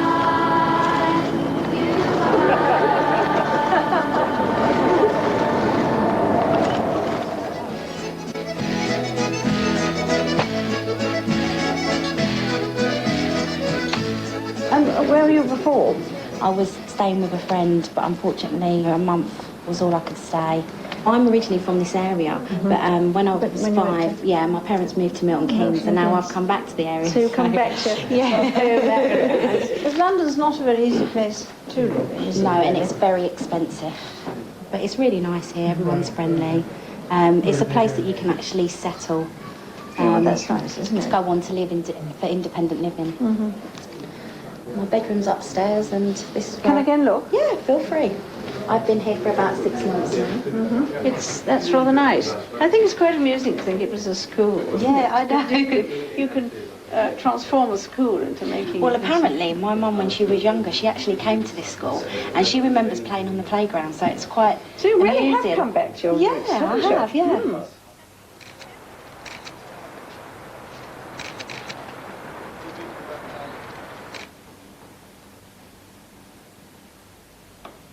By any measure, this millennium year has been an unforgettable one. Since the turn of the year, it has been celebrated and marked in this country and throughout the Commonwealth. And it has been a particular pleasure for me to visit millennium projects, large and small, which will be reminders for generations to come of the time when the 21st century began. But as this year draws to a close, I would like to reflect more directly and more personally on what lies behind all the celebrations of these past 12 months. Christmas is the traditional, if not the actual birthday, of a man who was destined to change the course of our history. And today we are celebrating the fact that Jesus Christ was born 2,000 years ago. This is the true millennium anniversary.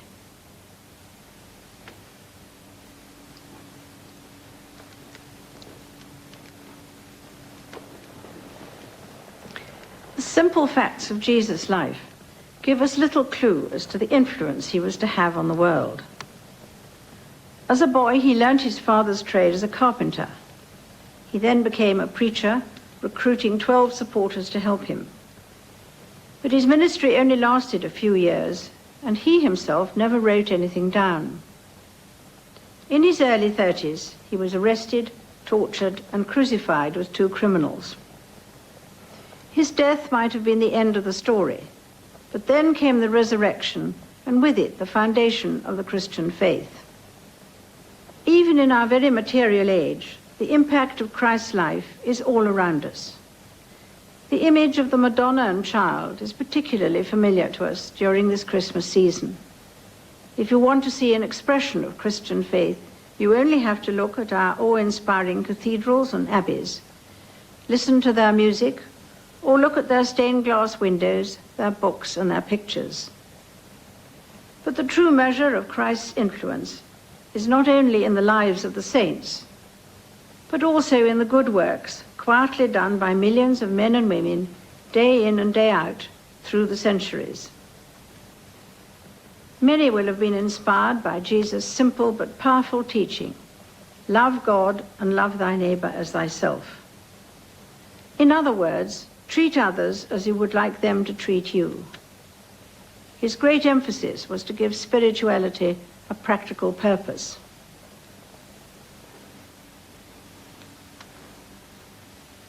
Whether we believe in God or not, I think most of us have a sense of the spiritual, that recognition of a deeper meaning and purpose in our lives. And I believe that this sense flourishes despite the pressures of our world. This spirituality can be seen in the teachings of other great faiths. Of course, religion can be divisive, but the Bible, the Quran, and the sacred texts of the Jews and Hindus, Buddhists and Sikhs, are all sources of divine inspiration and practical guidance passed down through the generations. To many of us, our beliefs are of fundamental importance. For me, the teachings of Christ and my own personal accountability before God provide a framework in which I try to lead my life.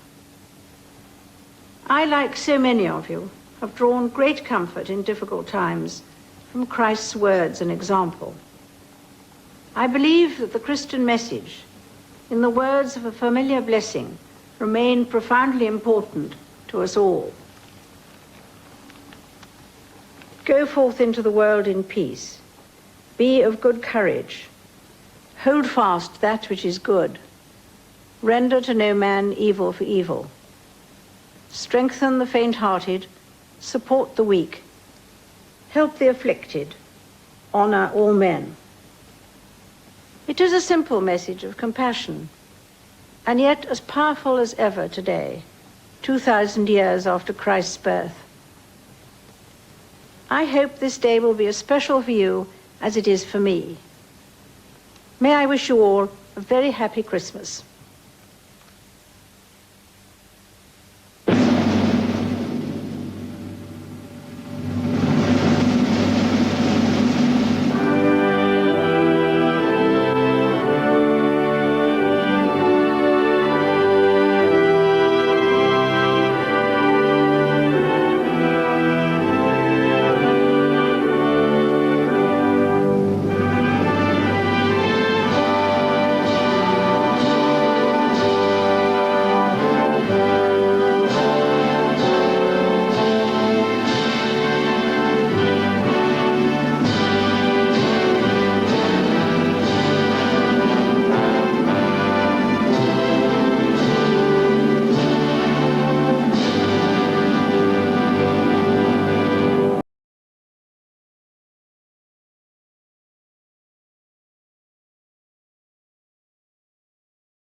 Next, from Buckingham Palace in London, Queen Elizabeth's annual Christmas message.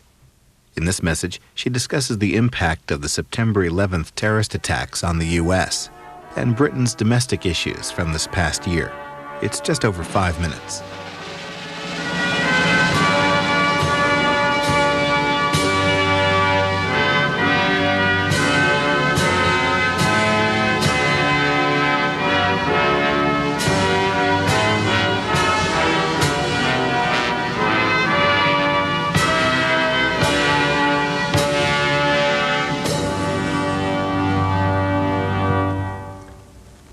For many people all over the world, the year 2001 seems to have brought them more than their fair share of trials and disasters.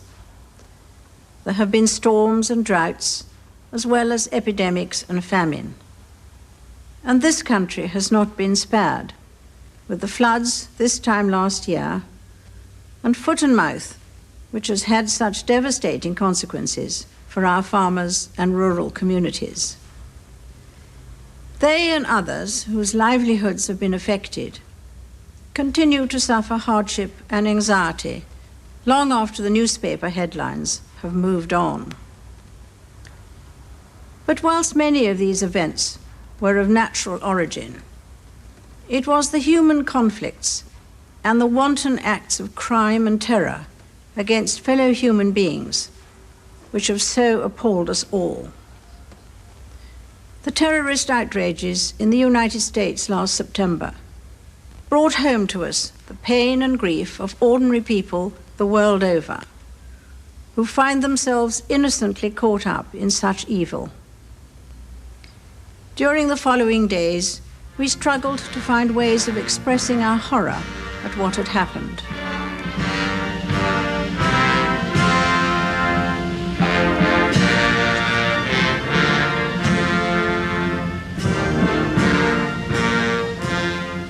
As so often in our lives at times of tragedy, just as on occasions of celebration and thanksgiving, we look to the Church to bring us together as a nation or as a community in commemoration and tribute.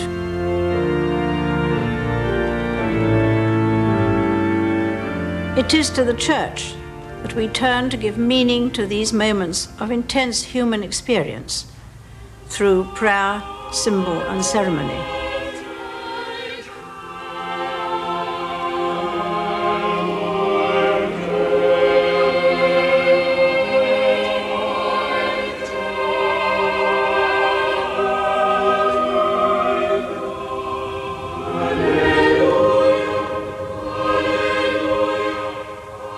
In these circumstances, so many of us, whatever our religion, need our faith more than ever to sustain and guide us. Every one of us needs to believe in the value of all that is good and honest. We need to let this belief drive and influence our actions. All the major faiths tell us to give support and hope to others in distress. We in this country have tried to bring comfort to all those who were bereaved or who suffered loss or injury in September's tragic events through those moving services at St. Paul's and more recently at Westminster Abbey.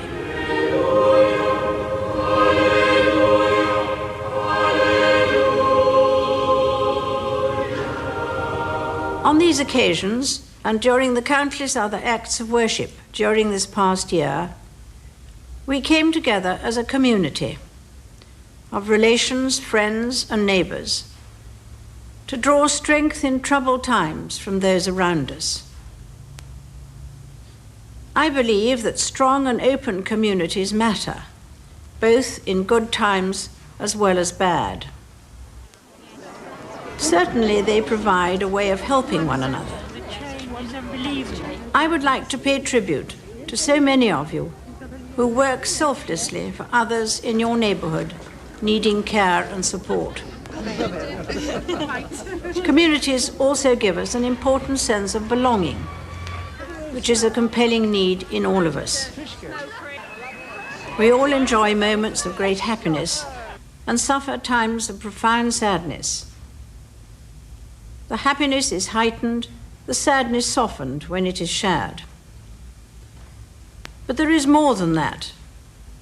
a sense of belonging to a group which has in common the same desire for a fair and ordered society, helps to overcome differences and misunderstanding by reducing prejudice, ignorance, and fear.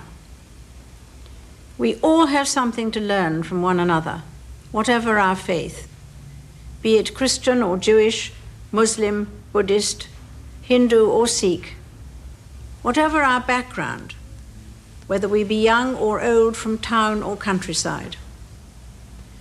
This is an important lesson for us all during this festive season. For Christmas marks a moment to pause, to reflect and believe in the possibilities of rebirth and renewal. Christ's birth in Bethlehem so long ago remains a powerful symbol of hope for a better future. After all the tribulations of this year, this is surely more relevant than ever. As we come together amongst family and friends and look forward to the coming year, I hope in the months to come we shall be able to find ways of strengthening our own communities as a sure support and comfort to us all, whatever may lie ahead. May I, in this my 50th Christmas message to you, once again wish every one of you a very happy Christmas.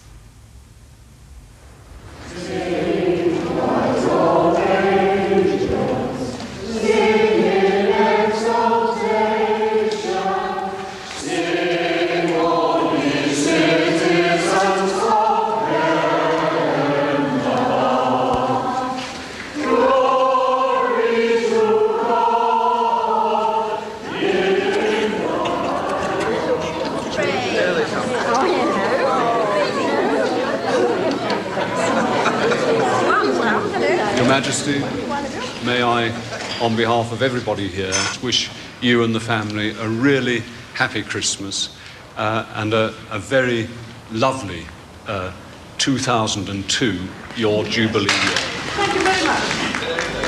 Happy Christmas.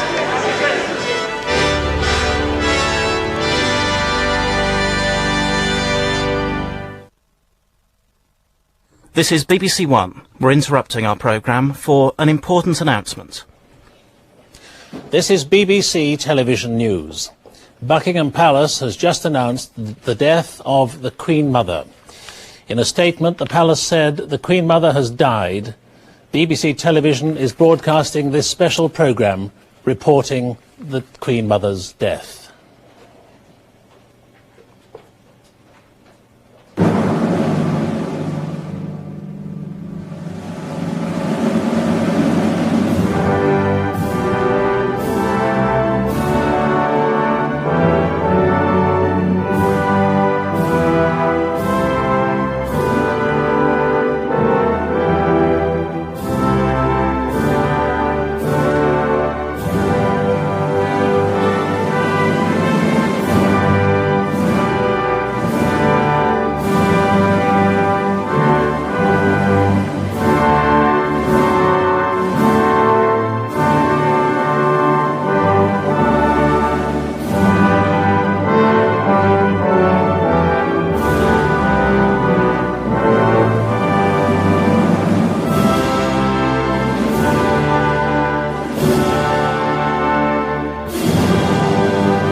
As I look back over these past 12 months, I know that it has been about as full a year as I can remember. But Christmas itself still remains a time for reflection and a focus of hope for the future. All great religions have such times of renewal, moments to take stock before moving on to face the challenges which lie ahead. Many of you will know only too well from your own experience the grief that follows the death of a much-loved mother or sister. Mine were very much part of my life and always gave me their support and encouragement. But my own sadness was tempered by the generous tributes that so many of you have paid to the service they gave to this country and the wider Commonwealth.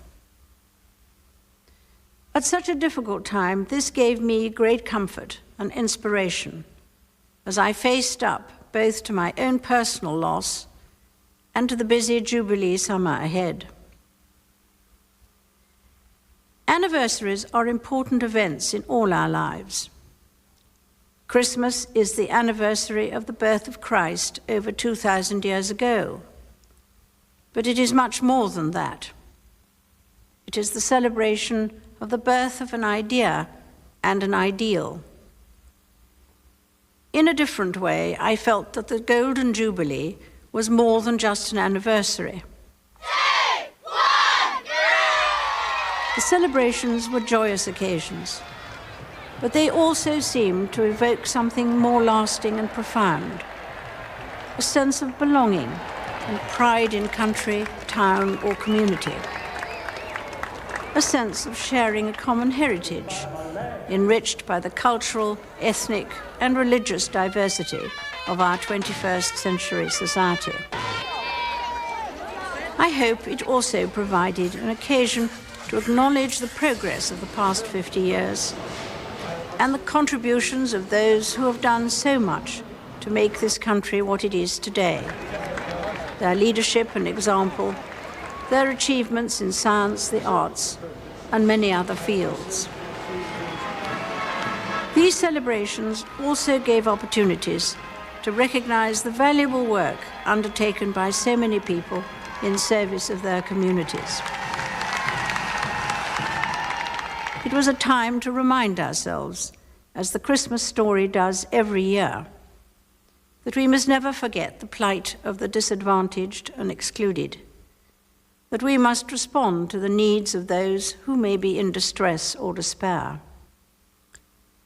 Our modern world places such heavy demands on our time and attention that the need to remember our responsibilities to others is greater than ever. It is often difficult to keep this sense of perspective through the ups and downs of everyday life, as this year has constantly reminded me. I know just how much I rely on my own faith to guide me through the good times and the bad. Each day is a new beginning. I know that the only way to live my life is to try to do what is right, to take the long view, to give of my best in all that the day brings, and to put my trust in God. Like others of you who draw inspiration from your own faith, I draw strength from the message of hope in the Christian gospel. Fortified by this and the support you have given throughout the last 12 months, which has meant so much to me, I look forward to the new year, to facing the challenges and opportunities that lie ahead, and to continuing to serve you to the very best of my ability each and every day. A happy Christmas to you all.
Now, Queen Elizabeth delivers her annual Christmas message. This is just under 10 minutes.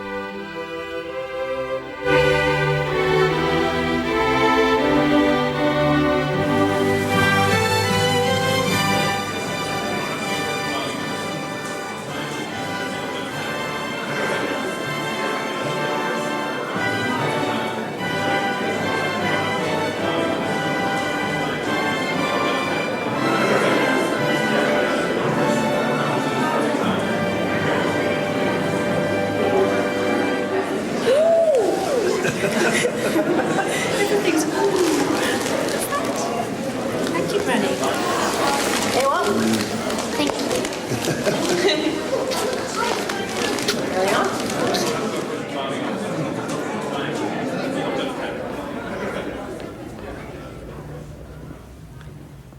Christmas is, for most of us, a time for a break from work, for family and friends, for presents, turkey and crackers.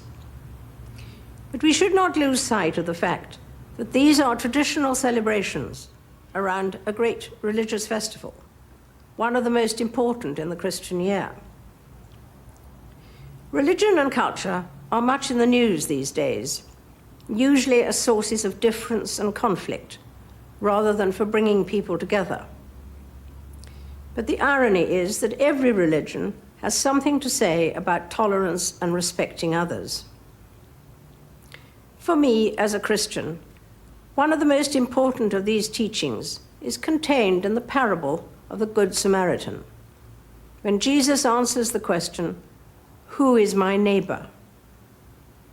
It is a timeless story of a victim of a mugging who was ignored by his own countrymen, but helped by a foreigner, and a despised foreigner at that. The implication drawn by Jesus is clear. Everyone is our neighbor, no matter what race, creed, or color. The need to look after a fellow human being is far more important than any cultural or religious differences. I work within the health service. Health service? I'm a member of the Royal College of Nursing. And do a lot of work around diversity within the workplace. It's wonderful work to be doing. Most of us have learned to acknowledge and respect the ways of other cultures and religions. But what matters even more is the way in which those from different backgrounds behave towards each other in everyday life. It is vitally important that we should all participate and cooperate for the sake of the well-being of the whole community. Where are you from? I'm from Brighton, where I lived 32 years. She's born Brightonian. Presumably the work has expanded a lot, hasn't it? Especially in interfaith work. Yeah. Interrelation and community relations and helping to understand the diversity and value it, appreciate that. I think we're moving towards the right things now. We have only to look around to recognize the benefits of this positive approach in business or local government, in sport, music, and the arts. There is certainly much more to be done and many challenges to be overcome. Discrimination still exists. Some people feel that their own beliefs are being threatened.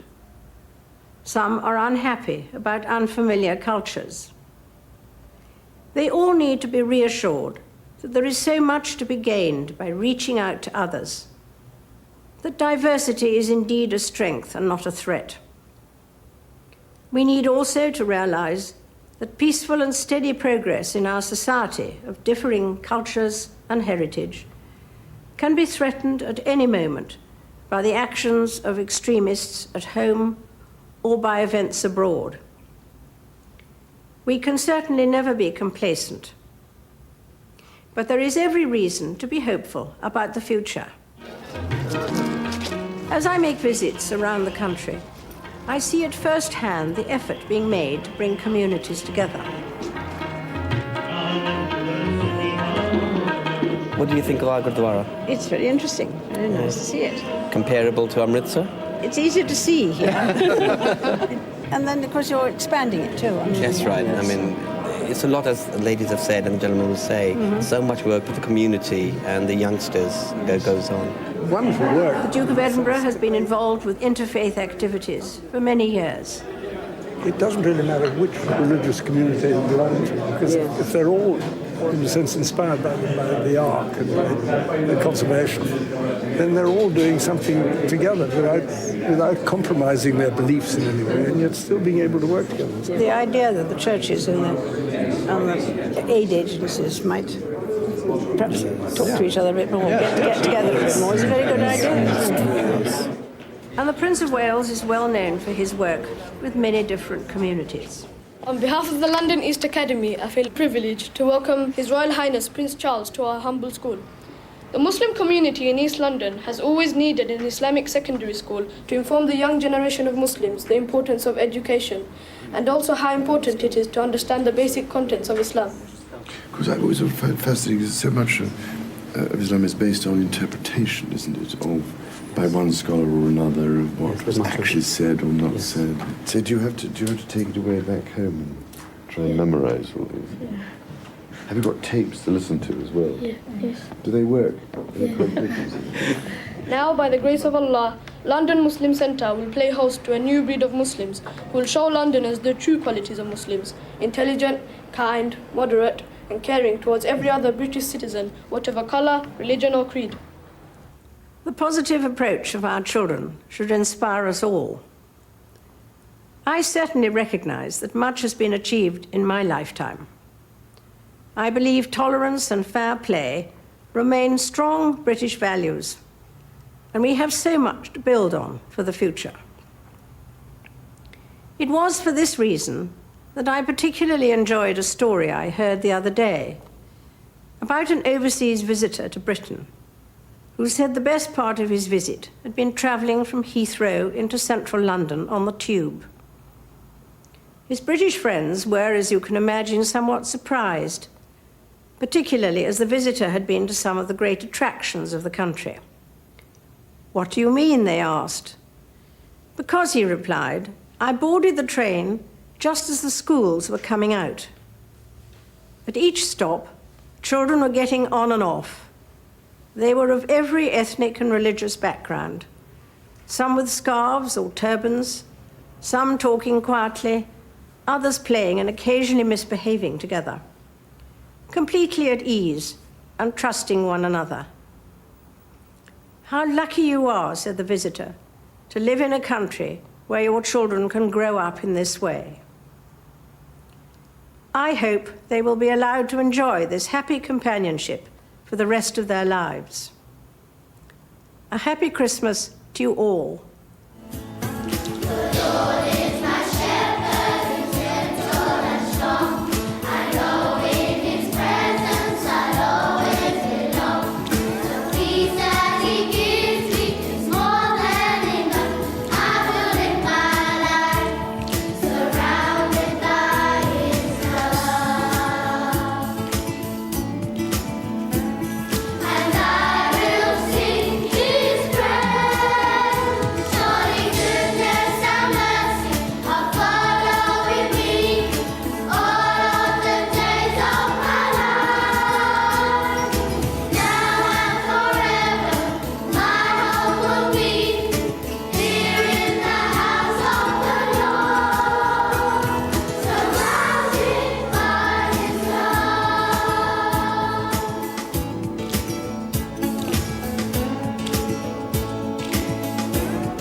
The day after my last Christmas message was broadcast, the world experienced one of the worst natural disasters ever recorded.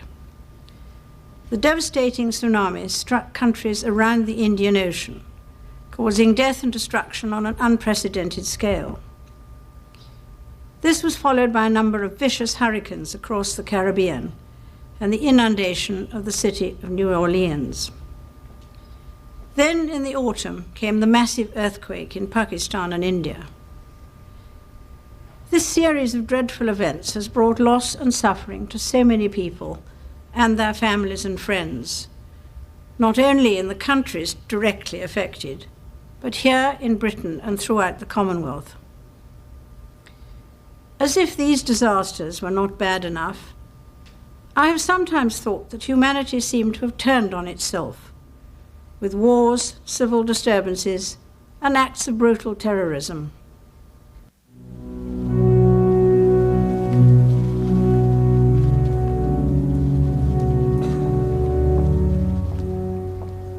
In this country, many people's lives were totally changed by the London bombings in July.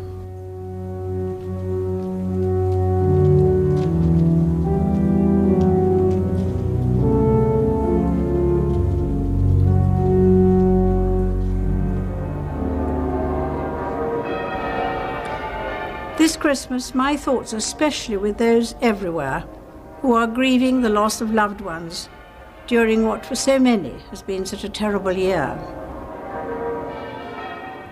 These natural and human tragedies provided the headline news. Good morning, Food Watson. They also provoked a quite remarkable humanitarian response. People of compassion all over the world responded with immediate practical and financial help. There may be an instinct in all of us to help those in distress, but in many cases, I believe this has been inspired by religious faith.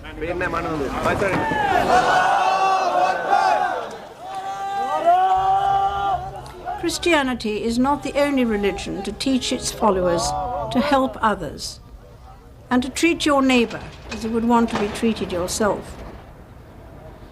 It has been clear that in the course of this year, relief workers and financial support have come from members of every faith and from every corner of the world. Mr. Stewart. Nice to see you again. Good. Do you remember Stuart? He was in the tunnel with you yesterday. Yes. He was helping you out from the front. I said that God has sent them for us, especially for us. I wish we could do more, but... God bless you all. Thank you. There is no doubt that the process of rebuilding these communities is far from over, and there will be fresh calls on our commitment to help in the future. Certainly the need for selflessness and generosity in the face of hardship is nothing new.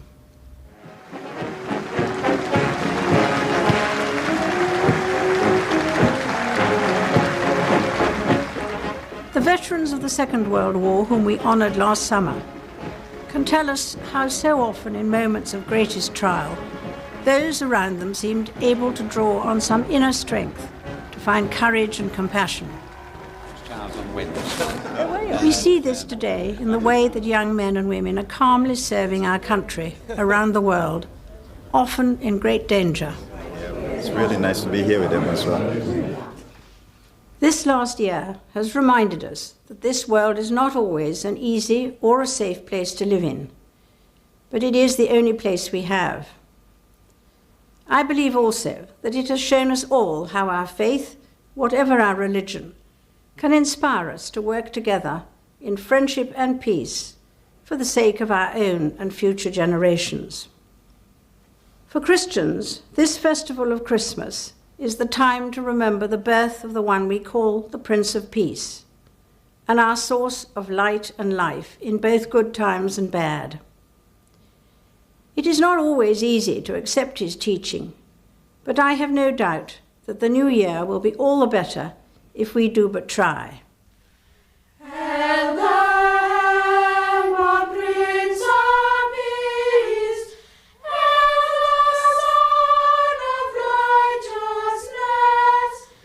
Light and light, the world he brings, blessed with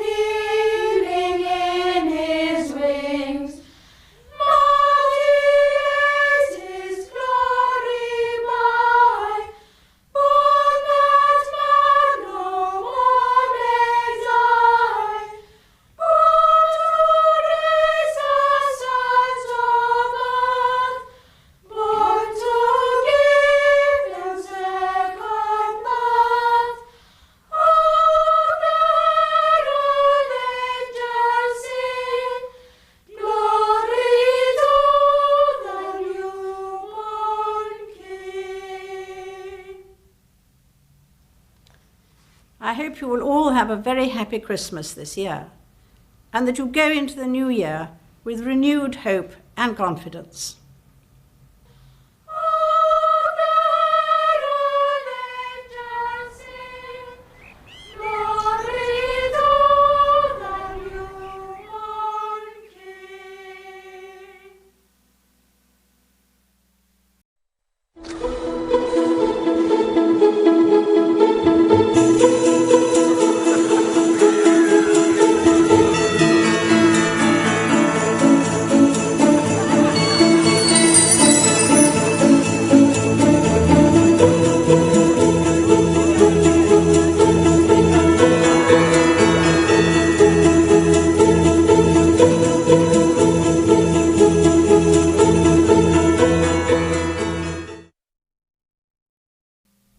And now Queen Elizabeth's annual Christmas message. This is just under 10 minutes.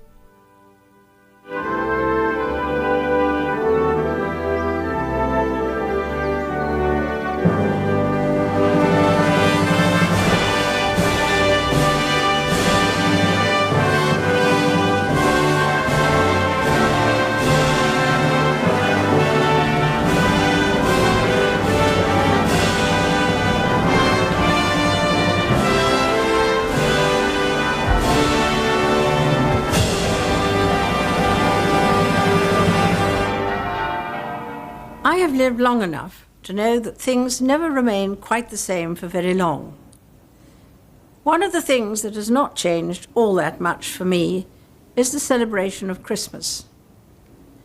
It remains a time when I try to put aside the anxieties of the moment and remember that Christ was born to bring peace and tolerance to a troubled world.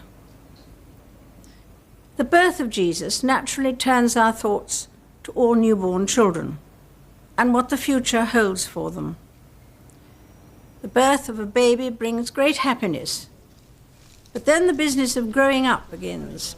You've just completed baby Jesus. It is a process that starts within the protection and care of parents and other members of the family, including the older generation. Dedicated teachers, friends, and voluntary workers, like these here at Southwark Cathedral, have much to contribute. It'll be a triptych. It means that it can be mobile, so it can be moved that's about. a good idea, isn't it? Yeah, and hopefully displayed in different schools as well. How do you make them stick? Like that? Yeah, they're just going to go right round his head. Is that gold leaf? It Or is. sort of? It's sort of. It's actually a substitute. It's coming off on one's fingers. It's very messy. It's very hard. It's quite good fun though. What's the betting that all mine will fall off first? Obviously, when it's upright, it'll be much easier to see, won't it? You know. As with any team, there is strength in combination. What grandparent has not wished for the best possible upbringing for their grandchildren, or felt an enormous sense of pride at their achievements? But despite the many community projects like this one, the pressures of modern life sometimes seem to be weakening the links which have traditionally kept us together as families and communities. It should twinkle rather well, shouldn't it? Yeah. In the lights. Looks brilliant. As children grow up and develop their own sense of confidence and independence in the ever-changing technological environment, there is always the danger of a real divide opening up between young and old, based on unfamiliarity, ignorance, or misunderstanding. It is worth bearing in mind that all of our faith communities encourage the bridging of that divide. The wisdom and experience of the great religions point to the need to nurture and guide the young and to encourage respect for the elderly. Christ himself told his disciples to let the children come to him, and St. Paul reminded parents to be gentle with their children and children to appreciate their parents. The scriptures and traditions of the other faiths enshrine the same fundamental guidance.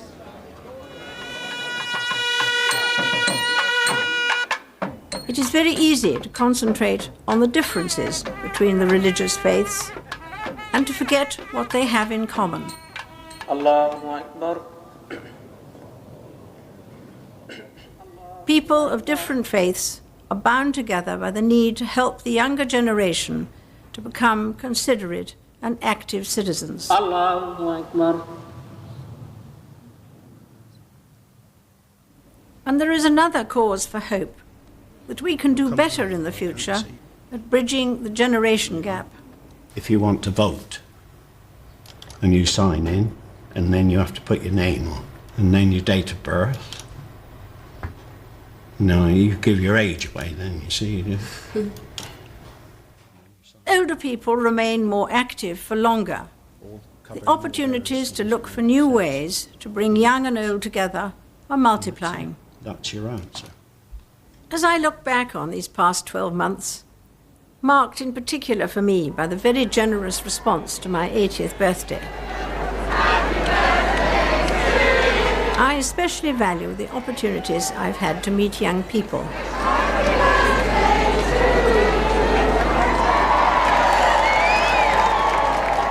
I am impressed by their energy and vitality, and by their ambition to learn and to travel. It makes me wonder what contribution older people can make to help them realize their ambitions. I am reminded of a lady of about my age who was asked by an earnest little granddaughter the other day, "Granny, can you remember the Stone Age?" Whilst that may be going a bit far, the older generation are able to give a sense of context as well as the wisdom of experience, which can be invaluable. Such advice and comfort are probably needed more often than younger people admit or older people recognize.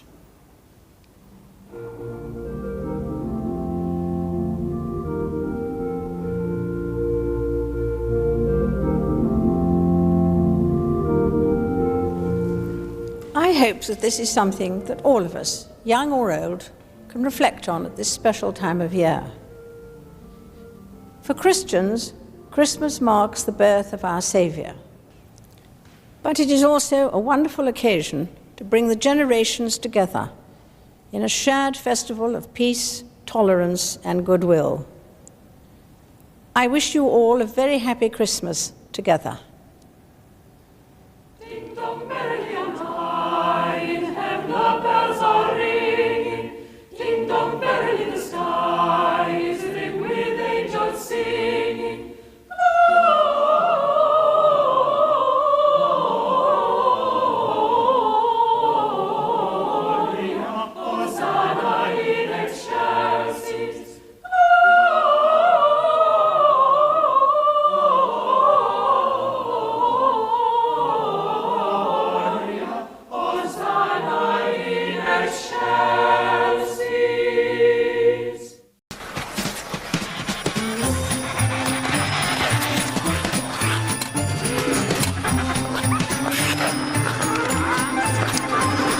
Snowflakes glistening, children listening, and I'm getting overexcited again. Christmas starts here on BBC...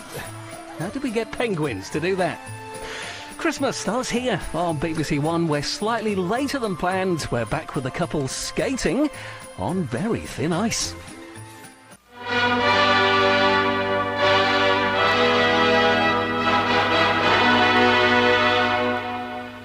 That it's possible for some of you to see me today is just another example of the speed at which things are changing all around us. Because of these changes, I'm not surprised that many people feel lost and unable to decide what to hold on to and what to discard, how to take advantage of the new life without losing the best of the old. One of the features of growing old is a heightened awareness of change. To remember what happened 50 years ago means that it is possible to appreciate what has changed in the meantime. It also makes you aware of what has remained constant. In my experience, the positive value of a happy family is one of the factors of human existence that has not changed. The immediate family of grandparents, parents, and children, together with their extended family, is still the core of a thriving community. When Prince Philip and I celebrated our diamond wedding last month, we were much aware of the affection and support of our own family as they gathered round us for the occasion. No, nobody is. You are on one leg, because he very kindly gave me a photograph, which is so nice. You're going to feed us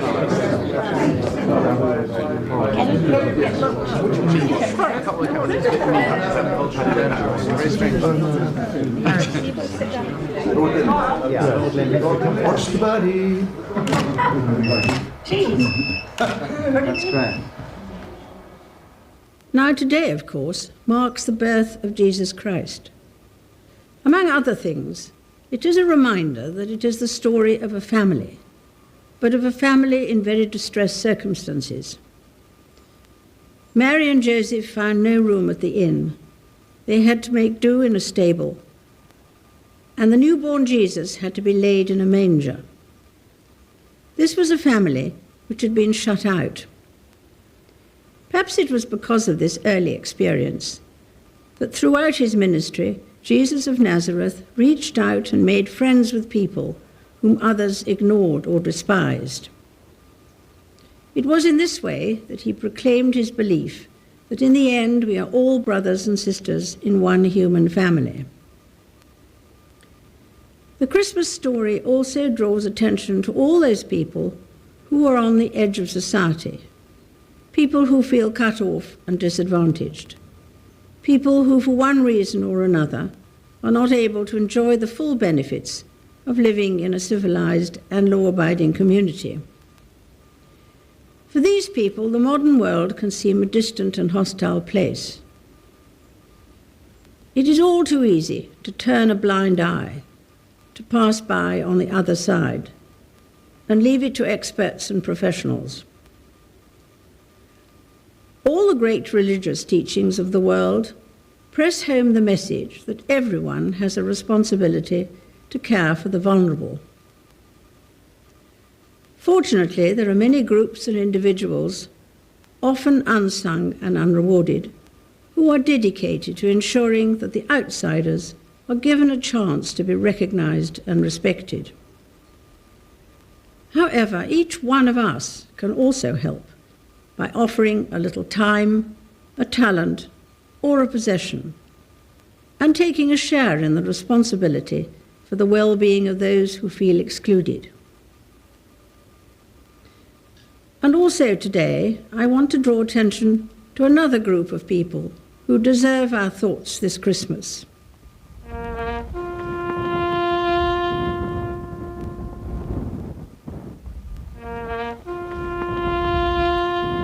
We have all been conscious of those who have given their lives or have been severely wounded while serving with the armed forces in Iraq and Afghanistan.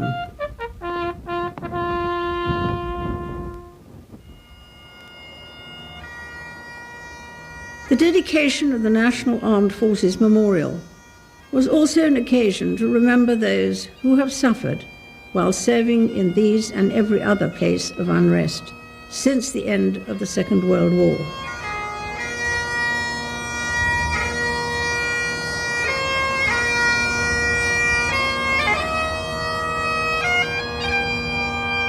For their families, Christmas will bring back sad memories. And I pray that all of you, who are missing those who are dear to you, will find strength and comfort in your families and friends. A familiar introduction to an annual Christmas carol service contains the words, "Because this would most rejoice his heart, let us remember in his name the poor and the helpless, the cold, the hungry, and the oppressed, the sick and those who mourn, the lonely and the unloved." Wherever these words find you, and in whatever circumstances, I want to wish you all a blessed Christmas.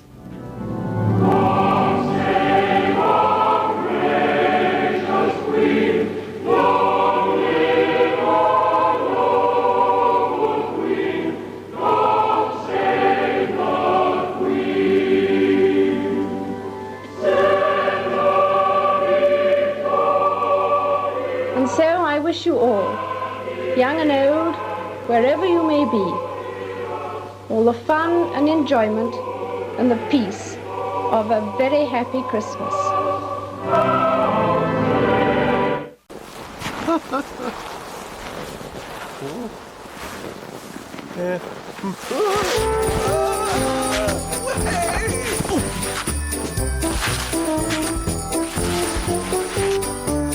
Yes, with the return of Wallace and Gromit, it's going to be a cracking Christmas here on BBC One. And while they're messing about in the snow, we're off to the ballroom. Christmas is a time for celebration. But this year, it is a more sombre occasion for many. Some of those things which could once have been taken for granted suddenly seem less certain and naturally give rise to feelings of insecurity. People are touched by events which have their roots far across the world. Whether it is the global economy or violence in a distant land, the effects can be keenly felt at home. Once again, many of our servicemen and women are serving on operations in common cause to bring peace and security to troubled places.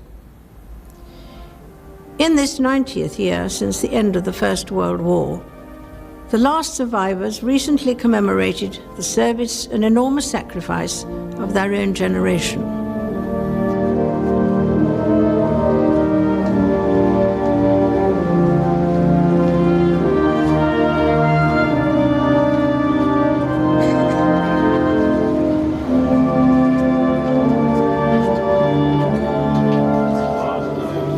Their successors in theatres such as Iraq and Afghanistan are still to be found in harm's way in the service of others.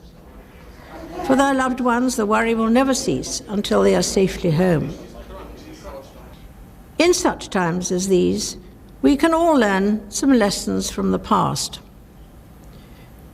We might begin to see things in a new perspective, and certainly we begin to ask ourselves where it is that we can find lasting happiness. Over the years, those who have seemed to me to be the most happy, contented, and fulfilled have always been the people who have lived the most outgoing and unselfish lives. The kind of people who are generous with their talents or their time. There are those who use their prosperity or good fortune for the benefit of others, whether they number among the great philanthropists or a people who, with whatever they have, simply have a desire to help those less fortunate than themselves. What they offer comes in the form of what can easily be recognized as service to the nation or service to the wider community. As often as not, however, their unselfishness is a simply taken for granted part of the life of their family or neighborhood. They tend to have some sense that life itself is full of blessings and is a precious gift for which we should be thankful. When life seems hard, the courageous do not lie down and accept defeat. Instead, they are all the more determined to struggle for a better future. Edward, how are you? You alright again? What's this? You're given a book as well? So not only did you get a medal, you get given a book as well? Oh, you must be so proud. Absolutely so proud. I think that shit's enough. You kept very quiet. Roxanne, how come you kept so quiet during the service? You don't know. You chewing on this throughout the whole service. That's probably why, wasn't it? Hello, you three. Mischievous three. Brave, all three of you. Very well done. Enjoy your Christmas.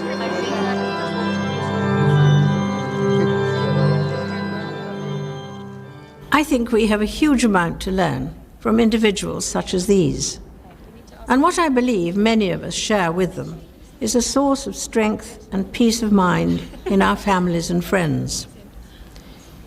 Indeed, Prince Philip and I can reflect on the blessing, comfort and support we have gained from our own family in this special year for our son, the Prince of Wales.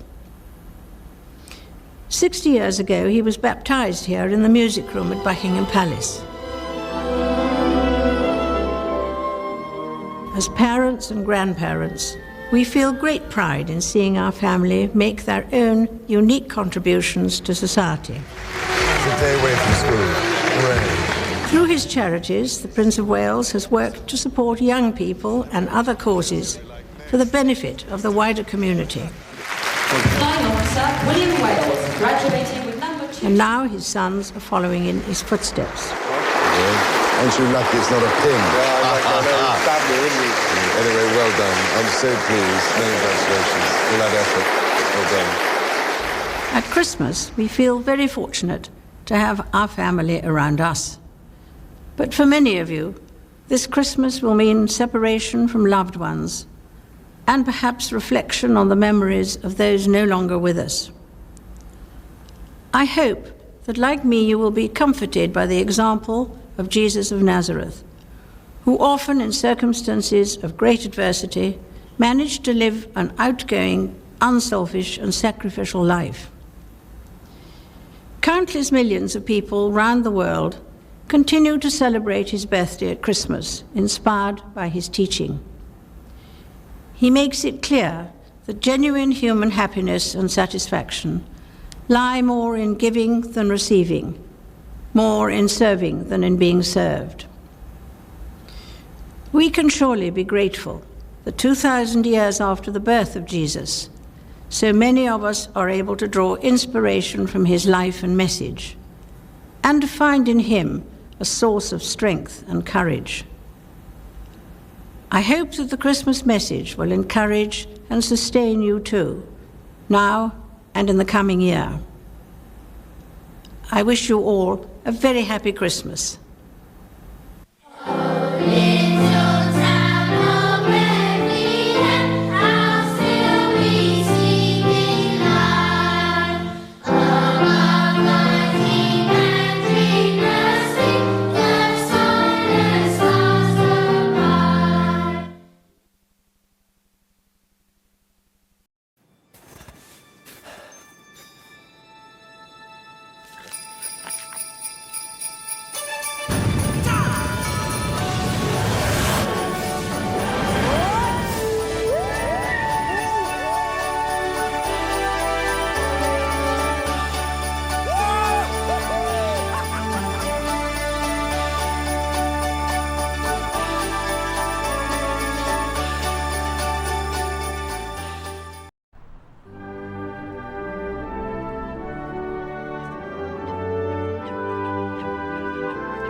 Each year that passes seems to have its own character.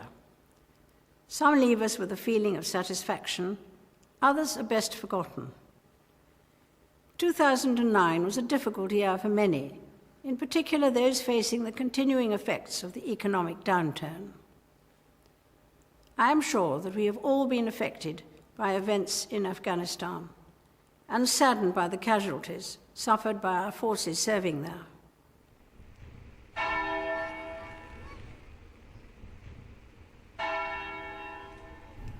Our thoughts go out to their relations and friends who have shown immense dignity in the face of great personal loss.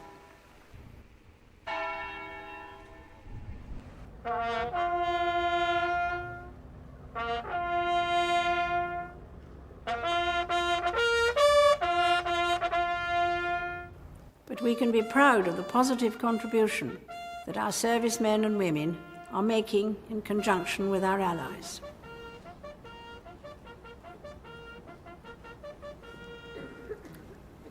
Well over 13,000 soldiers from the United Kingdom and across the Commonwealth, Canada, Australia, New Zealand and Singapore are currently serving in Afghanistan.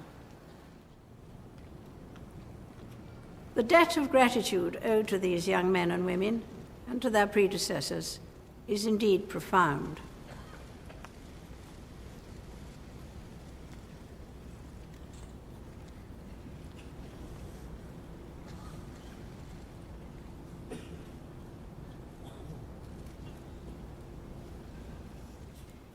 It is 60 years since the Commonwealth was created, and today, with more than 1 billion of its members under the age of 25, the organisation remains a strong and practical force for good. Recently, I attended the Commonwealth Heads of Government meeting in Trinidad and Tobago and heard how important the Commonwealth is to young people. I think the Commonwealth means unity to us in terms of the fact that we're over 50 countries coming together with the amalgamation of different cultures. It's a model of friendship that is very important in today's world. It's a group of countries that practice human rights and fairness and equality to all. And that's what attracts me to Commonwealth. Since this forum, my feeling of what the Commonwealth means is unity amongst the different countries and appreciating diversity and really just creating a family feeling across the world. In the research, what we attempt to do is to acquire accurate and reliable data and information. New communication technologies allow them to reach out to the wider world and share their experiences and viewpoints. For many, the practical assistance and networks of the Commonwealth can give skills, lend advice, and encourage enterprise. It is inspiring to learn of some of the work being done by these young people who bring creativity and innovation to the challenges they face. We went and visited the coral reef and saw the bleaching of the reef. And we have other people whose island homes are disappearing. As you would know, there are many Commonwealth countries that are small island states, and the impact of that is very great. I've been very concerned about that.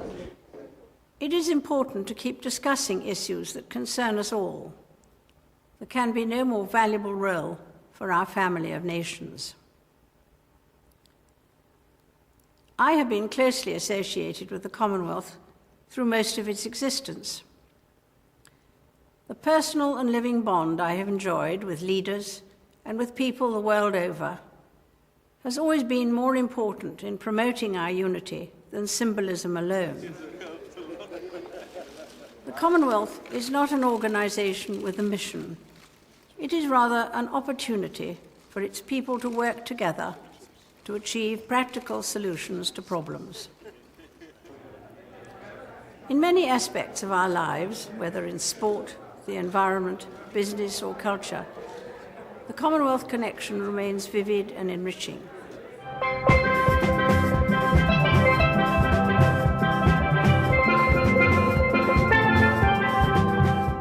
It is in lots of ways the face of the future. And with continuing support and dedication, I'm confident that this diverse Commonwealth of Nations can strengthen the common bond that transcends politics, religion, race, and economic circumstances. We know that Christmas is a time for celebration and family reunions, but it is also a time to reflect on what confronts those less fortunate than ourselves, at home and throughout the world. Christians are taught to love their neighbours, having compassion and concern, and being ready to undertake charity and voluntary work to ease the burden of deprivation and disadvantage. We may ourselves be confronted by a bewildering array of difficulties and challenges, but we must never cease to work for a better future for ourselves and for others. I wish you all, wherever you may be, a very happy Christmas.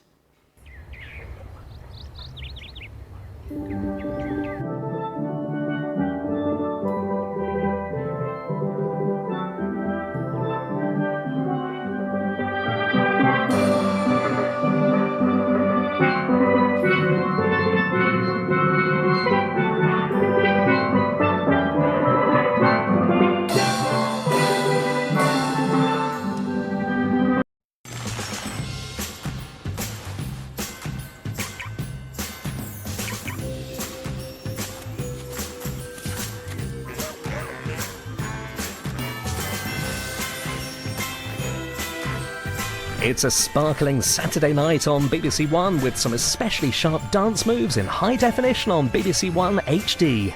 You know it's Christmas when the stage is set for the semi-finals of Strictly.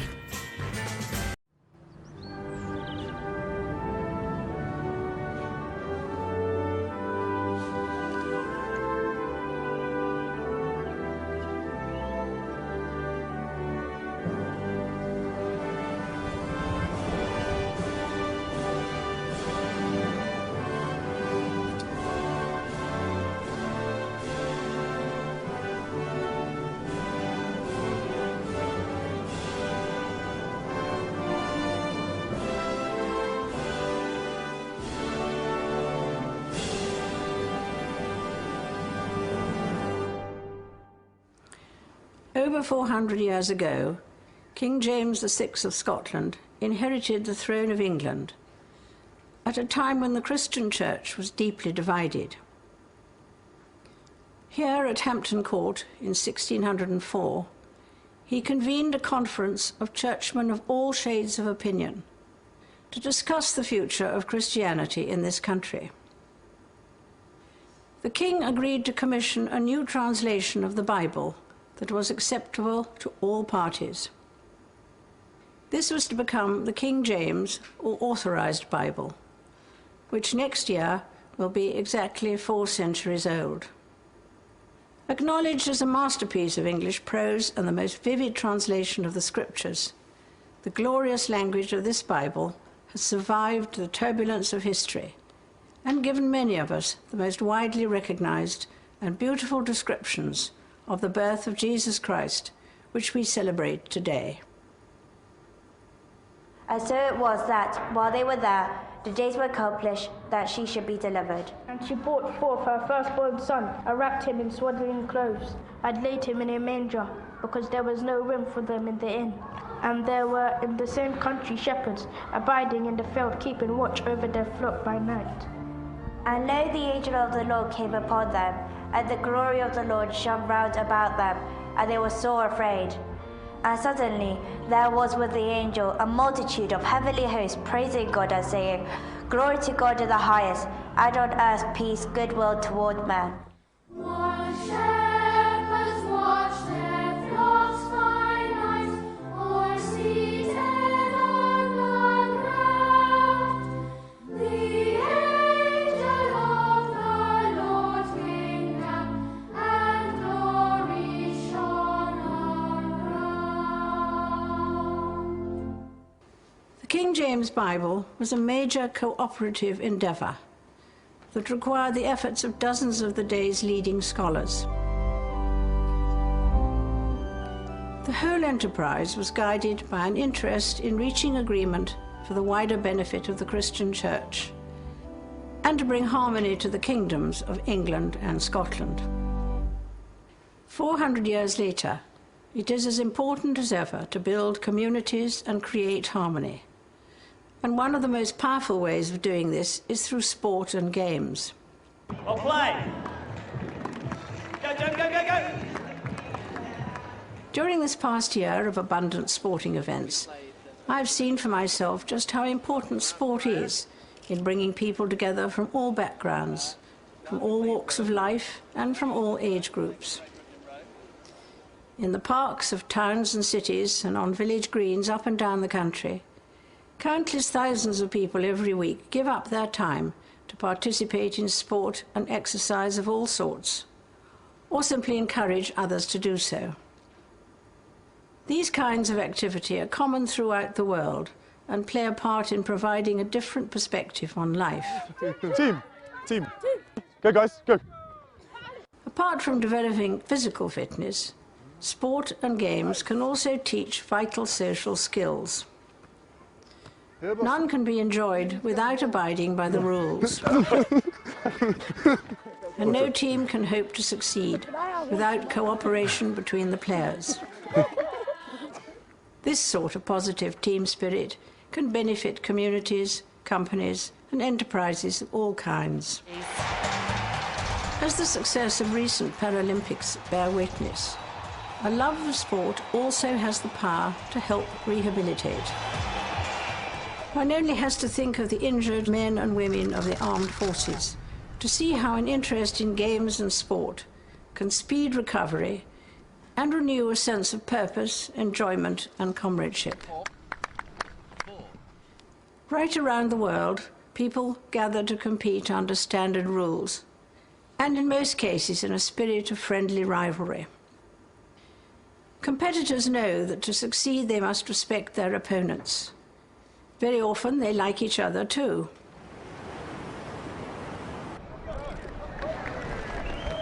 Sportsmen and women often speak of the enormous pride they have in representing their country, a sense of belonging to a wider family. We see this vividly at the Commonwealth Games, for example, which is known to many as the Friendly Games, and where I'm sure you have noticed that it is always the competitors from the smallest countries who receive the loudest cheers. People are capable of belonging to many communities, including a religious faith. King James may not have anticipated quite how important sport and games were to become in promoting harmony and common interests. But from the scriptures and the Bible which bears his name, we know that nothing is more satisfying than the feeling of belonging to a group who are dedicated to helping each other. Therefore, all things whatsoever you would that men should do to you, do ye even so to them. I wish you and all those whom you love and care for a very happy Christmas.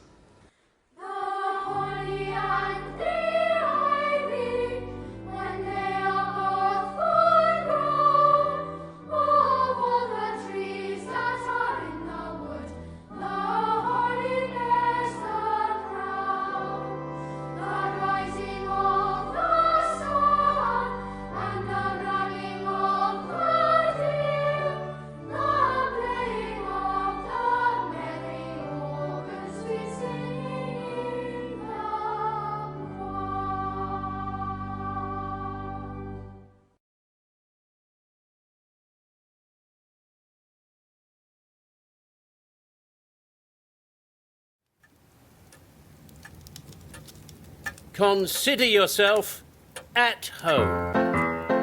Consider yourself one of the family. We've taken to you so strong. It's clear we're going to get along. Consider yourself well in. Consider yourself part of the furniture. There isn't a lot to spare. Who cares? Whatever we got, we share. Consider yourself well in. Consider yourself part of the furniture. There isn't a lot to spare. Who cares? Whatever we got, we share.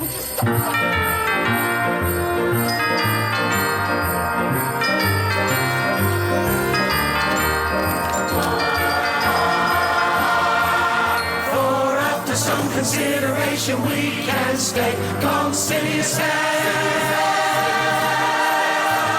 one of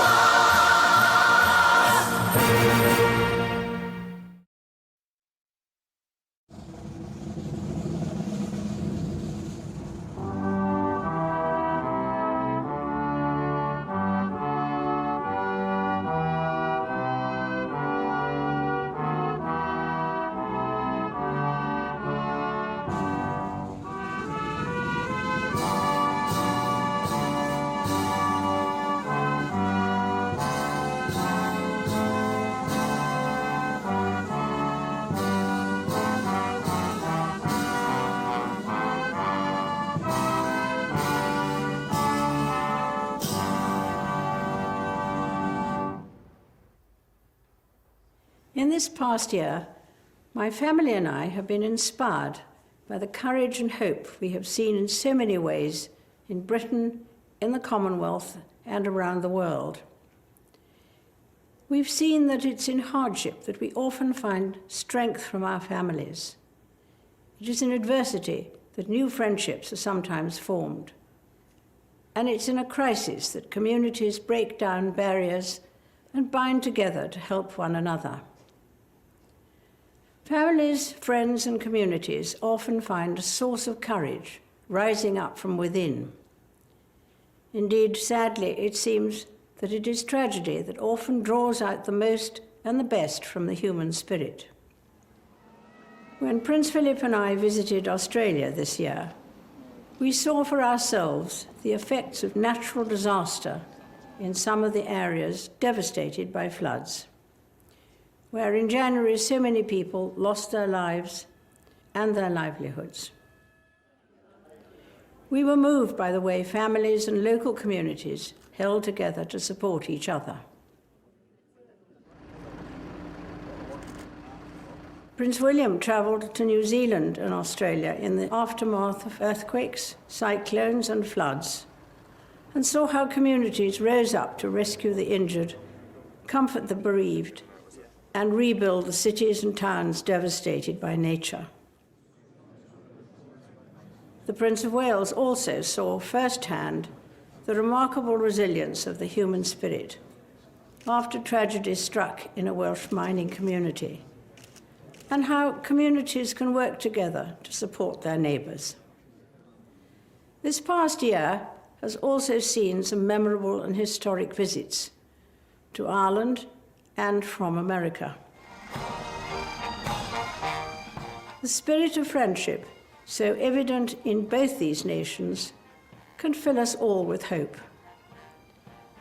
Relationships that years ago were once so strained have, through sorrow and forgiveness, blossomed into long-term friendship. It is through this lens of history that we should view the conflicts of today, and so give us hope for tomorrow.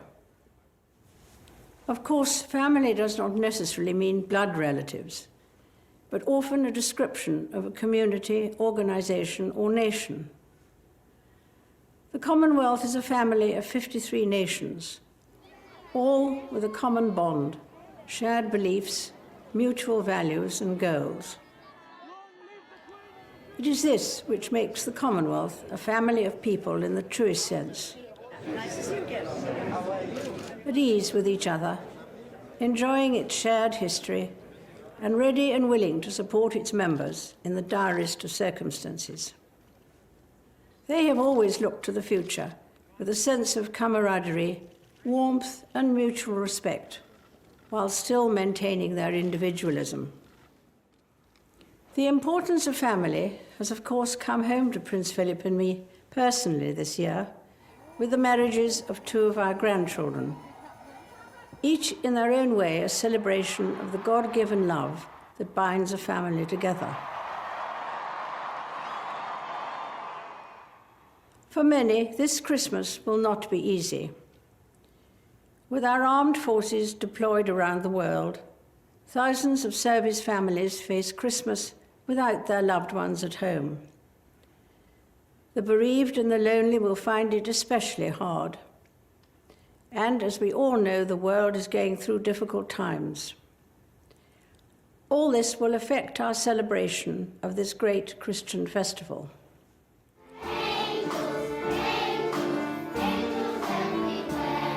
Finding hope in adversity is one of the themes of Christmas.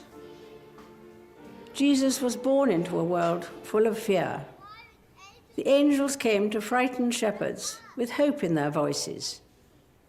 Fear not, they urged, we bring you tidings of great joy, which will be to all people.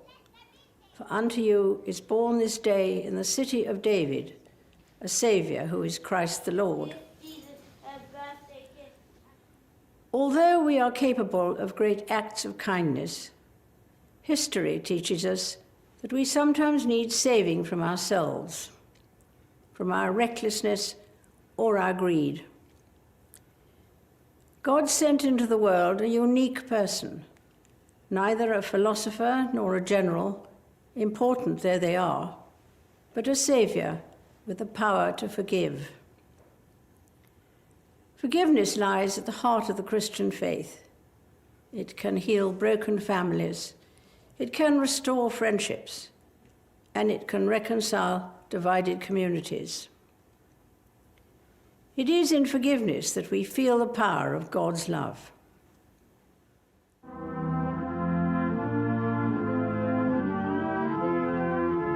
In the last verse of this beautiful carol, O Little Town of Bethlehem, there's a prayer. O Holy Child of Bethlehem, descend to us, we pray.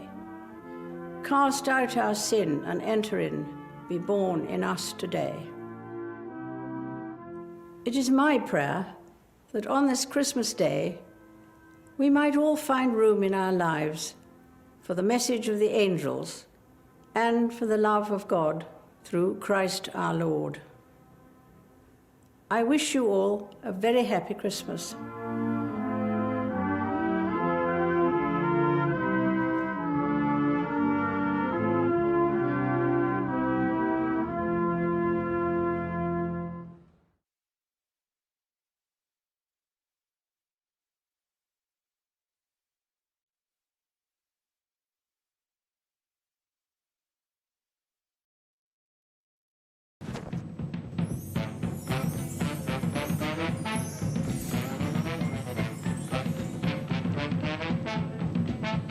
Christmas 2012 on BBC One. It's showtime, so let's switch on the lights in Albert Square and hope no one blows a fuse.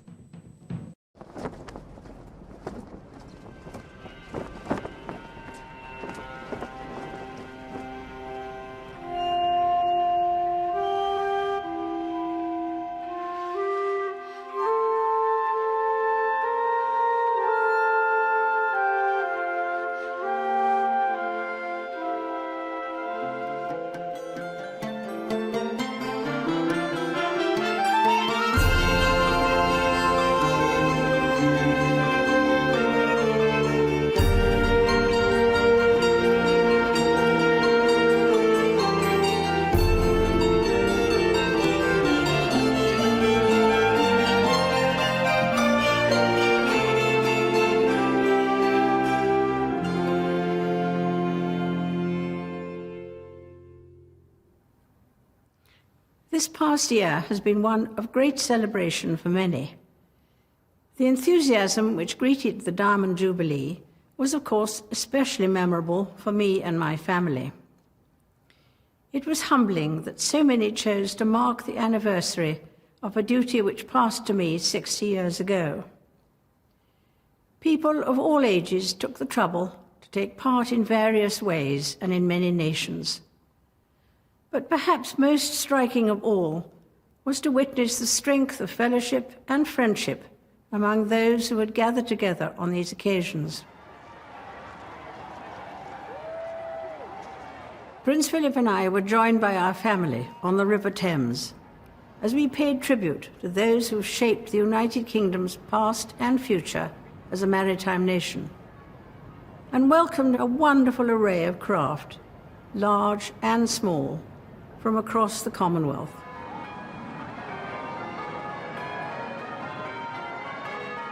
On the barges and the bridges and the banks of the river, there were people who had taken their places to cheer through the mist, undaunted by the rain. That day was a tremendous sense of common determination to celebrate, triumphing over the elements.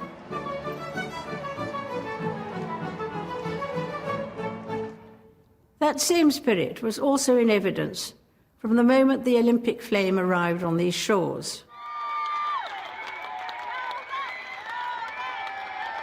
The flame itself drew hundreds and thousands of people on its journey around the British Isles and was carried by every kind of deserving individual, many nominated for their own extraordinary service.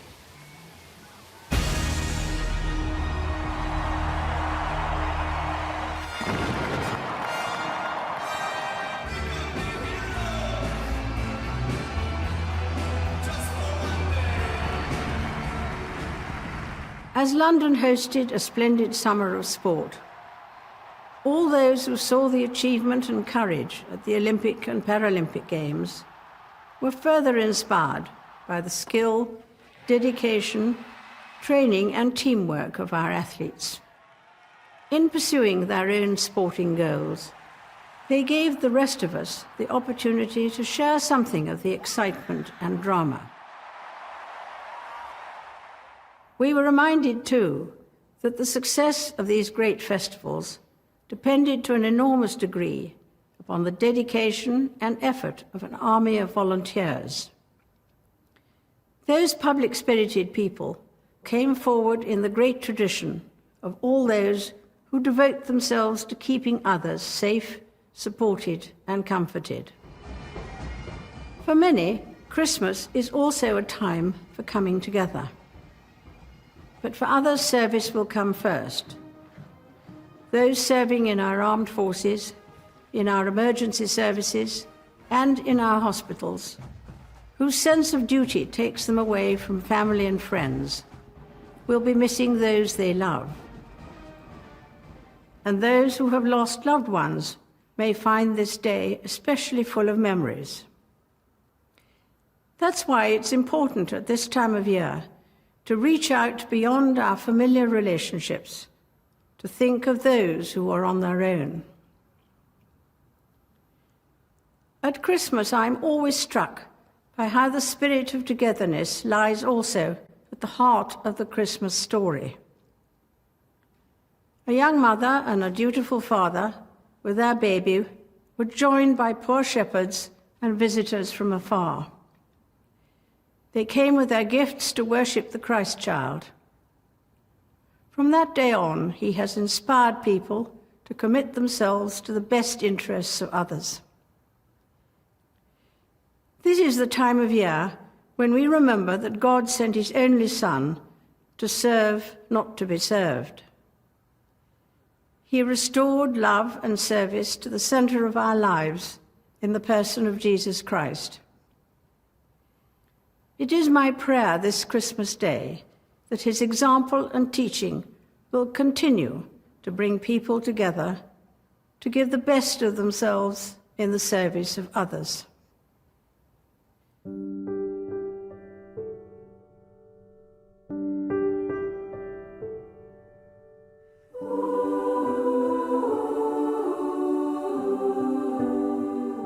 The carol, In the Bleak Midwinter, ends by asking a question of all of us who know the Christmas story, of how God gave himself to us in humble service. What can I give him, poor as I am? If I were a shepherd, I would bring a lamb. If I were a wise man, I would do my part. The carol gives the answer. Yet what I can, I give him. Give my heart. I wish you all a very happy Christmas. In the bleak midwinter, frosty wind-made moon, earth stood hard as iron, water like a stone, snow had fallen, snow on snow.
for all the richer for having Chris Evans here with the National Lottery live in 50 minutes. First, Fletcher's in the doghouse, and he's not alone.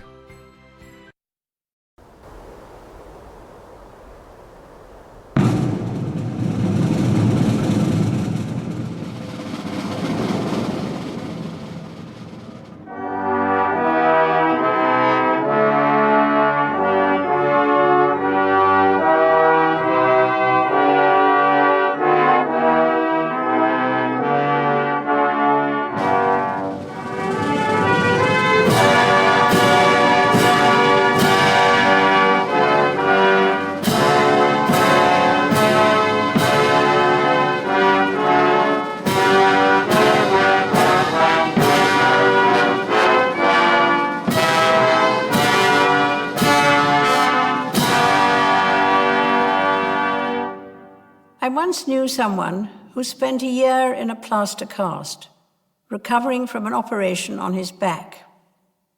He read a lot and thought a lot and felt miserable. Later he realized this time of forced retreat from the world had helped him to understand the world more clearly. We all need to get the balance right between action and reflection. With so many distractions, it is easy to forget to pause and take stock. Be it through contemplation, prayer, or even keeping a diary, many have found the practice of quiet personal reflection surprisingly rewarding, even discovering greater spiritual depth to their lives. Reflection can take many forms. When families and friends come together at Christmas, it's often a time for happy memories and reminiscing. Our thoughts are with those we have loved who are no longer with us. We also remember those who, through doing their duty, cannot be at home for Christmas, such as workers in essential or emergency services. And especially at this time of year, we think of the men and women serving overseas in our armed forces. We are forever grateful to all those who put themselves at risk to keep us safe. Service and duty are not just the guiding principles of yesteryear. They have an enduring value which spans the generations.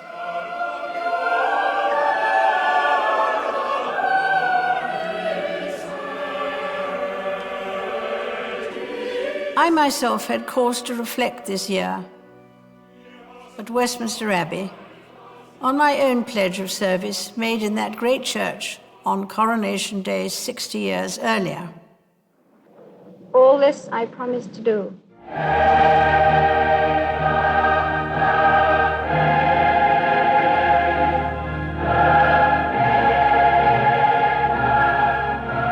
Today we celebrate 60 years since that moment, 60 years of commitment.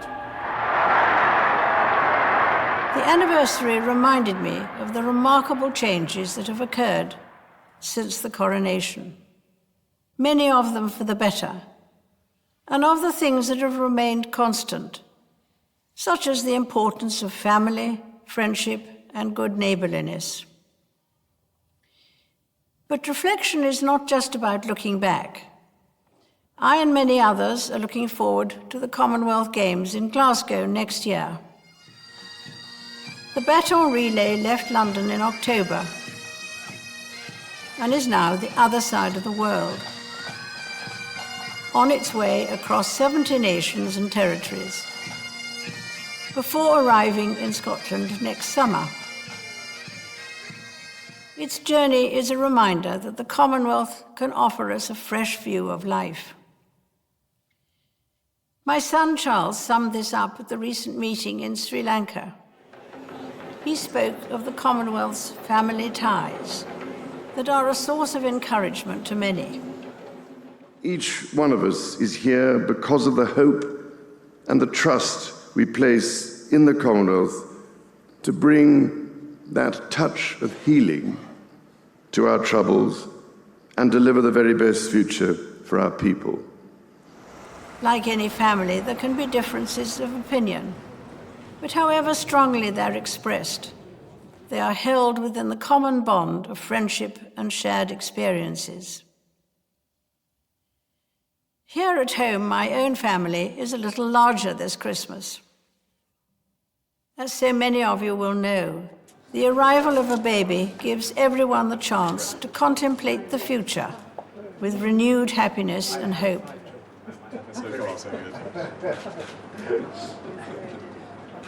For the new parents, life will never be quite the same again. As with all who are christened, George was baptized into a joyful faith of Christian duty and service. 1, 2, 3. Really nice. Okay, so here we go. After the christening, we gathered for the traditional photograph. Smiling is very good. 1, 2, 3. Straight to me. Good. George. That's great. Good boy. Okay, straight to the lens. 1, 2, 3. Really nice. It was a happy occasion, bringing together 4 generations. In the year ahead, I hope you will have time to pause for moments of quiet reflection. As the man in the plaster cast discovered, the results can sometimes be surprising. For Christians, as for all people of faith, reflection, meditation, and prayer help us to renew ourselves in God's love as we strive daily to become better people. The Christmas message shows us that this love is for everyone. There is no one beyond its reach. On the first Christmas, in the fields above Bethlehem, as they sat in the cold of night watching their resting sheep, the local shepherds must have had no shortage of time for reflection. Suddenly, all this was to change. These humble shepherds were the first to hear and ponder the wondrous news of the birth of Christ, the first Noel, the joy of which we celebrate today. I wish you all a very happy Christmas.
In the ruins of the old Coventry Cathedral is a sculpture of a man and a woman reaching out to embrace each other.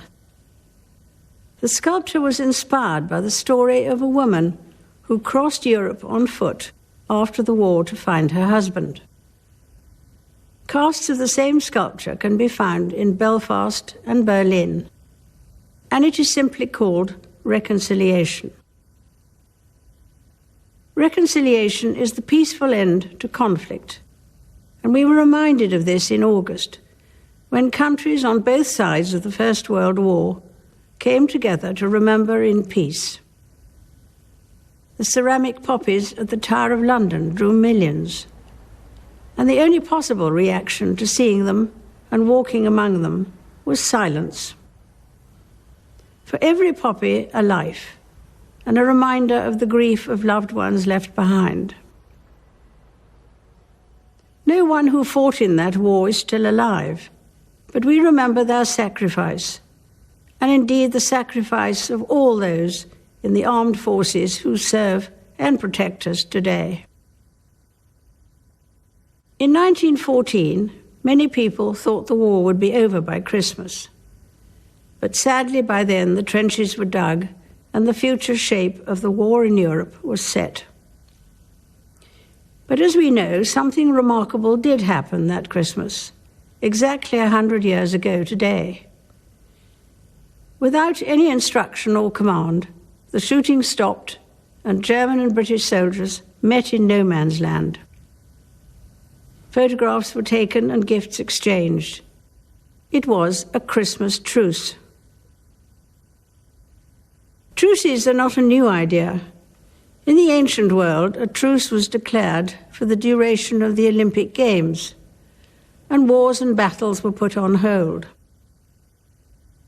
Sport has a wonderful way of bringing together people and nations, as we saw this year in Glasgow, when over 70 countries took part in the Commonwealth Games. It is no accident that they are known as the Friendly Games. As well as promoting dialogue between nations, the Commonwealth Games pioneered the inclusion of parasports within each day's events. As with the Invictus Games that followed, the courage, determination, and talent of the athletes captured our imagination as well as breaking down divisions. The benefits of reconciliation were clear to see when I visited Belfast in June. While my tour of the set of Game of Thrones may have gained most attention, my visit to the Crumlin Road jail will remain vividly in my mind. What was once a prison during the Troubles is now a place of hope and fresh purpose. A reminder of what is possible when people reach out to one another, rather like the couple in the sculpture. Of course, reconciliation takes different forms. In Scotland, after the referendum, many felt great disappointment, while others felt great relief. And bridging these differences will take time. Bringing reconciliation to war or emergency zones is an even harder task. And I have been deeply touched this year by the selflessness of aid workers and medical volunteers who have gone abroad to help victims of conflict or of diseases like Ebola, often at great personal risk. For me, the life of Jesus Christ, the Prince of Peace, whose birth we celebrate today, is an inspiration and an anchor in my life. A role model of reconciliation and forgiveness, he stretched out his hands in love, acceptance, and healing. Christ's example has taught me to seek to respect and value all people of whatever faith or none. Sometimes it seems that reconciliation stands little chance in the face of war and discord. But as the Christmas truce a century ago reminds us, peace and goodwill have lasting power in the hearts of men and women.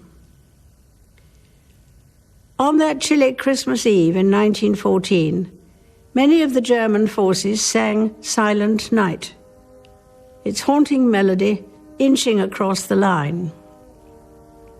That carol is still much loved today, a legacy of the Christmas truce, and a reminder to us all that even in the unlikeliest of places, hope can still be found. A very happy Christmas to you all.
Welcome to Christmas and welcome to Little Sprout Boy on BBC One. The lights are on. We're all about giving and there's a lot to love this Christmas. Here's a taster of things to come.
At this time of year, few sights evoke more feelings of cheer and goodwill than the twinkling lights of a Christmas tree. The popularity of a tree at Christmas is due in part to my great-great-grandparents, Queen Victoria and Prince Albert. After this touching picture was published, many families wanted a Christmas tree of their own, and the custom soon spread. In 1949, I spent Christmas in Malta as a newly married naval wife. We have returned to that island over the years, including last month for a meeting of Commonwealth leaders. And this year, I met another group of leaders, the Queen's Young Leaders, an inspirational group, each of them a symbol of hope in their own Commonwealth communities. Gathering round the tree gives us a chance to think about the year ahead. I'm looking forward to a busy 2016, though I have been warned I may have happy birthdays sung to me more than once or twice. It also allows us to reflect on the year that has passed, as we think of those who are far away or no longer with us. Many people say the first Christmas after losing a loved one is particularly hard. But it's also a time to remember all that we have to be thankful for. It is true that the world has had to confront moments of darkness this year, but the Gospel of John contains a verse of great hope, often read at Christmas carol services. The light shines in the darkness, and the darkness has not overcome it. One cause for thankfulness this summer was marking 70 years since the end of the Second World War. On VJ Day, we honored the remaining veterans of that terrible conflict in the Far East, as well as remembering the thousands who never returned. The procession from Horse Guards Parade to Westminster Abbey must have been one of the slowest ever, because so many people wanted to say thank you to them. At the end of that war, the people of Oslo began sending an annual gift of a Christmas tree for Trafalgar Square. It has 500 light bulbs and is enjoyed not just by Christians, but by people of all faiths and of none. At the very top sits a bright star to represent the Star of Bethlehem. The custom of topping a tree also goes back to Prince Albert's time.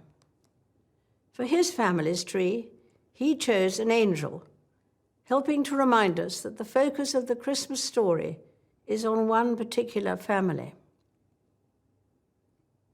For Joseph and Mary, the circumstances of Jesus' birth in a stable were far from ideal. But worse was to come as the family was forced to flee the country. It is no surprise that such a human story still captures our imagination and continues to inspire all of us who are Christians the world over. Despite being displaced and persecuted throughout his short life, Christ's unchanging message was not one of revenge or violence, but simply that we should love one another. Although it is not an easy message to follow, we shouldn't be discouraged. Rather, it inspires us to try harder, to be thankful for the people who bring love and happiness into our own lives, and to look for ways of spreading that love to others, whenever and wherever we can. One of the joys of living a long life is watching one's children, then grandchildren, then great-grandchildren help decorate the Christmas tree. And this year, my family has a new member to join in the fun. The customary decorations have changed little in the years since that picture of Victorian Albert's tree first appeared, although, of course, electric lights have replaced the candles. There's an old saying that it is better to light a candle than curse the darkness. There are millions of people lighting candles of hope in our world today. Christmas is a good time to be thankful for them and for all that brings light to our lives. I wish you a very happy Christmas. Away in a manger,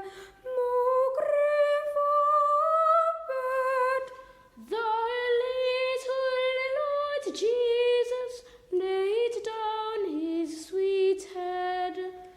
The stars in the bright sky looked down where he lay. The little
Wait till you see what I've got for you. Look at that.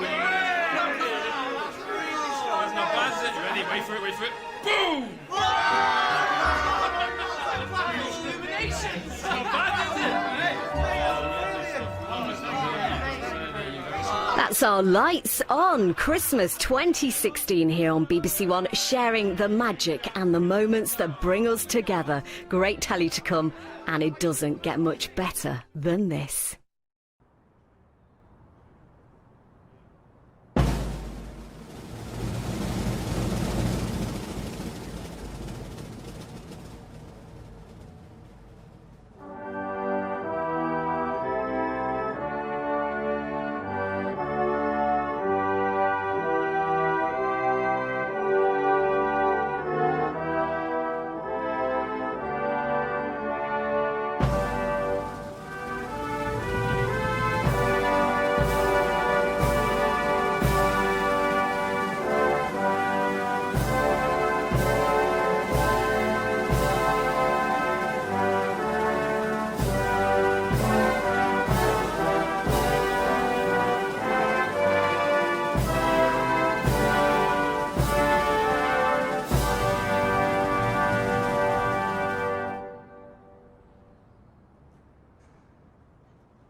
There was a time when British Olympic medal winners became household names because there were so few of them.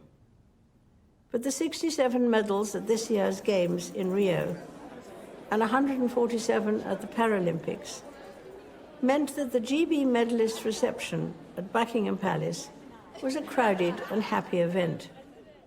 Throughout the Commonwealth, there were equally joyful celebrations. Grenada, the Bahamas, Jamaica and New Zealand won more medals per head of population than any other countries.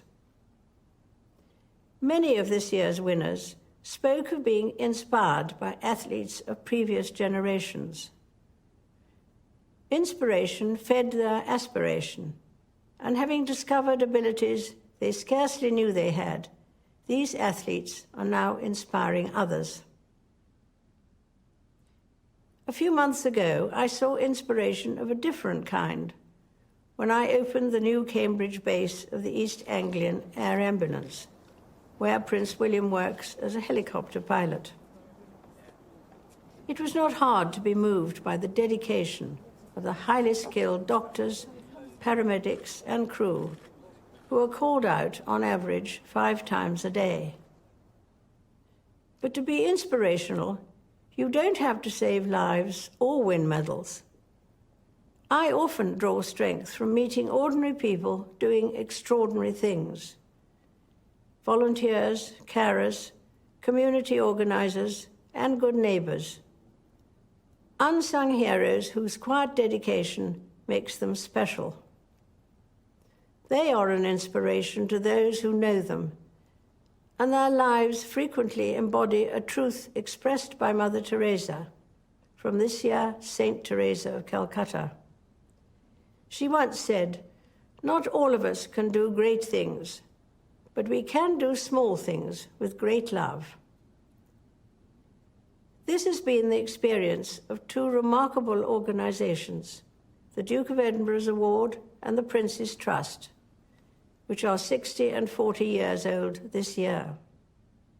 These started as small initiatives, but have grown beyond any expectations and continue to transform young people's lives. To mark my 90th birthday, volunteers and supporters of the 600 charities of which I have been patron came to a lunch in the Mall. Many of these organizations are modest in size, but inspire me with the work they do. From giving friendship and support to our veterans, the elderly or the bereaved, to championing music and dance, providing animal welfare, or protecting our fields and forests. Their selfless devotion and generosity of spirit is an example to us all. When people face a challenge, they sometimes talk about taking a deep breath to find courage or strength. In fact, the word inspire literally means to breathe in. But even with the inspiration of others, it's understandable that we sometimes think the world's problems are so big that we can do little to help. On our own, we cannot end wars or wipe out injustice. But the cumulative impact of thousands of small acts of goodness can be bigger than we imagine. At Christmas, our attention is drawn to the birth of a baby some 2,000 years ago. It was the humblest of beginnings, and his parents, Joseph and Mary, did not think they were important. Jesus Christ lived obscurely for most of his life and never traveled far. He was maligned and rejected by many, though he had done no wrong. And yet billions of people now follow his teaching and find in him the guiding light for their lives. I am one of them because Christ's example helps me see the value of doing small things with great love, whoever does them, and whatever they themselves believe. The message of Christmas reminds us that inspiration is a gift to be given as well as received, and that love begins small but always grows. I wish you all a very happy Christmas.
Doesn't it just warm the cockles of your heart on this cold Saturday night? Feel the love of the festive season as our decorations go up.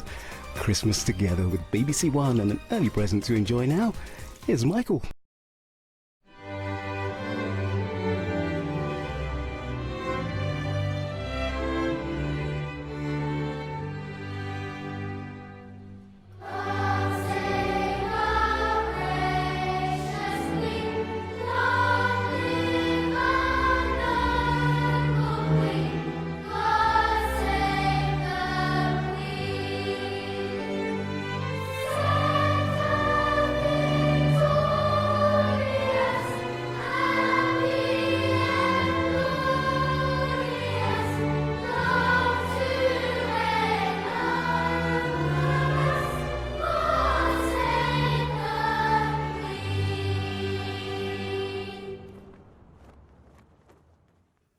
"60 years ago today, a young woman spoke about the speed of technological change as she presented the first television broadcast of its kind.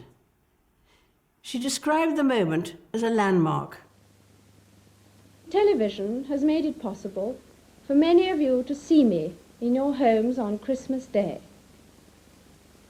My own family often gather round to watch television, as they are at this moment. And that is how I imagine you now. 6 decades on, the presenter has evolved somewhat, as has the technology she described. Back then, who could have imagined that people would one day be watching this on laptops and mobile phones, as some of you are today? But I'm also struck by something that hasn't changed. That whatever the technology, many of you will be watching this at home. We think of our homes as places of warmth, familiarity, and love, of shared stories and memories, which is perhaps why at this time of year so many return to where they grew up. There is a timeless simplicity to the pull of home. For many, the idea of home reaches beyond a physical building, to hometown or city. This Christmas, I think of London and Manchester, whose powerful identities shone through over the past 12 months in the face of appalling attacks. In Manchester, those targeted included children who had gone to see their favourite singer. A few days after the bombing, I had the privilege of meeting some of the young survivors and their parents. So you come especially for the concert, did you? Yeah. Mm-hmm. The birthday present. Oh, was it? Oh, right. Very scary. Very wicked. Mm. And, to target that sort of thing. Yeah. You know. Yeah, it's awful, but hopefully they'll mend. Yes. We'll get But better. it's very interesting how everybody has united, haven't they, here? It's been amazing, really. Mm. I described that hospital visit as a privilege because the patients I met were an example to us all, showing extraordinary bravery and resilience. Indeed, many of those who survived the attack came together just days later for a benefit concert. It was a powerful reclaiming of the ground and of the city those young people call home. We expect our homes to be a place of safety, sanctuary even, which makes it all the more shocking when the comfort they provide is shattered. A few weeks ago, the Prince of Wales visited the Caribbean in the aftermath of hurricanes that destroyed entire communities. And here in London, who can forget the sheer awfulness of the Grenfell Tower fire? Our thoughts and prayers are with all those who died and those who lost so much. And we are indebted to members of the emergency services who risked their own lives this past year, saving others. Many of them, of course, will not be at home today because they are working to protect us. Reflecting on these events makes me grateful for the blessings of home and family, and in particular for 70 years of marriage. I don't know that anyone had invented the term platinum for a 70th wedding anniversary when I was born. You weren't expected to be around that long. Even Prince Philip has decided it's time to slow down a little, having, as he economically put it, done his bit. But I know his support and unique sense of humour will remain as strong as ever as we enjoy spending time this Christmas with our family and look forward to welcoming new members into it next year. In 2018, I will open my home to a different type of family, the leaders of the 52 nations of the Commonwealth, as they gather in the UK for a summit. The Commonwealth has an inspiring way of bringing people together, be it through the Commonwealth Games, which begin in a few months' time on Australia's Gold Coast, or through bodies like the Commonwealth Youth Orchestra and Choir, a reminder of how truly vibrant this international family is. Today, we celebrate Christmas, which itself is sometimes described as a festival of the home. Families travel long distances to be together. Volunteers and charities, as well as many churches, arrange meals for the homeless and those who would otherwise be alone on Christmas Day. We remember the birth of Jesus Christ, whose only sanctuary was a stable in Bethlehem. He knew rejection, hardship, and persecution. And yet it is Jesus Christ's generous love and example which has inspired me through good times and bad. Whatever your own experiences this year, wherever and however you are watching, I wish you a peaceful and very happy Christmas.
Enjoying the warm glow tonight on BBC One? Well, not for long. Casualty time and Ian is seriously struggling to cope, and things are about to take a turn for the worse.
For many, the service of 9 lessons and carols from King's College, Cambridge, is when Christmas begins.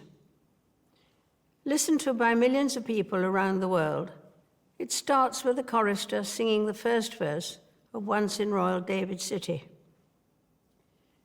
The priest who introduced this service to King's College Chapel exactly 100 years ago was Eric Milner White.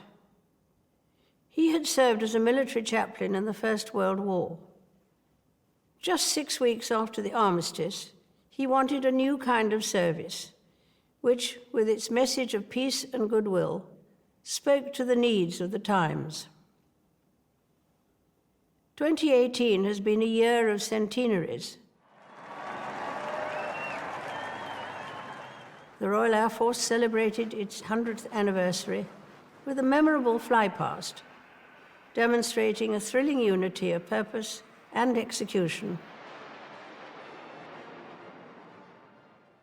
We owe them and all our armed services our deepest gratitude. My father served in the Royal Navy during the First World War. He was a midshipman in HMS Collingwood at the Battle of Jutland in 1916. The British fleet lost 14 ships and 6,000 men in that engagement. My father wrote in a letter, "How and why we were not hit beats me." Like others, he lost friends in the war.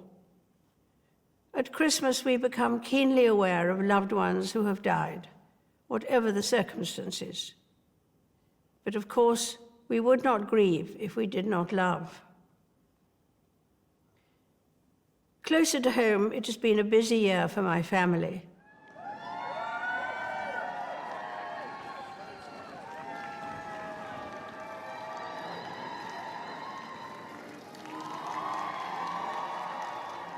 With 2 weddings and 2 babies and another child expected soon. It helps to keep a grandmother well occupied.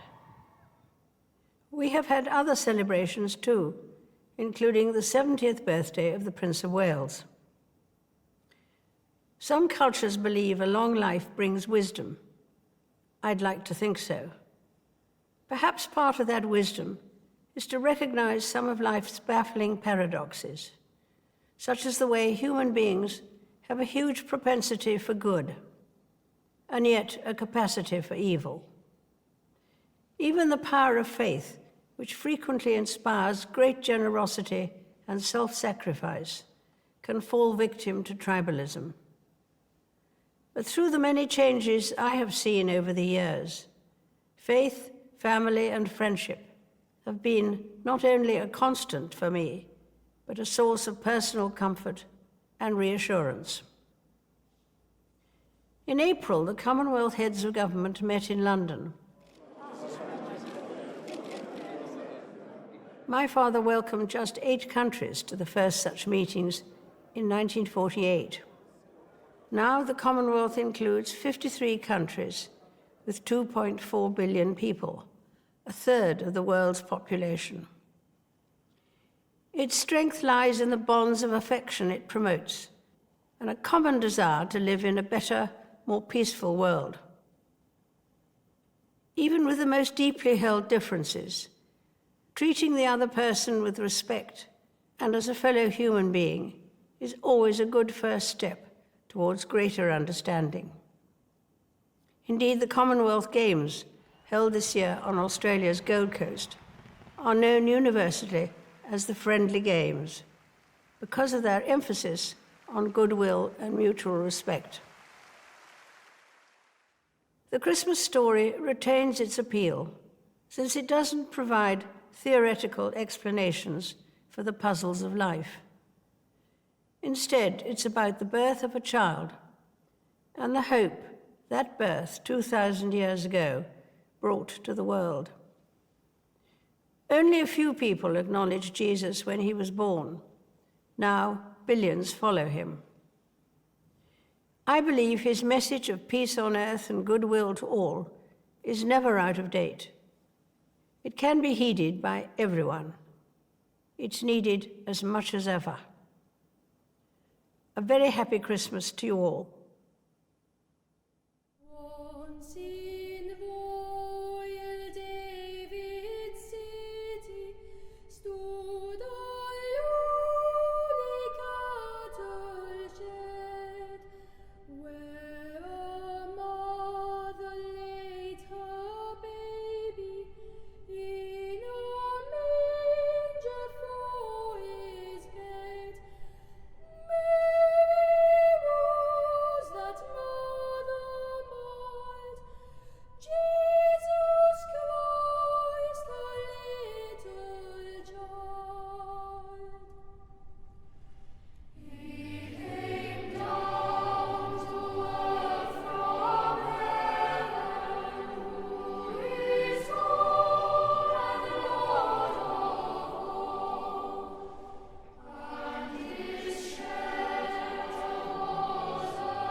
So now the BBC One Christmas lights are officially on, we can set to living our best Christmas life together.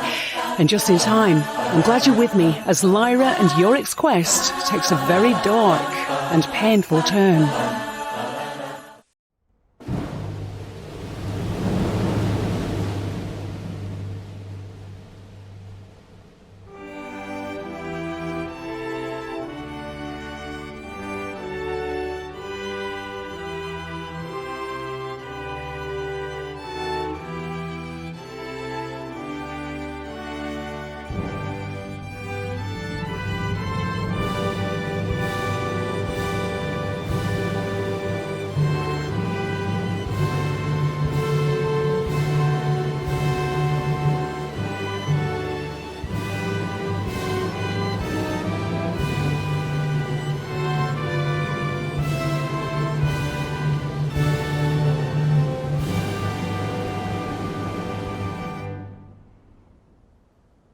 As a child, I never imagined that one day a man would walk on the moon.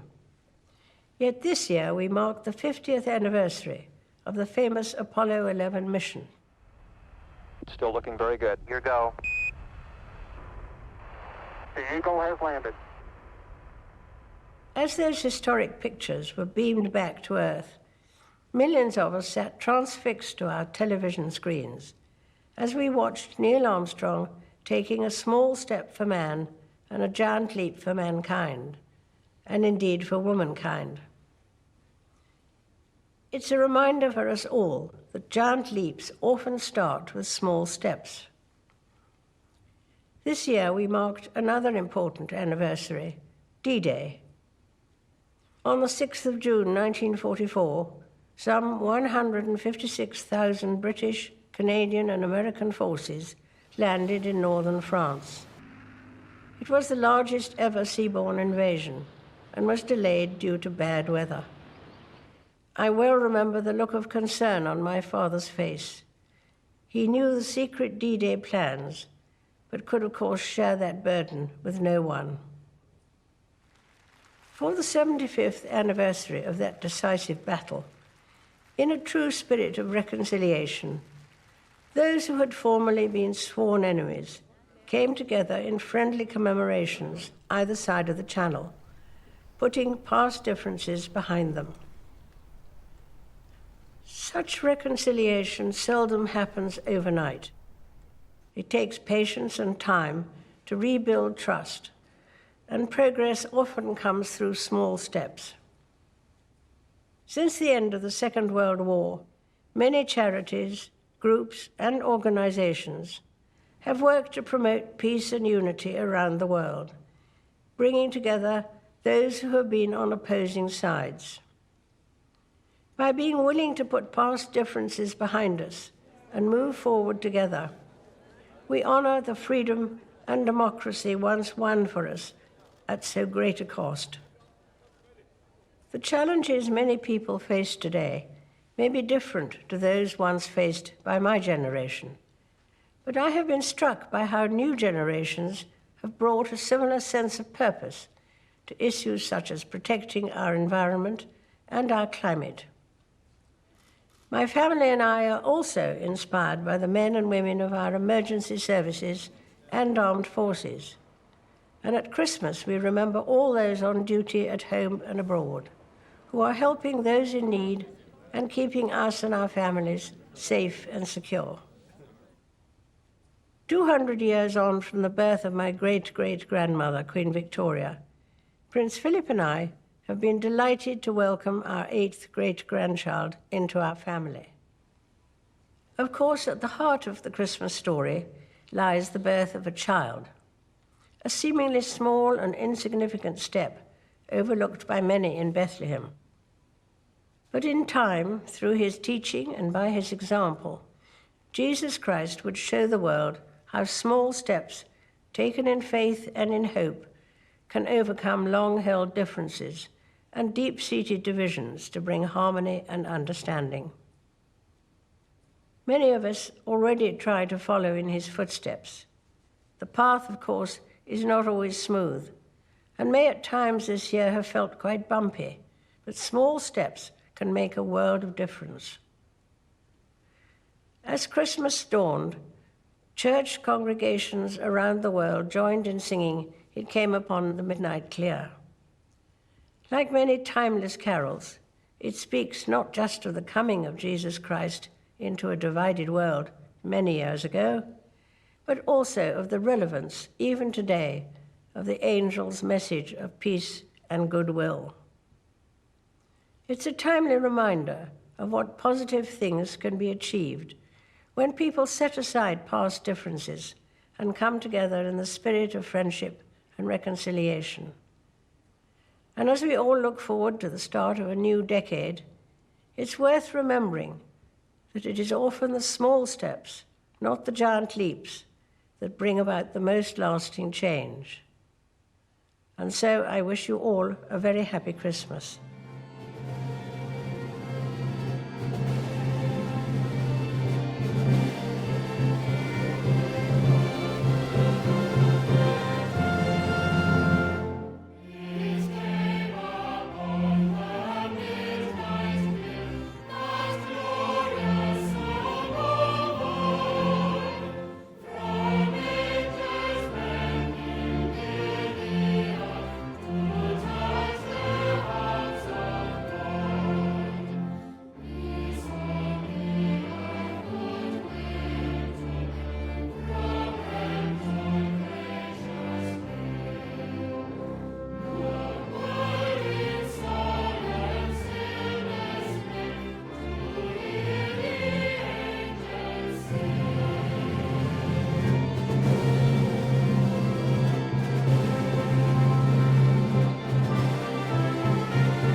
Welcome into our BBC One Christmas bubble. In these uncertain times, you can count on us. We'll be here live, watching with you. So bring on the cosy nights in.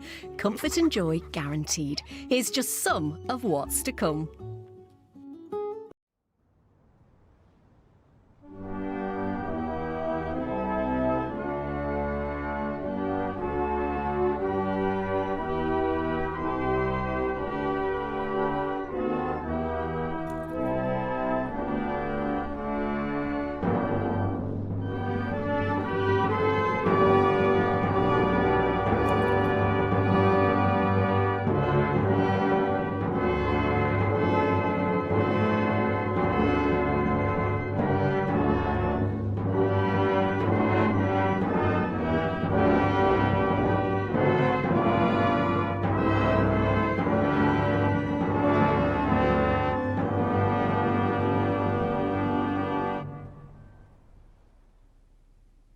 Every year, we herald the coming of Christmas by turning on the lights. And light does more than create a festive mood. Light brings hope. For Christians, Jesus is the light of the world, but we can't celebrate his birth today in quite the usual way. People of all faiths have been unable to gather as they would wish for their festivals, such as Passover, Easter, Eid, and Vaisakhi.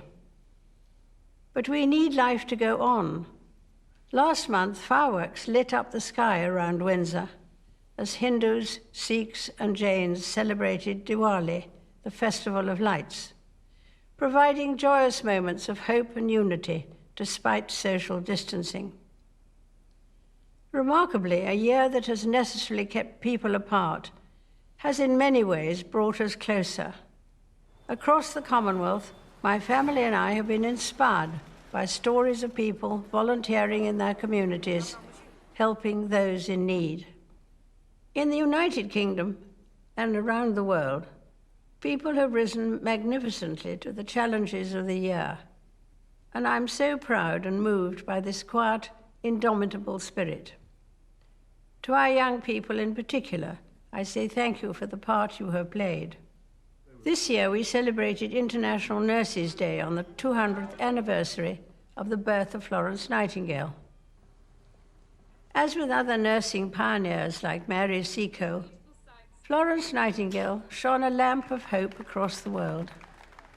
Today, our frontline services still shine that lamp for us, supported by the amazing achievements of modern science, and we owe them a debt of gratitude.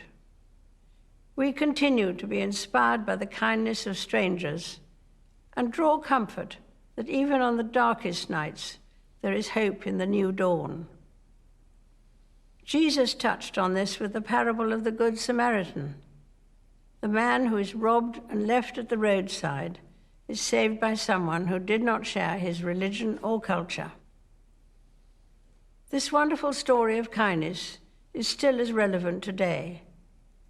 Good Samaritans have emerged across society, showing care and respect for all, regardless of gender, race, and background, reminding us that each one of us is special and equal in the eyes of God. The teachings of Christ have served as my inner light, as has the sense of purpose we can find in coming together to worship. In November, we commemorated another hero, though nobody knows his name. The tomb of the unknown warrior isn't a large memorial, but everyone entering Westminster Abbey has to walk around his resting place, honoring this unnamed combatant of the First World War, a symbol of selfless duty and ultimate sacrifice. The unknown warrior was not exceptional. That's the point. He represents millions like him who throughout our history have put the lives of others above their own, and will be doing so today. For me, this is a source of enduring hope in difficult and unpredictable times. Of course, for many, this time of year will be tinged with sadness, some mourning the loss of those dear to them, and others missing friends and family members distanced for safety, when all they'd really want for Christmas is a simple hug or a squeeze of the hand. If you are among them, you are not alone, and let me assure you of my thoughts and prayers. The Bible tells how a star appeared in the sky, its light guiding the shepherds and wise men to the scene of Jesus' birth. Let the light of Christmas, the spirit of selflessness, love, and above all hope, guide us in the times ahead.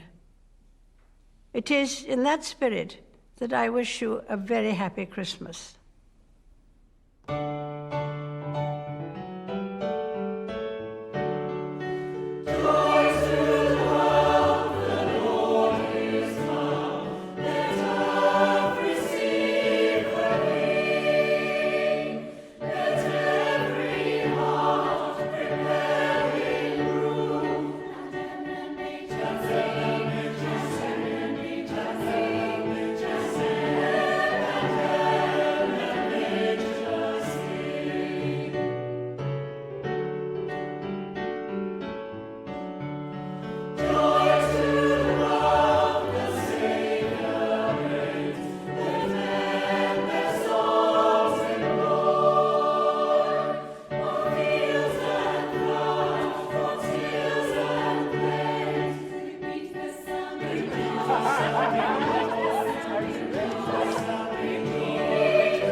We are interrupting our normal programmes to bring you an important announcement.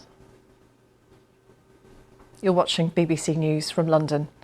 A short while ago, Buckingham Palace announced the death of His Royal Highness Prince Philip, the Duke of Edinburgh. In a statement, the Palace said, "It is with deep sorrow that Her Majesty the Queen announces the death of her beloved husband, His Royal Highness, the Prince Philip, Duke of Edinburgh. His Royal Highness passed away peacefully this morning at Windsor Castle. Further announcements will be made in due course. The royal family join with people around the world in mourning his loss." BBC Television is broadcasting this special programme reporting the death of the Duke of Edinburgh.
He is someone who doesn't take easily to compliments, but he has quite simply been my strength and stay all these years. And I and his whole family, and this and many other countries, owe him a debt greater than he would ever claim or we shall ever know.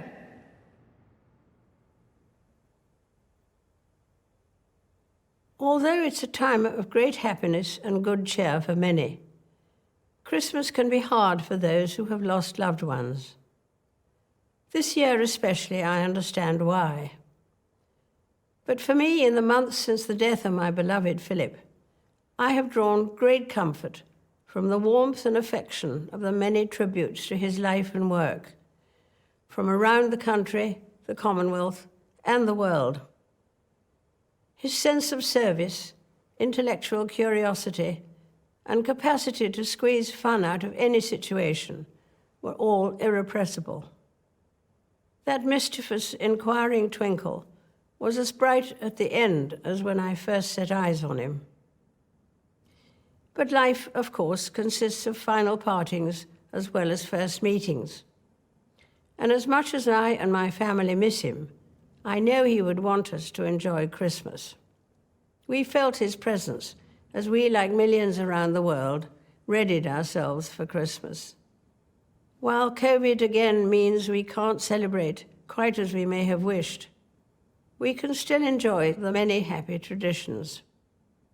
Be it the singing of carols, as long as the tune is well known, decorating the tree, giving and receiving presents, or watching a favourite film where we already know the ending. It's no surprise that families so often treasure their Christmas routines. We see our own children and their families embrace the roles, traditions, and values that mean so much to us, as these are passed from one generation to the next, sometimes being updated for changing times. I see it in my own family, and it is a source of great happiness. Prince Philip was always mindful of this sense of passing the baton. That's why he created the Duke of Edinburgh's Award, which offers young people throughout the Commonwealth and beyond the chance of exploration and adventure. It remains an astonishing success, grounded in his faith in the future. He was also an early champion of taking seriously our stewardship of the environment, and I am proud beyond words that his pioneering work has been taken on and magnified by our eldest son, Charles, and his eldest son, William, admirably supported by Camilla and Catherine, most recently at the COP Climate Change Summit in Glasgow. Next summer, we look forward to the Commonwealth Games. The baton is currently travelling the length and breadth of the Commonwealth, heading towards Birmingham, a beacon of hope on its journey. It will be a chance to celebrate the achievements of athletes and the coming together of like-minded nations. And February, just 6 weeks from now, will see the start of my Platinum Jubilee year, which I hope will be an opportunity for people everywhere to enjoy a sense of togetherness, a chance to give thanks for the enormous changes of the last 70 years, social, scientific, and cultural, and also to look ahead with confidence. I'm sure someone somewhere today will remark that Christmas is a time for children. It's an engaging truth, but only half the story. Perhaps it's truer to say that Christmas can speak to the child within us all. Adults, when weighed down with worries, sometimes fail to see the joy in simple things, where children do not. And for me and my family, even with one familiar laugh missing this year, there will be joy in Christmas, as we have the chance to reminisce and see anew the wonder of the festive season through the eyes of our young children, of whom we were delighted to welcome 4 more this year. They teach us all a lesson, just as the Christmas story does, that in the birth of a child there is a new dawn with endless potential. It is this simplicity of the Christmas story that makes it so universally appealing. Simple happenings that form the starting point of the life of Jesus, a man whose teachings have been handed down from generation to generation and have been the bedrock of my faith. His birth marked a new beginning. As the carol says, the hopes and fears of all the years are met in thee tonight. I wish you all a very happy Christmas.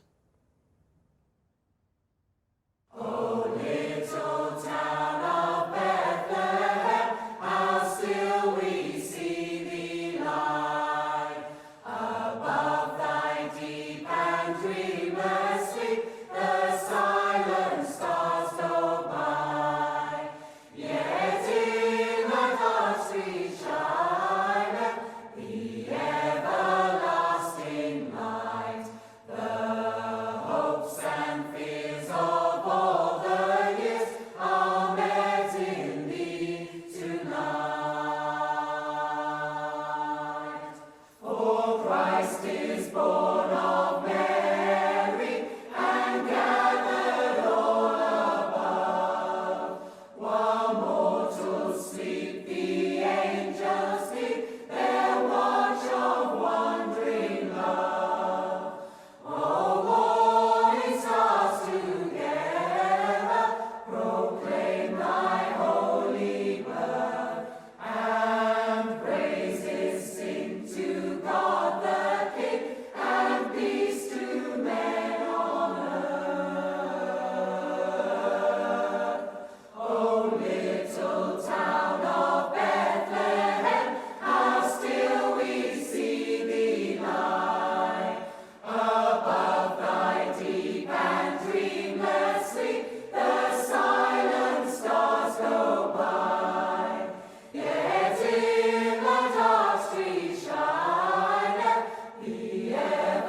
The BBC is interrupting its normal programmes to bring you an important announcement.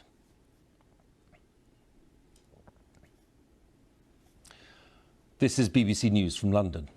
Buckingham Palace has announced the death of Her Majesty Queen Elizabeth II. In a statement, the palace said the Queen died peacefully at Balmoral this afternoon. The King and the Queen Consort will remain at Balmoral this evening and will return to London tomorrow. BBC Television is broadcasting this special programme reporting the death of Her Majesty the Queen.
I'm standing here in this exquisite chapel of St. George at Windsor Castle, so close to where my beloved mother, the late Queen, is laid to rest with my dear father.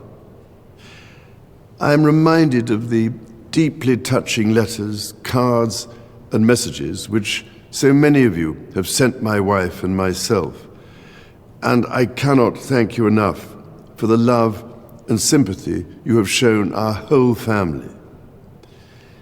Christmas is a particularly poignant time for all of us who have lost loved ones. We feel their absence at every familiar turn of the season and remember them in each cherished tradition. In the much-loved carol, O Little Town of Bethlehem, we sing of how in thy dark street shineth the everlasting light.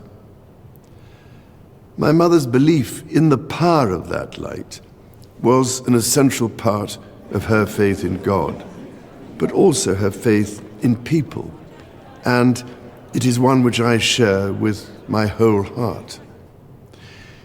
It is a belief in the extraordinary ability of each person to touch with goodness and compassion the lives of others, and to shine a light in the world around them. This is the essence of our community and the very foundation of our society. We see it in the selfless dedication of our armed forces and emergency services, who work tirelessly to keep us all safe, and who performed so magnificently as we mourn the passing of our late Queen. We see it in our health and social care professionals, our teachers, and indeed all those working in public service, whose skill and commitment are at the heart of our communities.